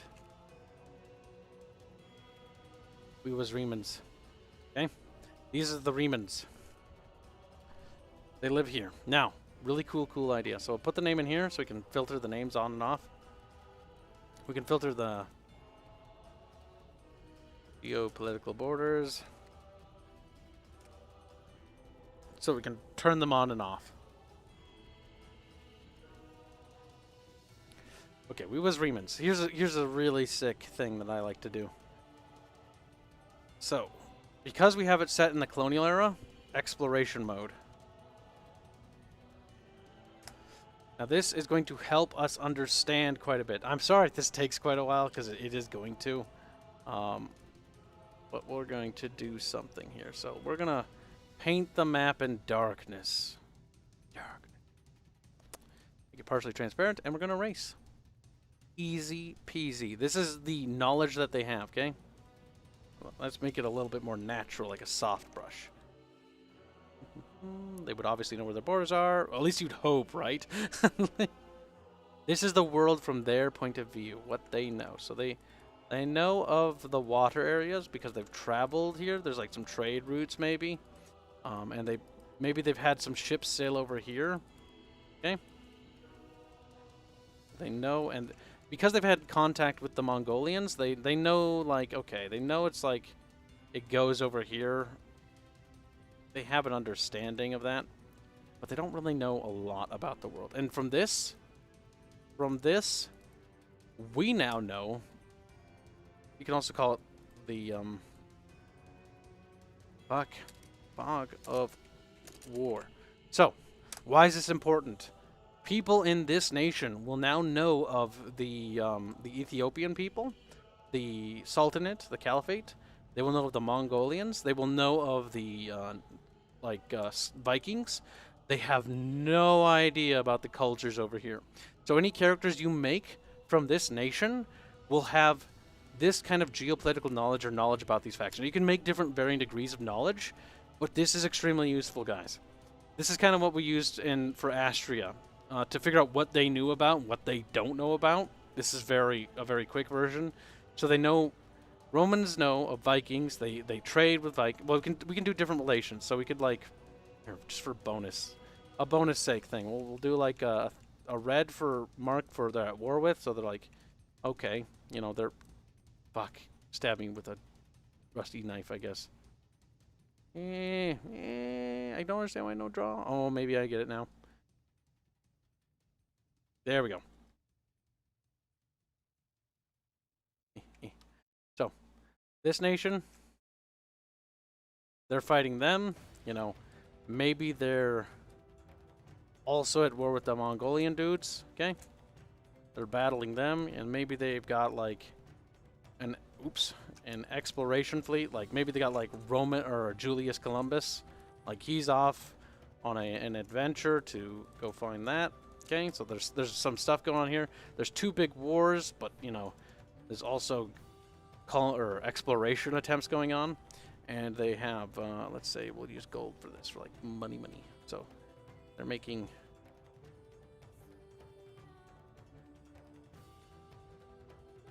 trade. Now we'll just stack it. Okay, it's supposed to be a stack of coins. Okay, it's just a stack of squiggles. So that's the idea there, chat. So they're trading with these guys. They have like maybe they have like a little truce with the Caliphate because they don't really want to fight them, or they're neutral, but they're being invaded by the Mongolians. The Mongolians are invading them, and maybe the Mongolians are also invading the Caliphate guys down here. If they're fighting them, there's two big, and then maybe, who knows? Fuck it. They're just really aggressive. Okay, they really hate people. They really don't like anybody. So they're invading these guys too, and so there's like a big old war going on between these guys. Okay. And now we kind of establish like this thing. So maybe there could be a plot line for the Vikings to be like, we're tired of being attacked on two fronts. Or maybe they lose and they surrender the Remans or something like that. Like there's all sorts of stuff. So with this, we've already established a geopolitical situation now. Now this is not how you have to write stories, but this is a technique. So the question is, chat, now we will let you decide again, and we don't have to base off this. We'll switch countries if we want. So I'll make another straw poll, and we're going to keep building the world from there. The next thing we're going to be doing is nations. So we have a couple of ideas. We'll do the Remans as an option. Remans, and we'll do the Ethiopians. I'm not going to add all of them because this is too many. Just anybody that's on this map. And then we'll make it based on them. Vikings. I'm using already existing cultures to save me time. And the Caliphate. There. That's 1, 2, 3, 4, 5 options. That's plenty. Alright. I've got ideas for all of them. So let's see. Okie dokie. Here you go. Go vote. And we're going to continue writing the story from that perspective. So, you are now going to decide where the story is going to begin, where our core characters are. We can actually go to other nations, and we'll pick up other characters on this story, on this quest. We're going to build a MacGuffin, a quest, and all that later. But right now, we're just trying to figure out where the story starts, because we're trying to narrow it down for world building. This map is going to help us with that. And so now we're going to know the culture of where it takes place. We have magic systems to choose from. We could even base it. Ever had Ethiopian food? They haven't. Oh, no. Oh, no. That's mean. Ethiopia used to be... the Coptic Christians were actually resisted quite a... Like, they fought back against the Romans, then they fought back against the Muslims, because originally when the Muslims came, it was like, yay, we're going to be, like, chums, and the Muslims like, ha, ha, ha, ha, ha. No. No. They actually were genocided by them. It's kind of terrible, but, you know, these are things that happened. So let's see what the results are. In approximately 4 minutes, we're going to close the polls. So here's a link to the polls again. So be sure to vote. 4 minutes starting now. So 4:24, the polls close. I want to carry on. Ooh, Mongolians are in the weed. They're in the weed. They're in the lead.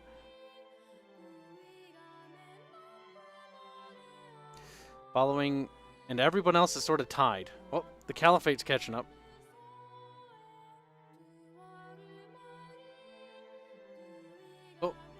Mongolians are gaining more members.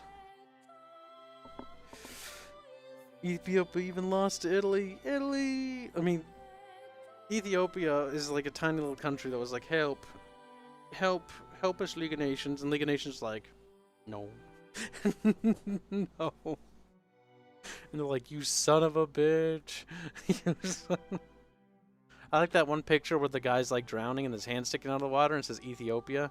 And it shows the UN clapping the hand as it sinks. It's just, or not the UN, sorry, the League of Nations.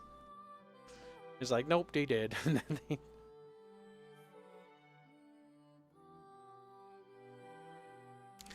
I'm not going to give the Italians any credit. They're just spaghetti boys. It's like, damn. Poll closes in 3 minutes. Posting it one more time for posterity's sake, chant.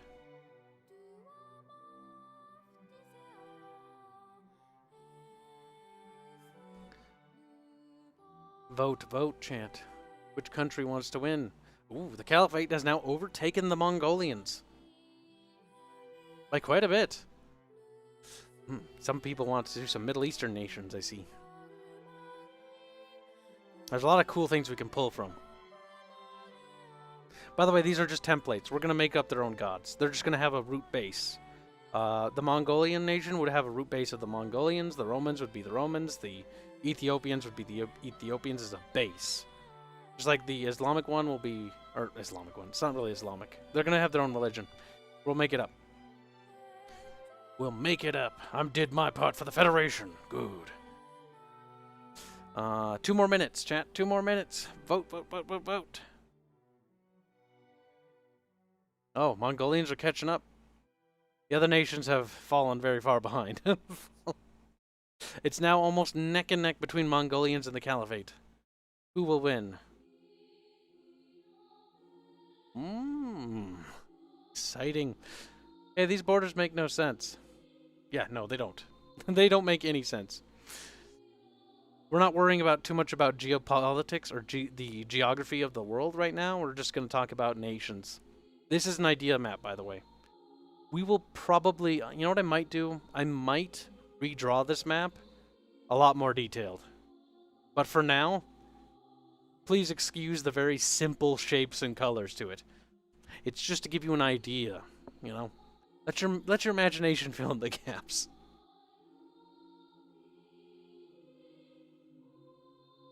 Yes, we're picking a base nation to build a new one. Because if we do the Caliphate, we're going to take it based off a Middle Eastern country. It might not even be Islamic. It could be Zoroastrian. It could be another. In fact, we'll do another vote to take for the base roots. I'll just theme it. We'll theme it after a Middle Eastern nation. I will take 1 more minute, by the way. 1 more minute. But it looks like the Caliphate is going to win. So we're going to base it off a Middle Eastern nation. Yep. We just wanted to sketch this real quick.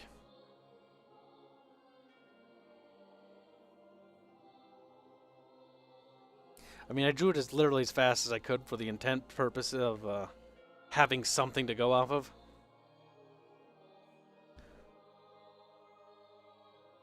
Ignore all the squishy, squanchly lines everywhere. Yay, Allah be praised. The timer is up, and it looks like the Caliphate wins. So, now, let's look through Middle Eastern nations. What? You know what? Fuck it. Champ, come up with some Middle Eastern nations. I'm going to let you guys name the nations, and I'm going to put them in the next poll. And we're going to use that nation as a base. So somebody suggested Babylon. That's one. We're going to use that nation as a base to build this country.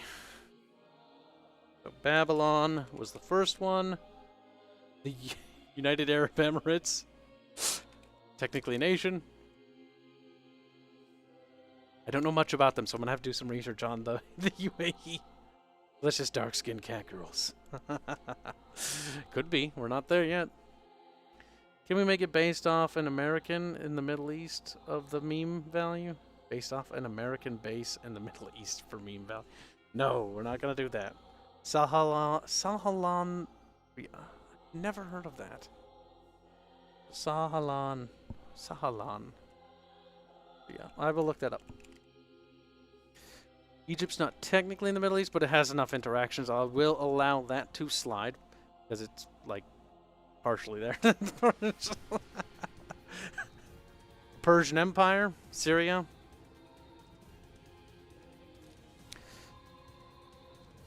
Let me know if I've missed any.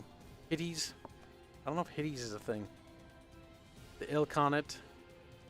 We're not going to do the Ilkhanate. We were going to do that if we got the Mongolians. We're going to base off of an Asian culture. But they did not win. Persian, Salon 3 up. OMG, I mean, Oma.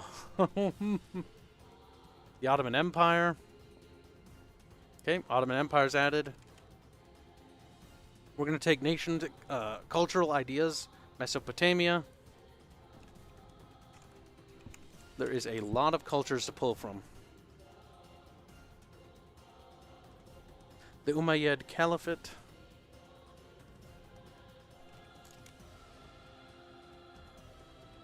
I'm just spelling it the way you spelled it because I'm not sure if that's how it's spelled or not.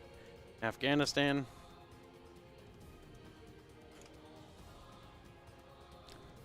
And we're going to set its technological era in the colonial era, so. But we'll make up its AQ or Kawar Kunlu. I don't even know what that is. But I'm adding it. I'll Google it later if it wins. Okay. That is all we can actually fit in there.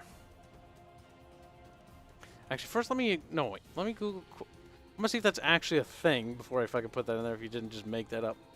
Okay, that's real. 1374 to 1468. Okay.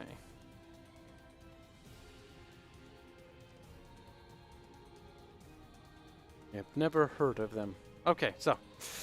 Actually, some of these I haven't heard of. Most of them, quite a few of them are familiar, though. So, let's see.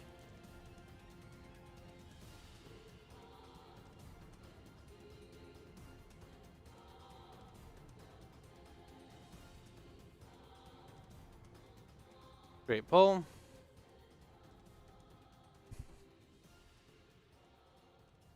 So remember, this is going to be the cultural base for the nation we're about to build. California. Alright, polls up. Go ahead and vote, chant. Because we're going to build the world around the perspective of this country. This is going to be the area we're going to start, the region. We're going to start with country rather than character or story arcs, just because, why not? No one right way to do it. Mughals. The Mughal Empire. Look at it. Look at the poll. Look at the poll. Look at it. Look, look, look. Vote. Vote. Damn. Tied across the board. Everyone voted for the one they suggested, unsurprisingly. But there will always be some who will vote. One's got 2 votes. Holy shit, chat. It's happening. And Bubble says, I don't let votes matter. Fucking A. Ban Bubs. Ban Bubs now. Okay, some countries are definitely taking the lead in a lot of areas.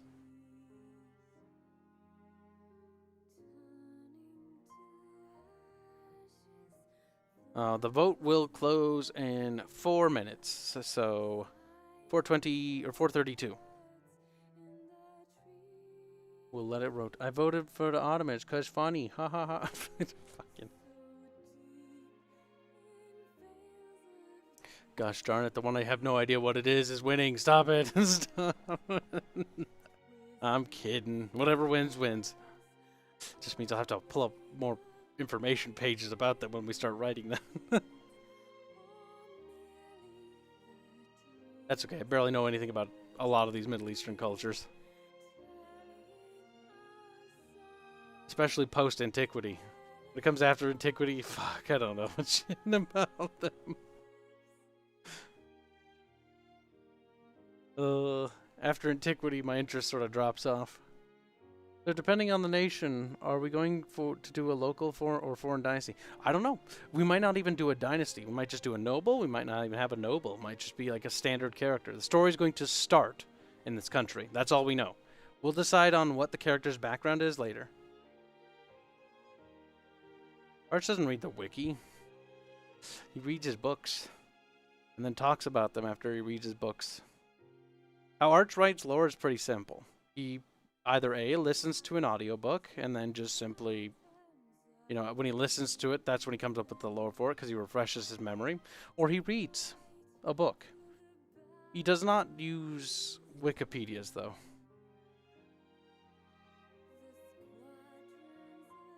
Because why use a Wikipedia when you can use the source? When I did Battletech lore, that's exactly how I did it too. I used the source books. Or I used the source books, because why pull from the wiki when you can just pull directly from a source book? And then somebody was like, oh, you pulled this off Sarna. It's like, took a picture and was like, no, this is my technical readout book. Here's specifically where it said it. Sarna pulls out of this book. The technical readout's where this book comes from. God damn it, Chad. Right. The vote's about to close in 1 minute.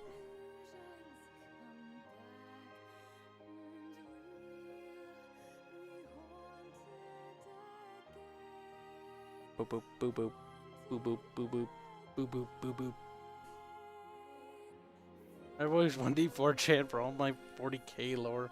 Damn, you know the book is not going to lie. It can't, because the book is the source material. Without it, if that's wrong, well then you're kind of just fucked.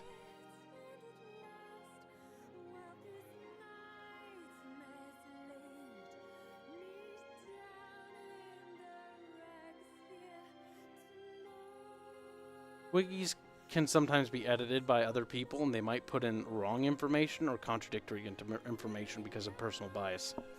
Which is why it's better to use a book. The source book in particular. Alright, the vote is now closed, chat. We did it, chat. We voted and we elected. So, what won? The Persian Empire won. So, the culture we're going to be basing this off of is the Persian Empire. So, next up, we can now close the little map, because we don't need it right now, because we're going to focus on making the country. Babylon rises. No, Babylon sank to the bottom of the ocean. Blah, blah, blah.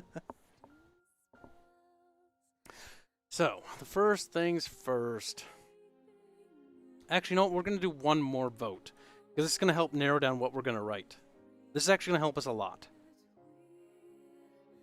Because now we can start focusing on the goal. So we have a nation. We have the Persian Empire. Persian Empire. Hold on. I'm just going to write that down on the map so I can remind myself what the fuck won. A, B, C, D, Persian Empire. Whatever. Ignore the fact that that extra letter's capital. Fuck you. Alright, so we're going to do different types of nobles, okay? Or different types of quote-unquote classes.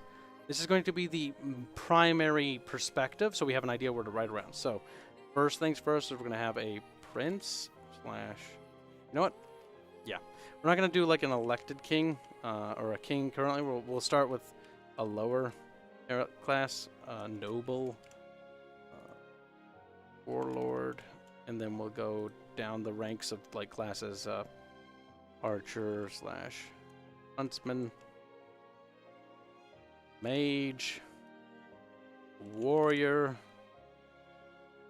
just the different classes. Don't worry, we'll change the names of the ruling class to the correct thing, so it'll be a Shah or whatever.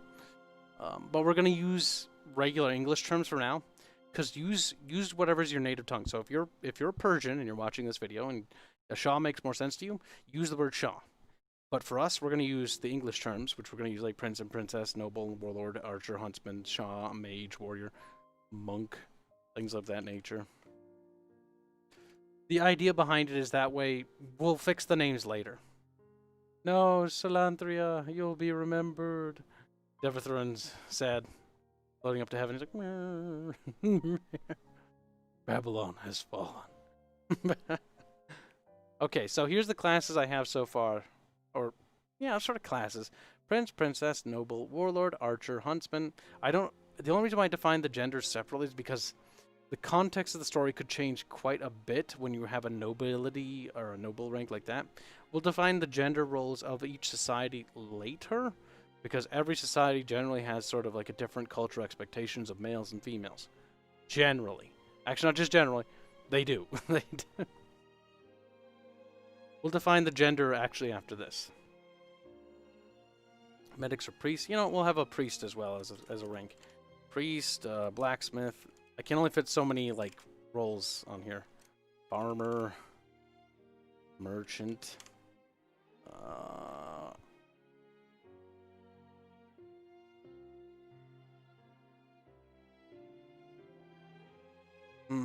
What other things could we do?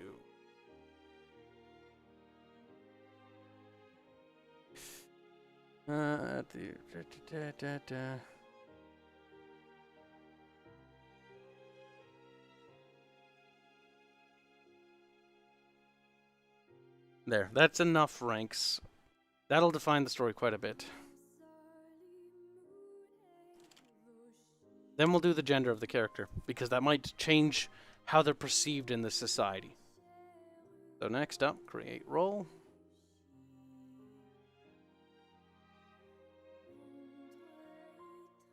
Don't worry, we'll worry about the government later.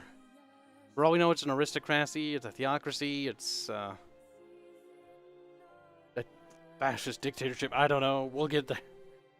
One vote at a time. We'll narrow it down. We've already narrowed down the country we're starting from, and we've narrowed down the culture group we're inspired from. We're inspired by the Persian Empire. The vote is up. 4 minutes, starting now.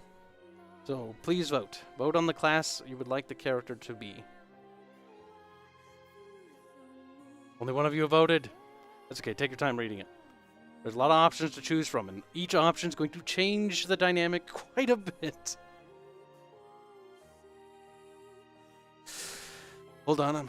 While you guys are voting for this, I'm going to, quote-unquote, I'm going to export this. I'm going to remove this fog of war, and I'm going to remove the names because we'll remember where they are. And the silly things that we did to the map, just so we have like a basic ass map. Then export this as a PNG. And we'll call it world map. There we go. And then I'll put it in the drive, so don't worry. Now I can close that. And then while you guys are voting, I'll put the map up into the drive. Okay, so we'll just make another document, and this one will be called the story. Story outline. So we're going to outline our story now. We've talked about like basic tips for writing. Now we're actually in the process of doing it. Look at that. Starts in the Persian Empire, or in the quote-unquote Middle East, is what we'll call it. In the nation Persian Empire. And then the character's class, or the primary character, or the lead character, because it'll be through this character's perspective. They're the main character, and we can go and get ourselves other characters from the Roman empires or whatever, and basically build an alliance of characters. Or we can go to the Mongolians and like get one of the characters who was like rejected out of their culture or something like that. Even if they're at war, we'll make up an interesting party from this world. Right now, what's in the lead would be a captain of a ship. That actually opens up a lot of avenues if you go down that route, because we can actually float around the map. Funny as you said, no committee during world building, and now we have votes. Yes. When it comes to your world, don't committee build your world. We're just doing this as an example because I want you guys to be a part of this as a learning experience. Because this is more of a learning experience for you to partake in. But we're going to learn through it together. But generally speaking, yes, New River, I stand by what I said. Don't do any of that. You're a basic-ass map. Now you'll be punished for that, chant. Delete character. Okay, I need to go get the map file. It's in one of the folders. Desktop. Assets. We saved it to world map. There we go. I have a picture of a world map. That'll help. That'll help out quite a bit.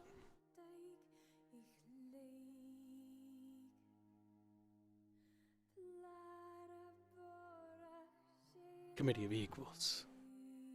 Has it been time? Fuck, I don't remember when the... Let's scroll to the bottom. How long does it say? It's been 3 minutes. 1 minute left.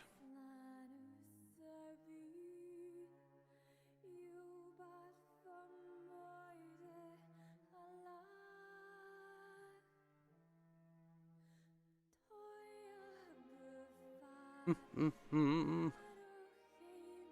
already going to create another poll for the gender next. The gender will define a few things. Well, it'll only really matter depending on when we come up with, like, culture. Like, is she frowned upon, or is he frowned upon? What is it? Is it matriarchy, patriarchy, or is it the genders, you know, classical roles? Like, how and why they became this way?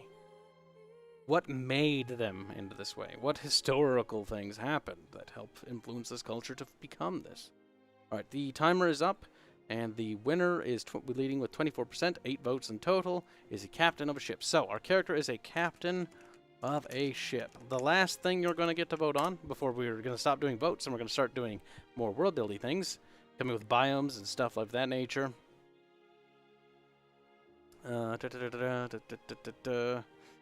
Mage. Draw poll. We need a new poll.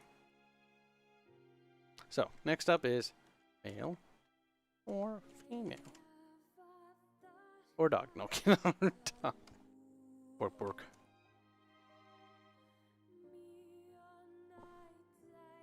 Can we vote on age? You know what? We can do that. Young male. And I'll put an age bracket behind it. Middle male. Middle male. Late male. Pregnant. Young female. Middle female. That adds a little bit more. Late female. So, as young as we can start it. This is ridiculously young, but we'll go from like 21 to... Because they're a captain of a ship. Like, there should be some things, you know? 21, I could see it. I think there's historical records of that happening. 21 to, like, 30 is what we'll do. 21 to 30, and then middle age will be 31 to 40.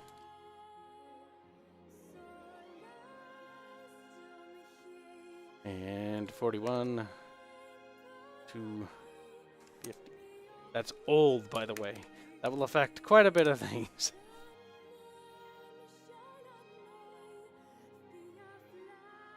Boop, boop, boop, boop, boop, boop, boop, boop, boop. Lolly Captain.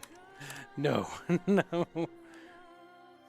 Never, chat. Now, vote for the gender. It will close in approximately... We're going to do 4 minutes again. Vote, vote, vote, vote, vote, vote, vote, vote, vote, vote, vote. This is the last vote. Then we're going to discuss it. So that means you'll have to tag me as you always do.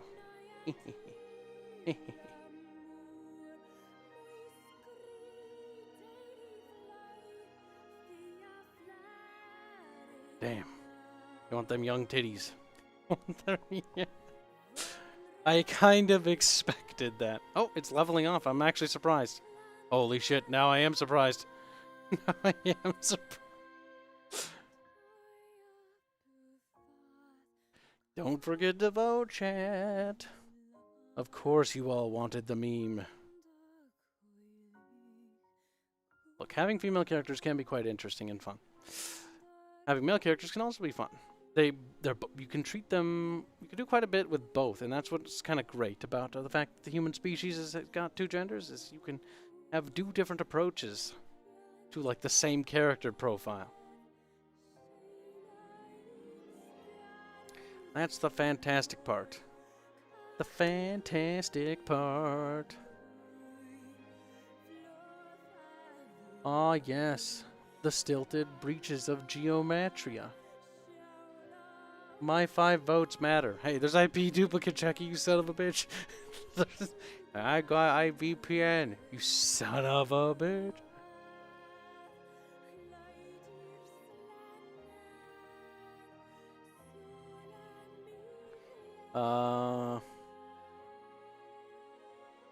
Votes closing soon.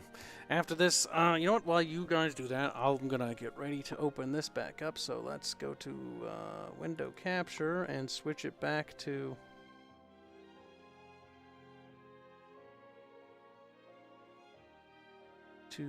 Google Drive.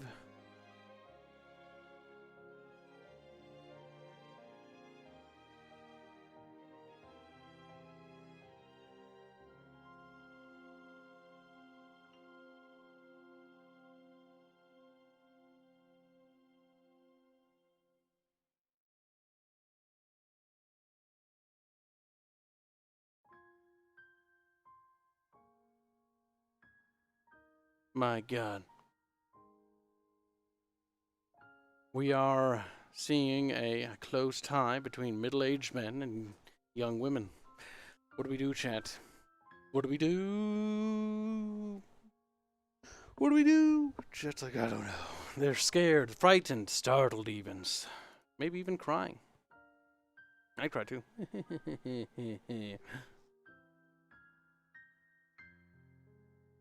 Hey, the vote's not over yet, chat. It's 2 minutes in. We have 2 more minutes and then the vote closes. Last vote. Eliminate the other options and have a revote. That's not how this works, otherwise we'll be here all day. It's just to get you a little bit more engaged with the process. We're just going to see how allowing a little bit of votes in. Make the lolly as the first mate. We'll come up with the first mate character later. And we'll come up with what kind of ship it is, what kind of money he has, what kind of problems this person has. He, definitely he. It looks like he at the moment. 3 minutes. 1 minute remaining. Pick the dude as the captain. Dude's gonna go around sailing, collecting a harem. I see how this is. Well, breaks ties. Hello, Jake Kelly, and welcome to the stream. I'm sad. Hello, lizard boy. Damn. Boy. You'll have to include Loki. Oh wait, it's been 4 minutes. The vote is called, and it's definitely in favor of the middle-aged male. 31 to 40. 31 to 40 is his name. Oh, whoops. Don't mean to do that. Oh, for fuck's sake. File a shit program. This. Why does it do that? Why does it do that? Why does it... What? Why are you focusing on that? That's... weird. So, straw polls gender is what it's called. A, B, C, D, E, F, G.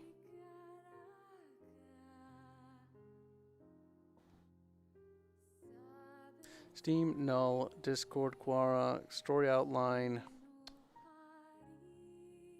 Which one is it?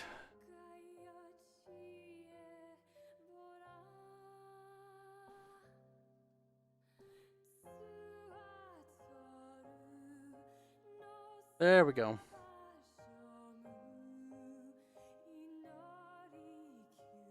Oh my gosh, shit.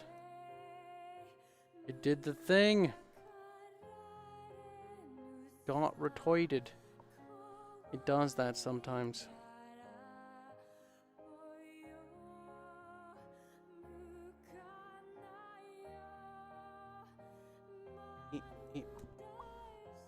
Perfect. All better, sort of. Well, by win, says Crimson Gaming. Look at you, being a wiener. Now, next, we have to figure out what it is we're fucking doing here, because I had problems with that. Where'd it go? There it is. Okay, so he's captain of a ship, and he's 30 to 41. Okay, male 31 to 40, right? Yes. Vote is closed. So we know a little bit about him. Now the nation of the name of the nation he's from the Middle East nation. The Persian Empire is what's inspired by.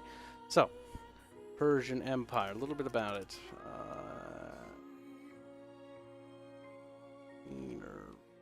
Yeah.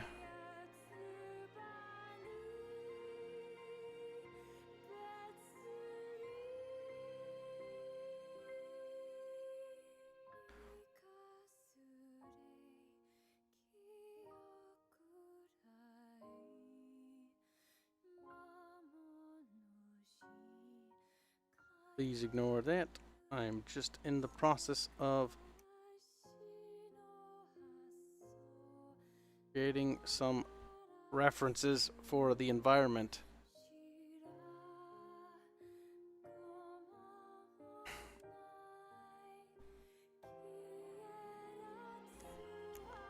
So, desert Rockies, and we have mountains there probably.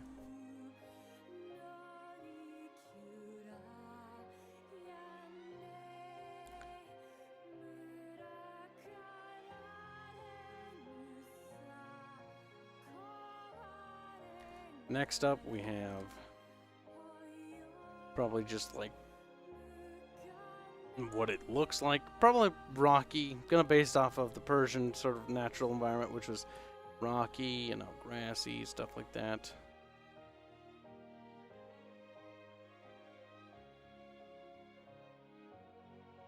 So this is kind of the environment we're going for here, guys. There. He's a desert captain. One of the 3 gunpowder armies, or empires. Stopping, and just for the moment, my internet is shite, and my phone is horrible. Time doing anything in live chat and Kibs. Quick question, is it better to be on Patreon or joined on YouTube? Well, if you're joined on YouTube, you can have access to the emojis, but it's both Patreon and YouTube are equally the same value. Like, you just get these things. Sadly, I can't upload all of them. Those are the only emojis I have access to. In order to get more, I need more YouTube members, which is a dumb thing because I wish I would just let you use them. Because technically I don't even want you guys to have to pay to use these things because I made them for you to use on the Discord server for free without having to pay. That was the entire, excuse me, that was the entire reason why we did it to begin with. You weren't supposed to pay for them, you were supposed to just be able to use them. It was very disappointing, but you get access to those emojis, and that's kind of... The other thing you get access to is you see exclusive posts, but we don't really do that anymore. We kind of share everything. It's an option whether you want to support us or not. You don't have to. We have Subscribestar, YouTube members, and Patreon. There's the 3 methods for that. Pay to play. Pretty much. I demand the male character is the embodiment of the perfect male from Beer Belly. Bent back, a big bald spot, and missing most of his teeth. True perfect male form. Okay, maybe not that. So, Persian, let's Google Persian Empire, and let's go check them out.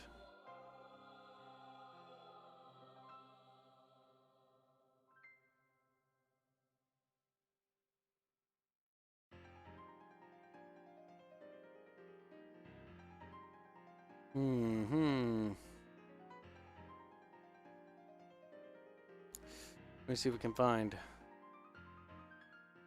culture. Oh, architecture. That's the next thing up.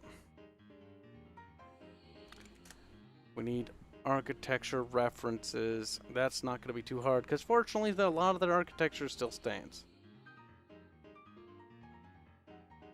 We kind of get an idea of what it looked like.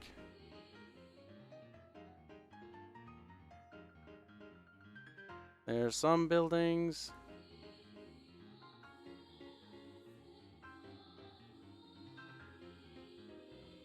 There. Okay. That will help. That will help quite a bit. Ah, it's blurry. Fuck. Chad. I'm sad. Okay, never mind. Hold on. Getting more reference images. Persian Empire architecture. Now, you could also go for specific eras and dynasties. That would probably help quite a bit.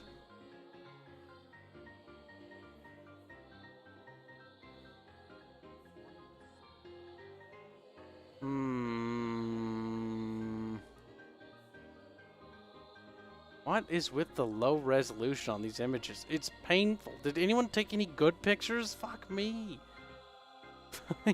This is terrible. Please, for the love of God, be a big image. Okay, everybody who's ever taken a picture of the Persian Empire should feel sad, or any of their ruins and buildings, because you're just terrible. These images, the resolution, so bad. Help. We need to use them as references, though, so I have to get one. There we fucking go, Jesus. Almost blew my brains out looking. Sheesh Louise. Alright, so here's an example of some architecture. We can use this as a reference so we can, you know, imagine what it looks like. And now the next thing we'll need is ship references because we have a captain of a ship. But we've kind of That's not that. God damn it. That is Aerith. That is Aerith driving a tank with a lizard.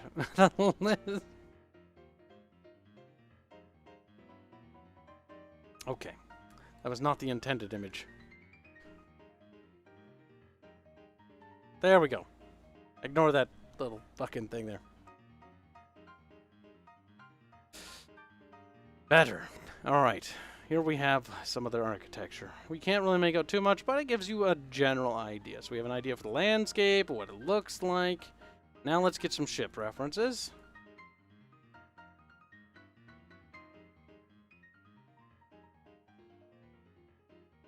You know what we could do? We could take a thing from Sinbad. That looks sick. Because technically it wouldn't look too schmancy.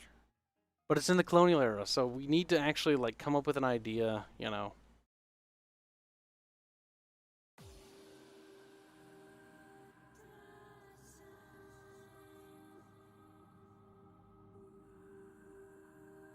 We have gunpowder technology, so we know that.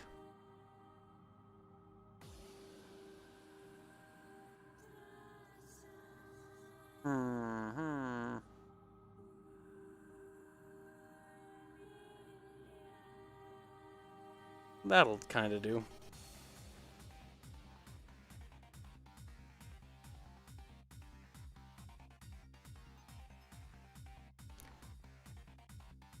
Oof. There. Now you have some idea of what the ships look like. That narrows it down quite a bit with Sinbad sails. Okay, fine. You want us to look up Sinbad stuff? Sinbad ship.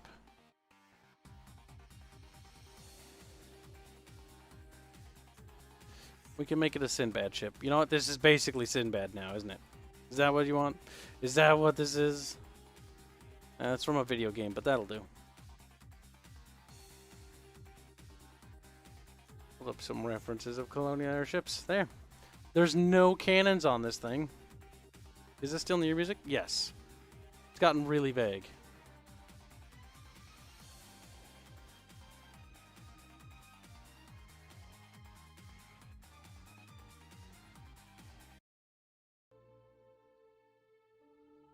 There. Let's change it to Witcher, because that's a little bit weird for this. Try Ottoman galleys, Kibs. Ottoman galleys. Let's look them up. This is where the creation process slows down quite a bit, because we have to look up ships and their design.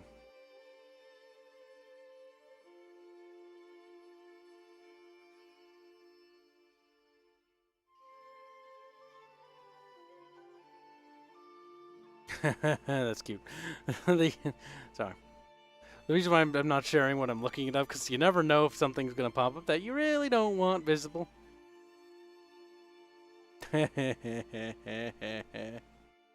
Yes.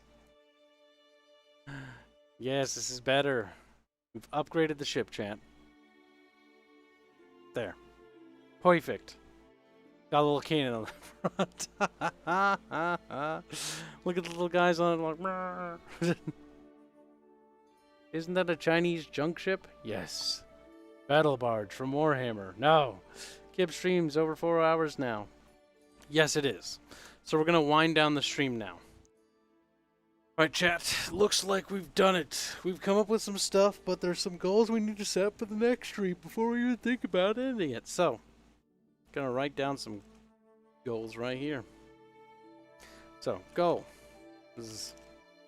Next time we're going to be inviting on some of the other writers from Mixtures of Legends of Terrestria to help us continue to work on this even faster.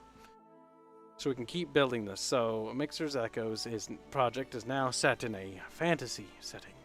Well, a more colonial one. We have yet to talk about monsters and beasties. No, Kibs, don't go now. Don't worry. I will be in the Discord server. I'm going to drop a... And I'm not leaving yet, so don't leave yet. Little bakas. Let me already waddle out. Fucking Speedy Gonzalez. Be sure to join the Discord server. I will be in there. Game stream when? The game stream starts in like an hour from now. The event starts before then, but I'm going to be getting a pizza. And I'm going to eat the pizza, and then I'll be joining the community event. Well, the event starts before me. Oh man, I was ready to pull out up a whole list of sea monsters. Yeah, don't worry. We'll get to that. So goals. Ship and crew. So we're now mostly working on story rather than game design, because before we were making like a space game, now we're making something else. So it morphed, and that's fine. That's gonna happen as we change things, because our goal isn't to actually make a game. We're just coming up with how to create it. So ship and crew, how that works, you know, quests, monsters, environments, just things to think about that the story's going to take place. Because what we want to do is we're going to need to figure out like the beginning, middle, and end.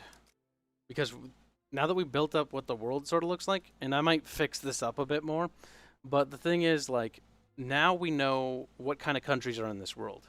And we know that this area is completely unexplored. So who knows, like, for all we know, the quest and the story we may never end up over here. Like, this might never be a part of the story at all. This could be nothing. Like, this nation could be nothing. This nation. It's just important that we have them down, because the world, we now know how big the world is. We as the writers know how big the world is. The audience may only know about this one country. They may only know about two. Maybe only the Ethiopian country and this country are involved. Maybe only these countries are vaguely referenced. Maybe we never get to see them. Or maybe the guy leaves on a ship's journey and ends up captured and fights as a gladiatorial slave for the Remans. So maybe the Remans have slavery. Maybe slavery is commonplace over in this world. I don't know. We have to figure that out. We have to figure out what is best for the story. Who knows? Maybe he meets a Roman princess, and she reads a lot, but she's super cute, or not. Maybe he stabs her because she's evil. Or maybe he's evil. I don't know. First circumnavigation. That would be a pretty big deal for that kind of ship. We might want a galleass, if you're familiar. A galleass can technically go into deep seas. Galleys can't really go into the deep ocean. They will sink.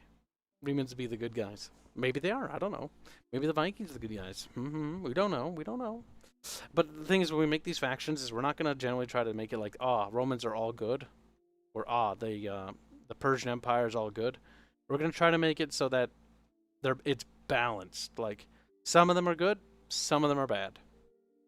We're going to operate with that idea first. But yes, right now what we have, what's looking like it's going to be a Sinbad adventure, which would be kind of kick-ass, actually, where he sails the globe and does cool adventures and stuff. And the gunpowder colonial area, but with magic. But what about a magic galley, Kibs? Well, we have yet to know how magic affects the ships. For all we know, let me give you an idea. Let's say that this, well, for the sake of argument, we're going to call him Sinbad now, okay? Sinbad goes out on a quest and adventure, you know. He may not even be loyal to like the monarchy of his nation, but he's from, this is just where he's from. He's from the Persian Empire, okay? He goes on an adventure, he meets like an oracle girl or something from the Romans who has magical powers, and maybe she can help use like the winds or the stars to help guide them to some sacred treasure. Or maybe he abducts her because he thinks that she knows where some sort of sacred ancient treasure of some fallen Shah is who went out to sea, or some, you know, lord.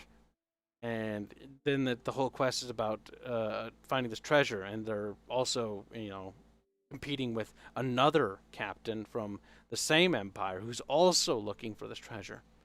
Who knows? Flying magic ship. Who knows? Maybe she can make it fly. Who knows? Maybe the princess. Maybe the oracle. Maybe the oracle's just an old woman who's not actually a romantic interest or anything. Maybe she's just, you go to meet her and she helps guide you along, you know, the journey. Don't know. Mix in English explorers. William to Pacific. Is this going to be an all-human world? I have no idea. For all we know, there could be crab people on that island in the middle there. It's Crab Island. A blind seer? Yep. We have yet to design our character. What I might do, chat, is I might, maybe we'll use the proceeds that this stream series generates, and I might commission actual artists to make the characters. Maybe. So that Echoes has its own custom art because you guys are part of it. Maybe. Depends on if I can find an artist who's willing to do cheap enough sketches for that. For a cheap cost. Because, it's only free spending money that's going to go into this, if we spend any money on this series. Because, you know, the game takes priority over it.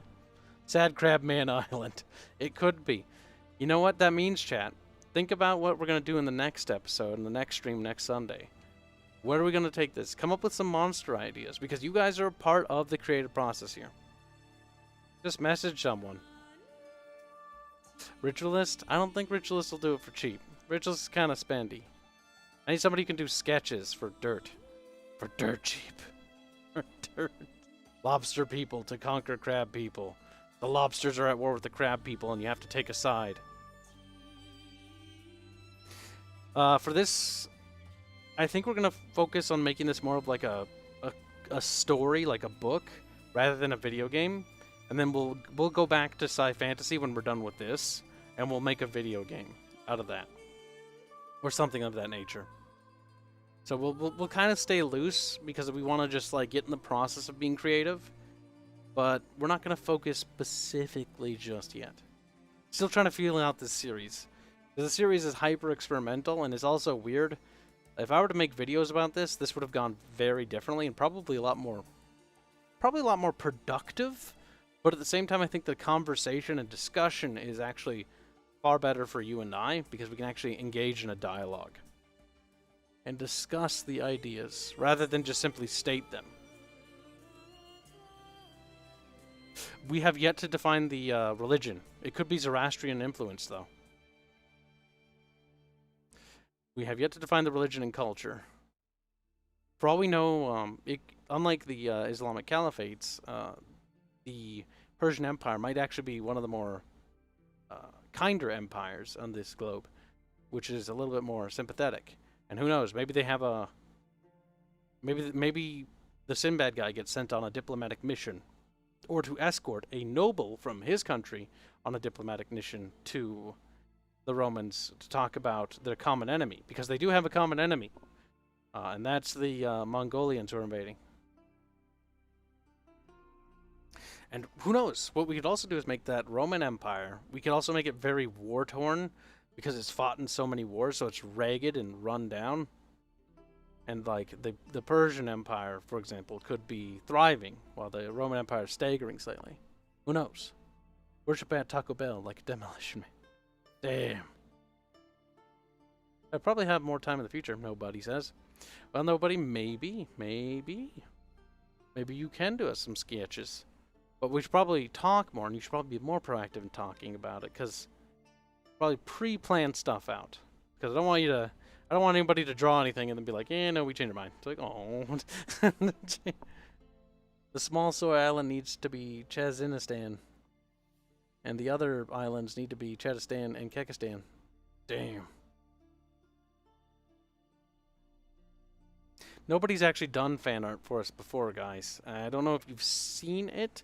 If you check the fan art section of the Discord, I might be able to pull something up.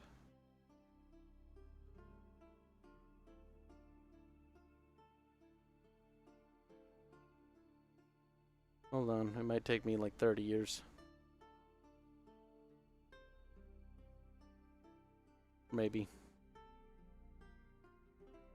Maybe not. Pulling stuff off is hard. There's a lot of loot stuff in here. Holy shit.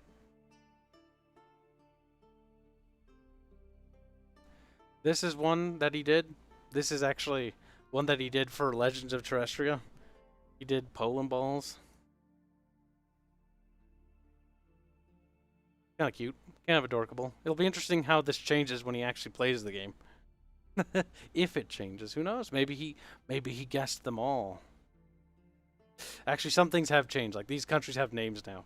Before, they were just called the Secessionist Warlords of Astria because I couldn't figure out what the names were for them yet.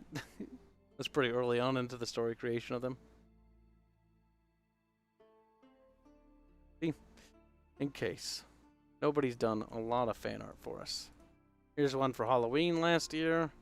And you can find it in the fan art for the Discord server, which I'll drop a link again. And here's one of Rhea from our game. And before, we actually have tentacle monsters. Let us see. Drop one more link. Yep, you can find them in the fan art section.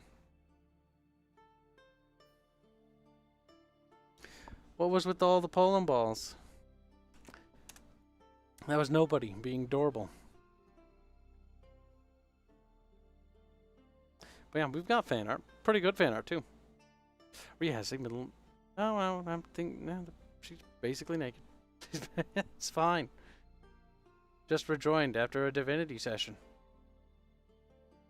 Well, congratulations. Right, bye, guys. Bye, Elwood all. Alright.